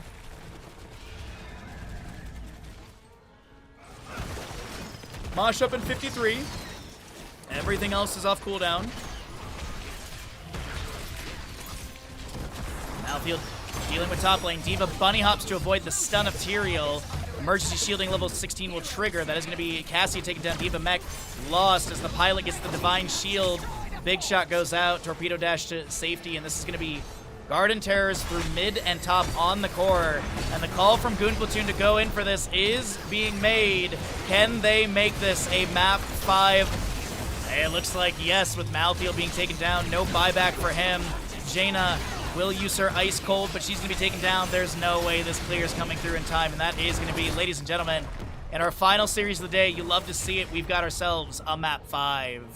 GG, well played. It all comes down to our upcoming map, and we're going to find out what that is. Of course, at this time, we're going to go ahead and run out some ads. We'll show you the stats and all that good stuff. Be sure to check out the exclamation giveaway while the ads are running, so you have something to do. Be sure to vote for me so I can win a trip to TwitchCon for free. And you can possibly get yourself some giveaway stuff. So exclamation giveaway, check it out. If you want to take a look at the bracket, anything like that, be sure to check out exclamation bracket. And be sure to follow here, all that good stuff. But either way, let's go ahead and get ready for the final map of the day. The final ads are coming your way. And we'll see where we're going to in just a moment.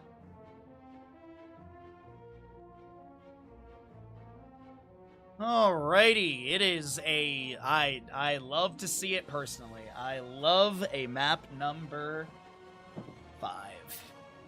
What are we going to get, though, for the choice here? We'll let the stream catch up.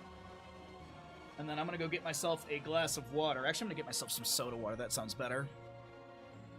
So Goon Platoon did win that. We got a 2-2 score, and I'm going to run to the bathroom and run those ads.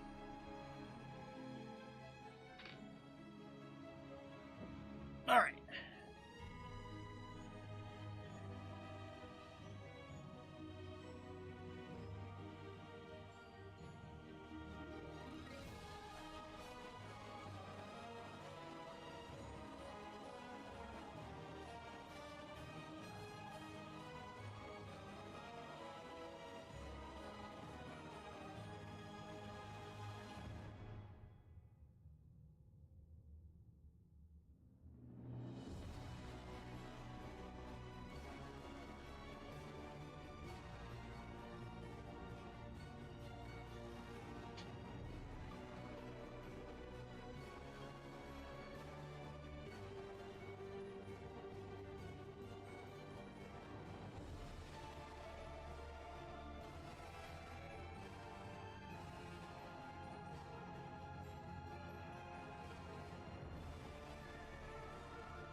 All right, thank you for your patience. Got myself some water, got myself to the bathroom, and we are ready to go into the final map of the day. And we don't even have a lobby yet. We don't even know where we're going to. But either way, happy Sunday, everyone. Thanks for hanging out. All right. Let's see here. Oh! You love to see it. Towers of Doom map number 5. Towers of Doom for a map 5 is so perfect. It is my personal favorite. All right, lobby has been made. Let's get a link out for those that may need it. Looks like a link already went out, so we'll get into the final map of the day. And I'll go ahead and start the prediction. I'm going to start the prediction. Once we get 10 players in, I will hit the prediction if you want to blind gamble onto this. I know some people do enjoy just the raw gamble. Sunday? Oh, did I say Sunday? Sorry, Saturday. Today's Saturday.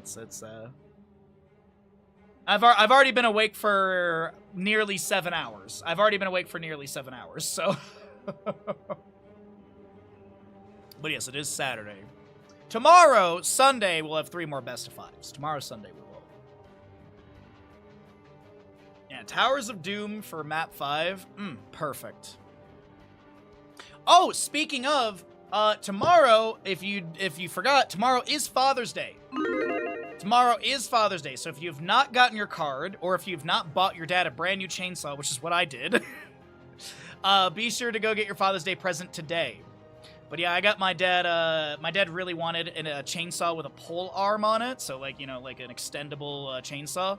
So I got him that for Father's Day, and we were video chatting on Wednesday, or Thursday, we were video chatting, and he opened it up, and he was like, oh my god, I have not seen my dad that excited for something in a very long time. He's not the easiest to shop for, in my opinion. He's one of those, like, I bought him a sweater back when I was in high school, and he still wears it to this day. He has, like, 5 other sweaters that I bought him, but that sweater still hasn't been, like, worn through yet, so... So he's a bit, like, it's a bit hard to shop for him, but he was, like... I was talking about the handheld chainsaw I bought from a friend, or borrowed from a friend, and I was telling him about it, and his eyes went wide. Because I asked my mom initially, I was like, do you think he'd like that for Father's Day? She's like, no, he doesn't need that. And then I told him about it. He's like, hell yeah, I need that. We got him some food, cake, t-shirt, and some bee stuff. How's the bee stuff going for your dad? He, like, just started, like, a week to 2 weeks ago, I think you were telling us, during D&D. It's pretty recent he started his beekeeping stuff. On the left-hand side of this map number 5, we're going to be looking at Clawly Kittens. Right side is going to be Goon Platoon, final map of the day, best of 5 series. 40 heroes are unavailable. At the start of the draft, 44 will be unavailable as we get through the bans. Effectively, half of the pool of heroes in the game will be unavailable. If we get a Cho'Gall ban, it will legitimately be 45 of the 90 unavailable. So we'll see what we end up getting here, as it's going to be a Junkrat ban coming out from Goon Platoon. The hero pools have gotten a little bit smaller. You know, the tank pools are dwindling a little bit. Healer pools starting to get small as well. Solo lane is missing a bit as Orphea continues to draw bans. Disciple not having the opportunity to play Orphea, the Nexus-born hero, in the series. For a few months recently, he's been practical bee lessons. That's what it was. Thank you for the clarification. He seems to be enjoying himself. Heck yeah, that's awesome. I'm glad to hear. It's a great hobby to have. It's a really, really great hobby in many, many ways to have. But happy Father's Day to all the dads out there. Or I guess happy early Father's Day. But yes, don't forget to get your cards. All that good stuff. Tomorrow is Father's Day. Alright, so Vikings, Junkrat, Medivh, and Orphea banned. Hanzo makes it through, as he did draw a lot of bans throughout the series. Get it? Draw. Bow and arrow, draw. So, you can boo me, it's okay. What do we want to see, though, out from Clawly Kittens? Is there a solo lane pickup they want early? Zul, I think, honestly, on this map is pretty good, because his double soak is wave clear, and the double soak from top to mid is really, really quick, and his siege potential amplification with those jailers is nice. It is going to be Stitches Sonya. Alex Straza and Stitches with the level 1 Globe Talents is a bounty specific on those level 1 Globe Talents. If I ran the world, beekeepers would be reimbursed by the government. Makes sense to me. I'll vote for that. I'll vote for that.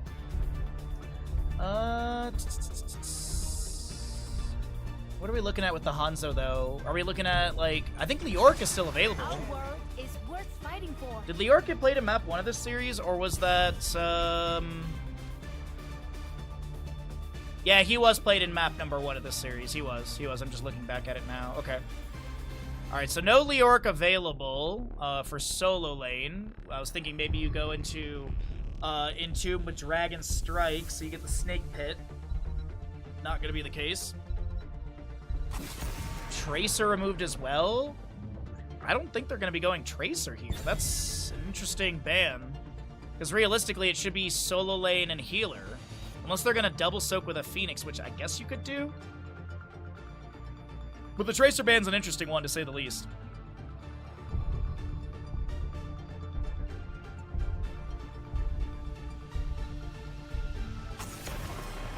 Get rid of Kael'thas. Kael'thas with Stitches makes sense. Tyranda's already been played. I think it's gonna be Alexstrasza. I do think they're gonna go for the bounty, Alexstrasza Stitches. But you need some sort of like CC after the hook or after Gorge. Falstad, I believe, was already played in the series. Yeah, he was played for the Hinterlands Blast in map 1. Guide my path. Anytime you're ready. Okay, Karazim and Raynor do have ways of buffing movement speed, so that's probably the reason we're seeing them. Also, like, 7-sided strike on the single target's not too bad. Could be a Banshee game from Raynor. I could see Hyperion as well.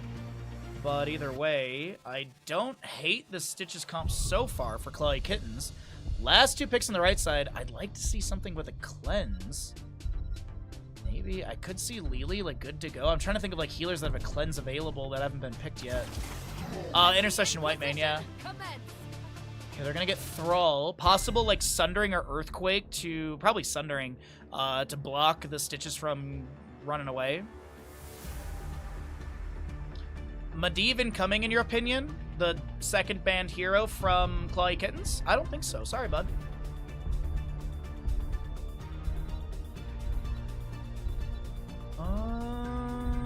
What do we want for the last pick, though? I think it's like a Burst Mage. Here we go. See Valera. I screenshot Valera. Alrighty. Well, as I said, it is the final map of today's Best of 5. It is the final map in this series.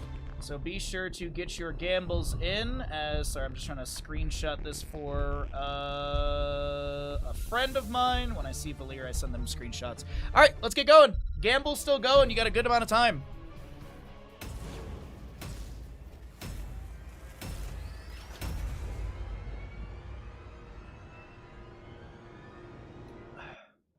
Valera's a bounty. I mean, like, I see the reasoning. I see it. I can see it. Hook into Valera combo. I think it could be good. Prepare yourself for battle. Think is the key word in this sentence. Klykins on the left-hand side, Ubi, Sonya, Vasilio, and the Karazim. Marinas is going to be a Raynor, Hopaka, Valera, and Jordan is the Stitches. Right side is Goon Platoon with the Ultraless Konzo, High Wraith Phoenix, Wit May, Scorch Whitemane, Disciple Thrall. As we get Maelstrom Weapon for the Thrall, the rare Maelstrom Weapon these days. We don't see it too often. It is going to be your Pity the Frail Whitemane. You do have your Blizzard upgrade with the Ice Storm. It is going to be Arsenal Synergy for the Phoenix and Target Practice Hanzo. Crippling Poison, Veteran Marksman Raynor, Iron Fist Karazim, Furious Blow Sonya, and your Stitches with the Hunger for More. Looking for Globes. Hook onto Wit immediately. As your Valera sits completely invisible. What? They must have seen a shimmer or something. Hanzo with the immediate Stormbow into Holpaka. And is going to chunk down Valera quickly.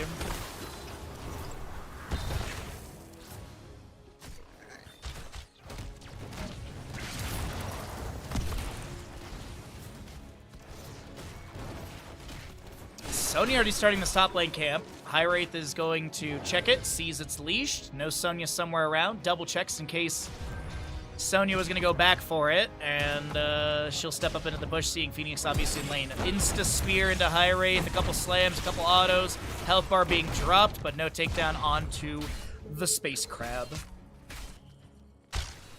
Sonic Arrow from Hanzo's. Discovers Valera. The Stormbow misses.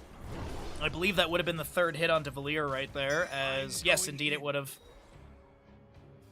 I think it's just trying to get that one completed, as she's a little difficult to land these skill shots onto, as Wit gets chunked. The Iron Fist hit at the end onto Wit. That was decent damage. Raynor on 4 stacks already for his Veteran Marksman. He's got the Pepper ready, as you saw the little shells underneath the mana bar. Valera in this bush.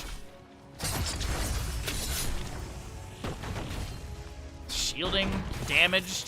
Valyra helps Sonya finish up this camp a little bit faster. Invade over here on the left-hand side, or at least step up. No invade as the camp is still down for the next minute 20. Right side camp is very similar.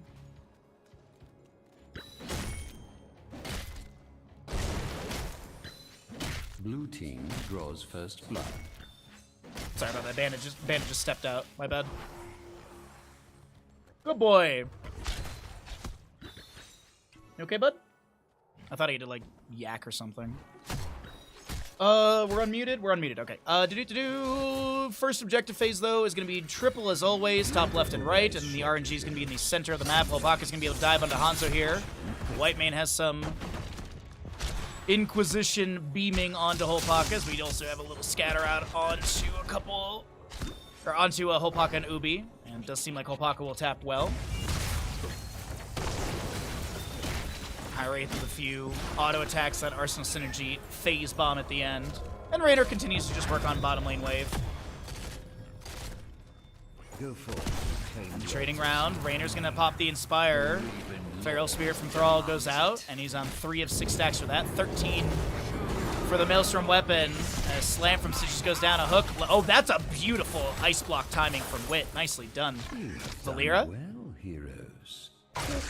Dive onto Phoenix. The spear to follow up the combo, but once again, High Wraith will not be taken down. Space Crab will hearth out and do a little dance. 36 to 36 in HP as the top left and right were traded. 4 of 6 for the Thrall right now as Kerosene looks to punch into the back line, but needs to reposition and back away. A hook lands onto White Mane. Valyra dives in immediately, Sinister Strike onto them.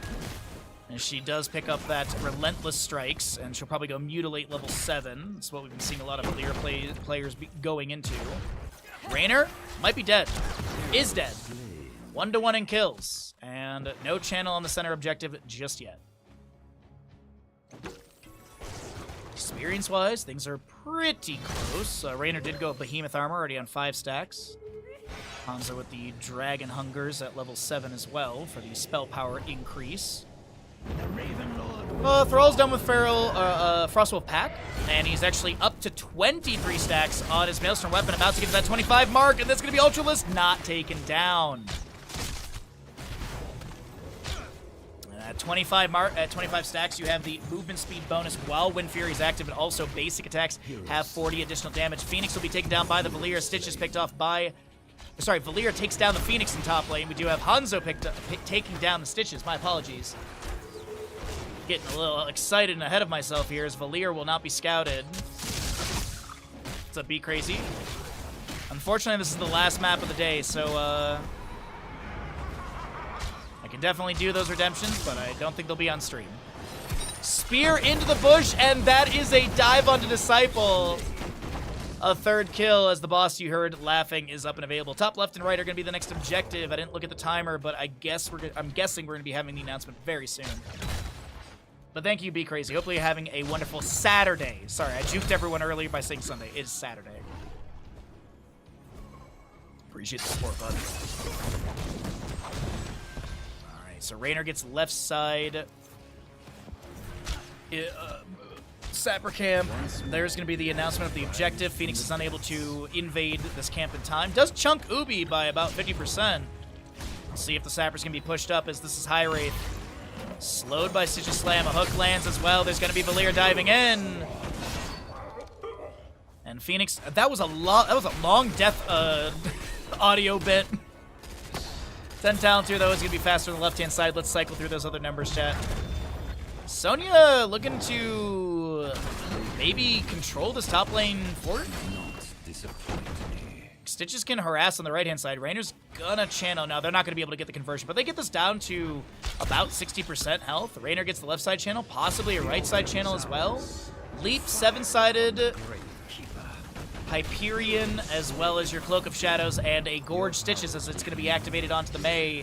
After the Thrall does get taken down by Valyra, we have a Hyperion sent by the Raynor as well. Scorch on the right side pops the Scarlet Aegis for 40 armor, and at level 10, 440 HP. And that 40 armor is a 4-second duration. It's a lot of 4s at level 10 for this pickup, as a Planet Cracker, which is a bounty, will be utilized to delay at the objective. 100-second cooldown. to possibly still lose 4 more, or still lose HP on your core. Wait a minute, Slam, Phoenix is taken down. And now Disciple, oh, that hook onto Hanzo is good. Sundering Control, as we were anticipating in the draft, to create a little bit of space, but unfortunately, Hanzo and Phoenix do get taken down, and this is your Kerosene channel on the objective. How am I? I'm doing all right. I'm doing all right. I got what I guess to be good sleep last night because I feel awake today. Oh no, goodbye.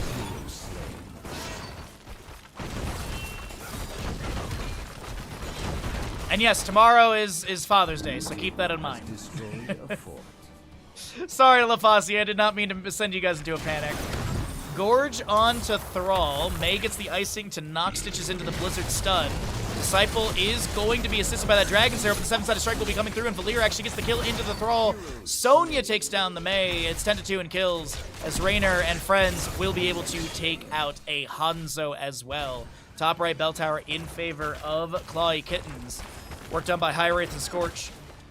Mid lane being opened up. Valir and Kerosene will reset for full health or mana. Obviously, Valir has no mana. Level 13, pretty standard stuff. Really nothing too exciting. You do have that line 'em up. You've got the no escape. You're gonna be looking at the meat hook with the serrated edge as well. There's that mutilate for the Valir as we talked about. Kerosene will actually pick up the spell shield. I definitely can see the reason for it, but I was thinking it's going to be dash talents. You do have the blinding speed, as we mentioned. Decrease the radiant dash cooldown by 2 seconds and increase the maximum number of charges by 1. I was thinking it might be like Quicksilver at level 13 with cleansing touch at 16. Valir with the blind. Increase the duration of Cheap Shot's blind by 2.5 seconds. Red team. Top lane fork converted by the Phoenix. Meanwhile, there's a hook on Disciple. Hyperion summoned by the Raynor as well. Scarlet Aegis, Ice Wall, Planet Cracker. Thrall on the left-hand side is so split from his team as the Dragon's Arrow comes through. Unfortunately, it's not go. Oh my god, that hook onto White Mane. And Valira steps up and they just burn through the Hanzo, White Mane, and Thrall health bars. 4 shots still rain on into the core, and it's 32-24 in core HP with bottom bell tower converting in favor of Clawy Kittens.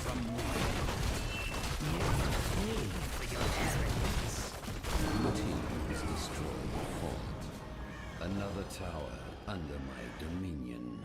Alrighty. So they hold bottom lane for now. Minute 20 on the right camp, minute 17 on the left camp.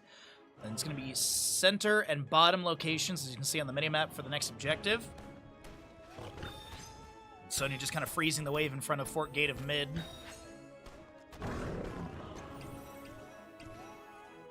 Are they bossing? No. I mean, Sonya Kerosene, I think, could. Okay. Gorge onto the Maya and the May at bottom lane, and Stitches gets taken down. Ice Wall will be summoned, and Raynor has nowhere to go. He'll lose a Gambit. He'll lose one of his 15%. If you're curious, because it does actually do the math for us, which is really convenient. Oh, that's not where I want to go. We are going to be seeing 172.25 on that Veteran Marksman. Oh, wait, that was his second death? Oh, I didn't even realize that was Raynor's second death. He's actually down to 30%. Excuse me. Planet Cracker to break the disengage. That'll be Valir and Kerosene taken down. That's some really important later game experience as well from those kills. Sonya currently working on a top lane structure. We're not 12 minutes yet, so no upgrade onto structure health. Now, if the objective phase is active during that time, they won't upgrade. But I'm assuming May and White Mane get the channel here. 8 shots going to the enemy core. And we'll have the announcement of your structures upgrading at the 12-minute mark, as well as the center teleport opening up. 41 stacks for the Thrall, by the way. He's getting close to that 55 mark for the passive 15% movement speed increase with the additional 75 damage, so that's 115.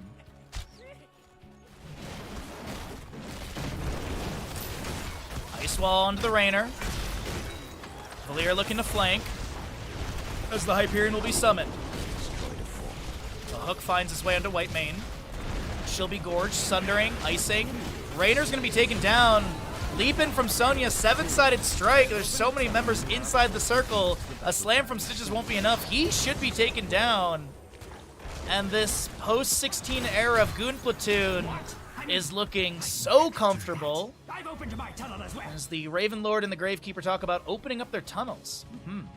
Scatter off the sidewall, misses Valera, but there's going to be a chase onto her. The cleansing touch from the Karazim does allow her to back away, unfortunately. Karazim will be taken down as the cleansing touch, as I mentioned, the Radiant Dash from Ally makes them unstoppable for 1 second. This is Boss Call. This is a Boss Call.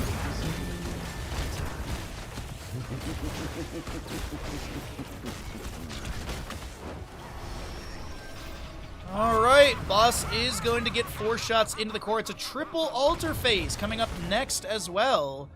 And we have 3 to 5 in shots favoring Goon Platoon. See what is going to be achieved here. I feel like it's going to be a 10-3 trade. I feel like this will be left side Clawy Kittens gets this. Now, heroes. This they're going to lose 10 HP. Unless... Oh my god, are they going to give? Oh, Valera. Trying to chase onto May. Right side does get channeled, so that's down to 15. Is that all? 9-point difference in this game. Valera obviously seen by the wave throw, will be taken down by the Rainer, as there was a hook onto him. It looks like Gorge was utilized as well. Ultralisk not respecting the 1v1. The Cloak of Shadows will be used to leap in from Sonya as well. The Planet Cracker coming through. And it actually does something for once. Dragon's Arrow timed out beautifully, and Sonya does get taken down. Well, they do manage to get the left side channel, so it is going to be 10 to 21. An 11-point deficit for Clawy Kittens, as they are now the ones trailing in experience. And if you're curious about that, there's the breakdown for you at the bottom of your screen. Oh boy, gotta be honest, the turn at level 16 is humongous in favor of Goon Platoon. And this is not an elimination matchup, but the winner goes on to the upper bracket final, and they played, in theory, 1 best of 5 and 1 best of 7 on Saturday of next weekend, Sunday of next weekend. This weekend is 3 best of 5s today and tomorrow. Next weekend is 2 best of 5s, and then 1 best of 5 and a best of 7 grand finals, for those wondering. But let's go ahead and focus on in, because this is Goon Platoon looking to get some sappers over the wall.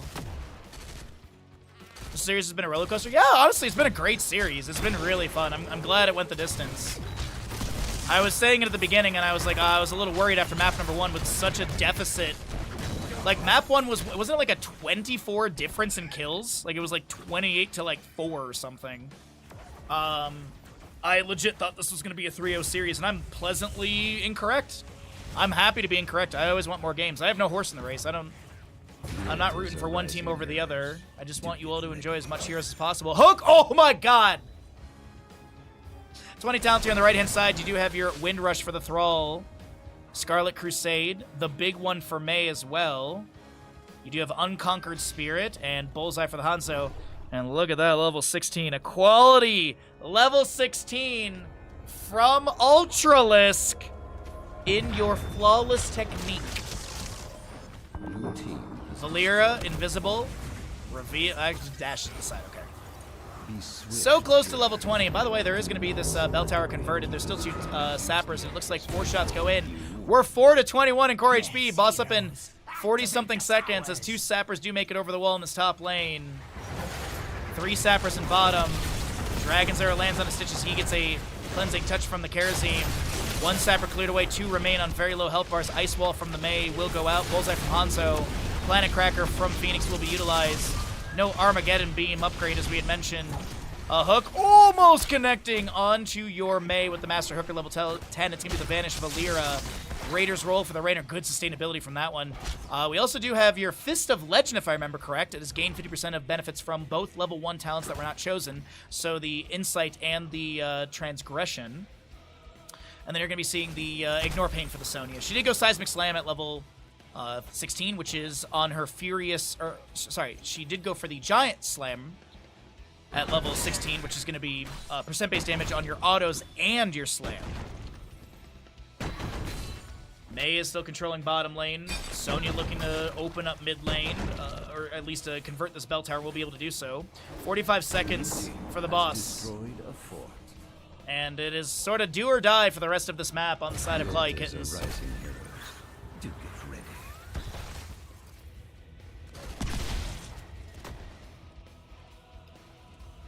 Deep flank.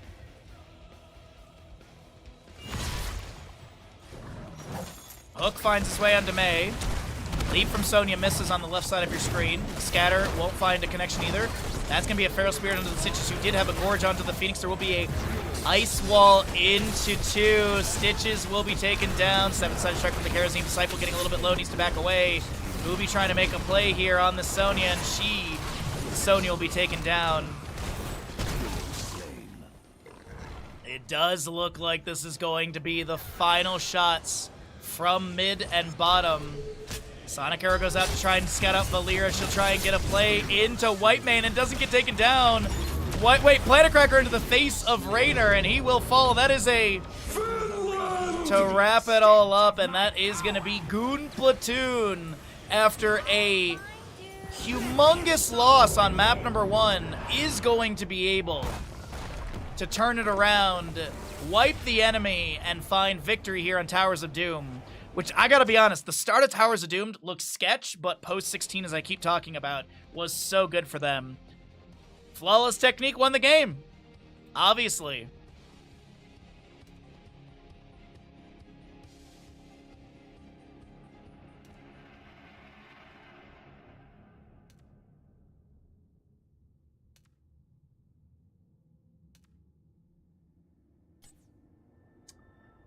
Alrighty, everybody. So, one quick round of reminders. Be sure to check out the giveaway that's going on right now. You can help me win a trip to TwitchCon. It costs you literally $0, and you all can potentially get yourself some free gear, as Goon Platoon did win the final map of Towers of Doom. We'll pay out that gamble. That was a pretty big gamble on that one as well. Well done, chat. And we're going to be back tomorrow morning, bright and early, at 6 a.m. West Coast USA, 9 a.m. East Coast USA, and 15 CEST. So we're going to go ahead and get a host and raid going this afternoon. Just want to say thank you all so very much for hanging out with me, supporting Heroes of Storm. If you work at Blizzard, be sure to hire me for BlizzCon, as I am a fantastic opportunity or option for all of you. I'm just going to check something really quickly in the background here. All right, let's go ahead and get a host and raid going this afternoon. We're going to raid over to Rav. Rav is currently doing some Storm Leaks, so we'll keep it going with some Heroes of the Storm action. And all that looks good. All right, so if you're Tier 1 sub, copy the first message. If you're Tier 2 or 3, copy the second message, as the Bandit emote is a Tier 2 emote. Thank you again, everyone, so very much for hanging out. I'll be back, as I said, tomorrow morning, bright and early, for another great day of streaming. We hit a sub goal today, which is super awesome. Hire this man. Yes, hire this man for BlizzCon 2026. I'll see you all bright and early for tomorrow morning. Until then, I've been Bahamut, your second best boy, your favorite North American caster. Have a great night, have a great day, and have a great whatever time of the day may be. Bye-bye!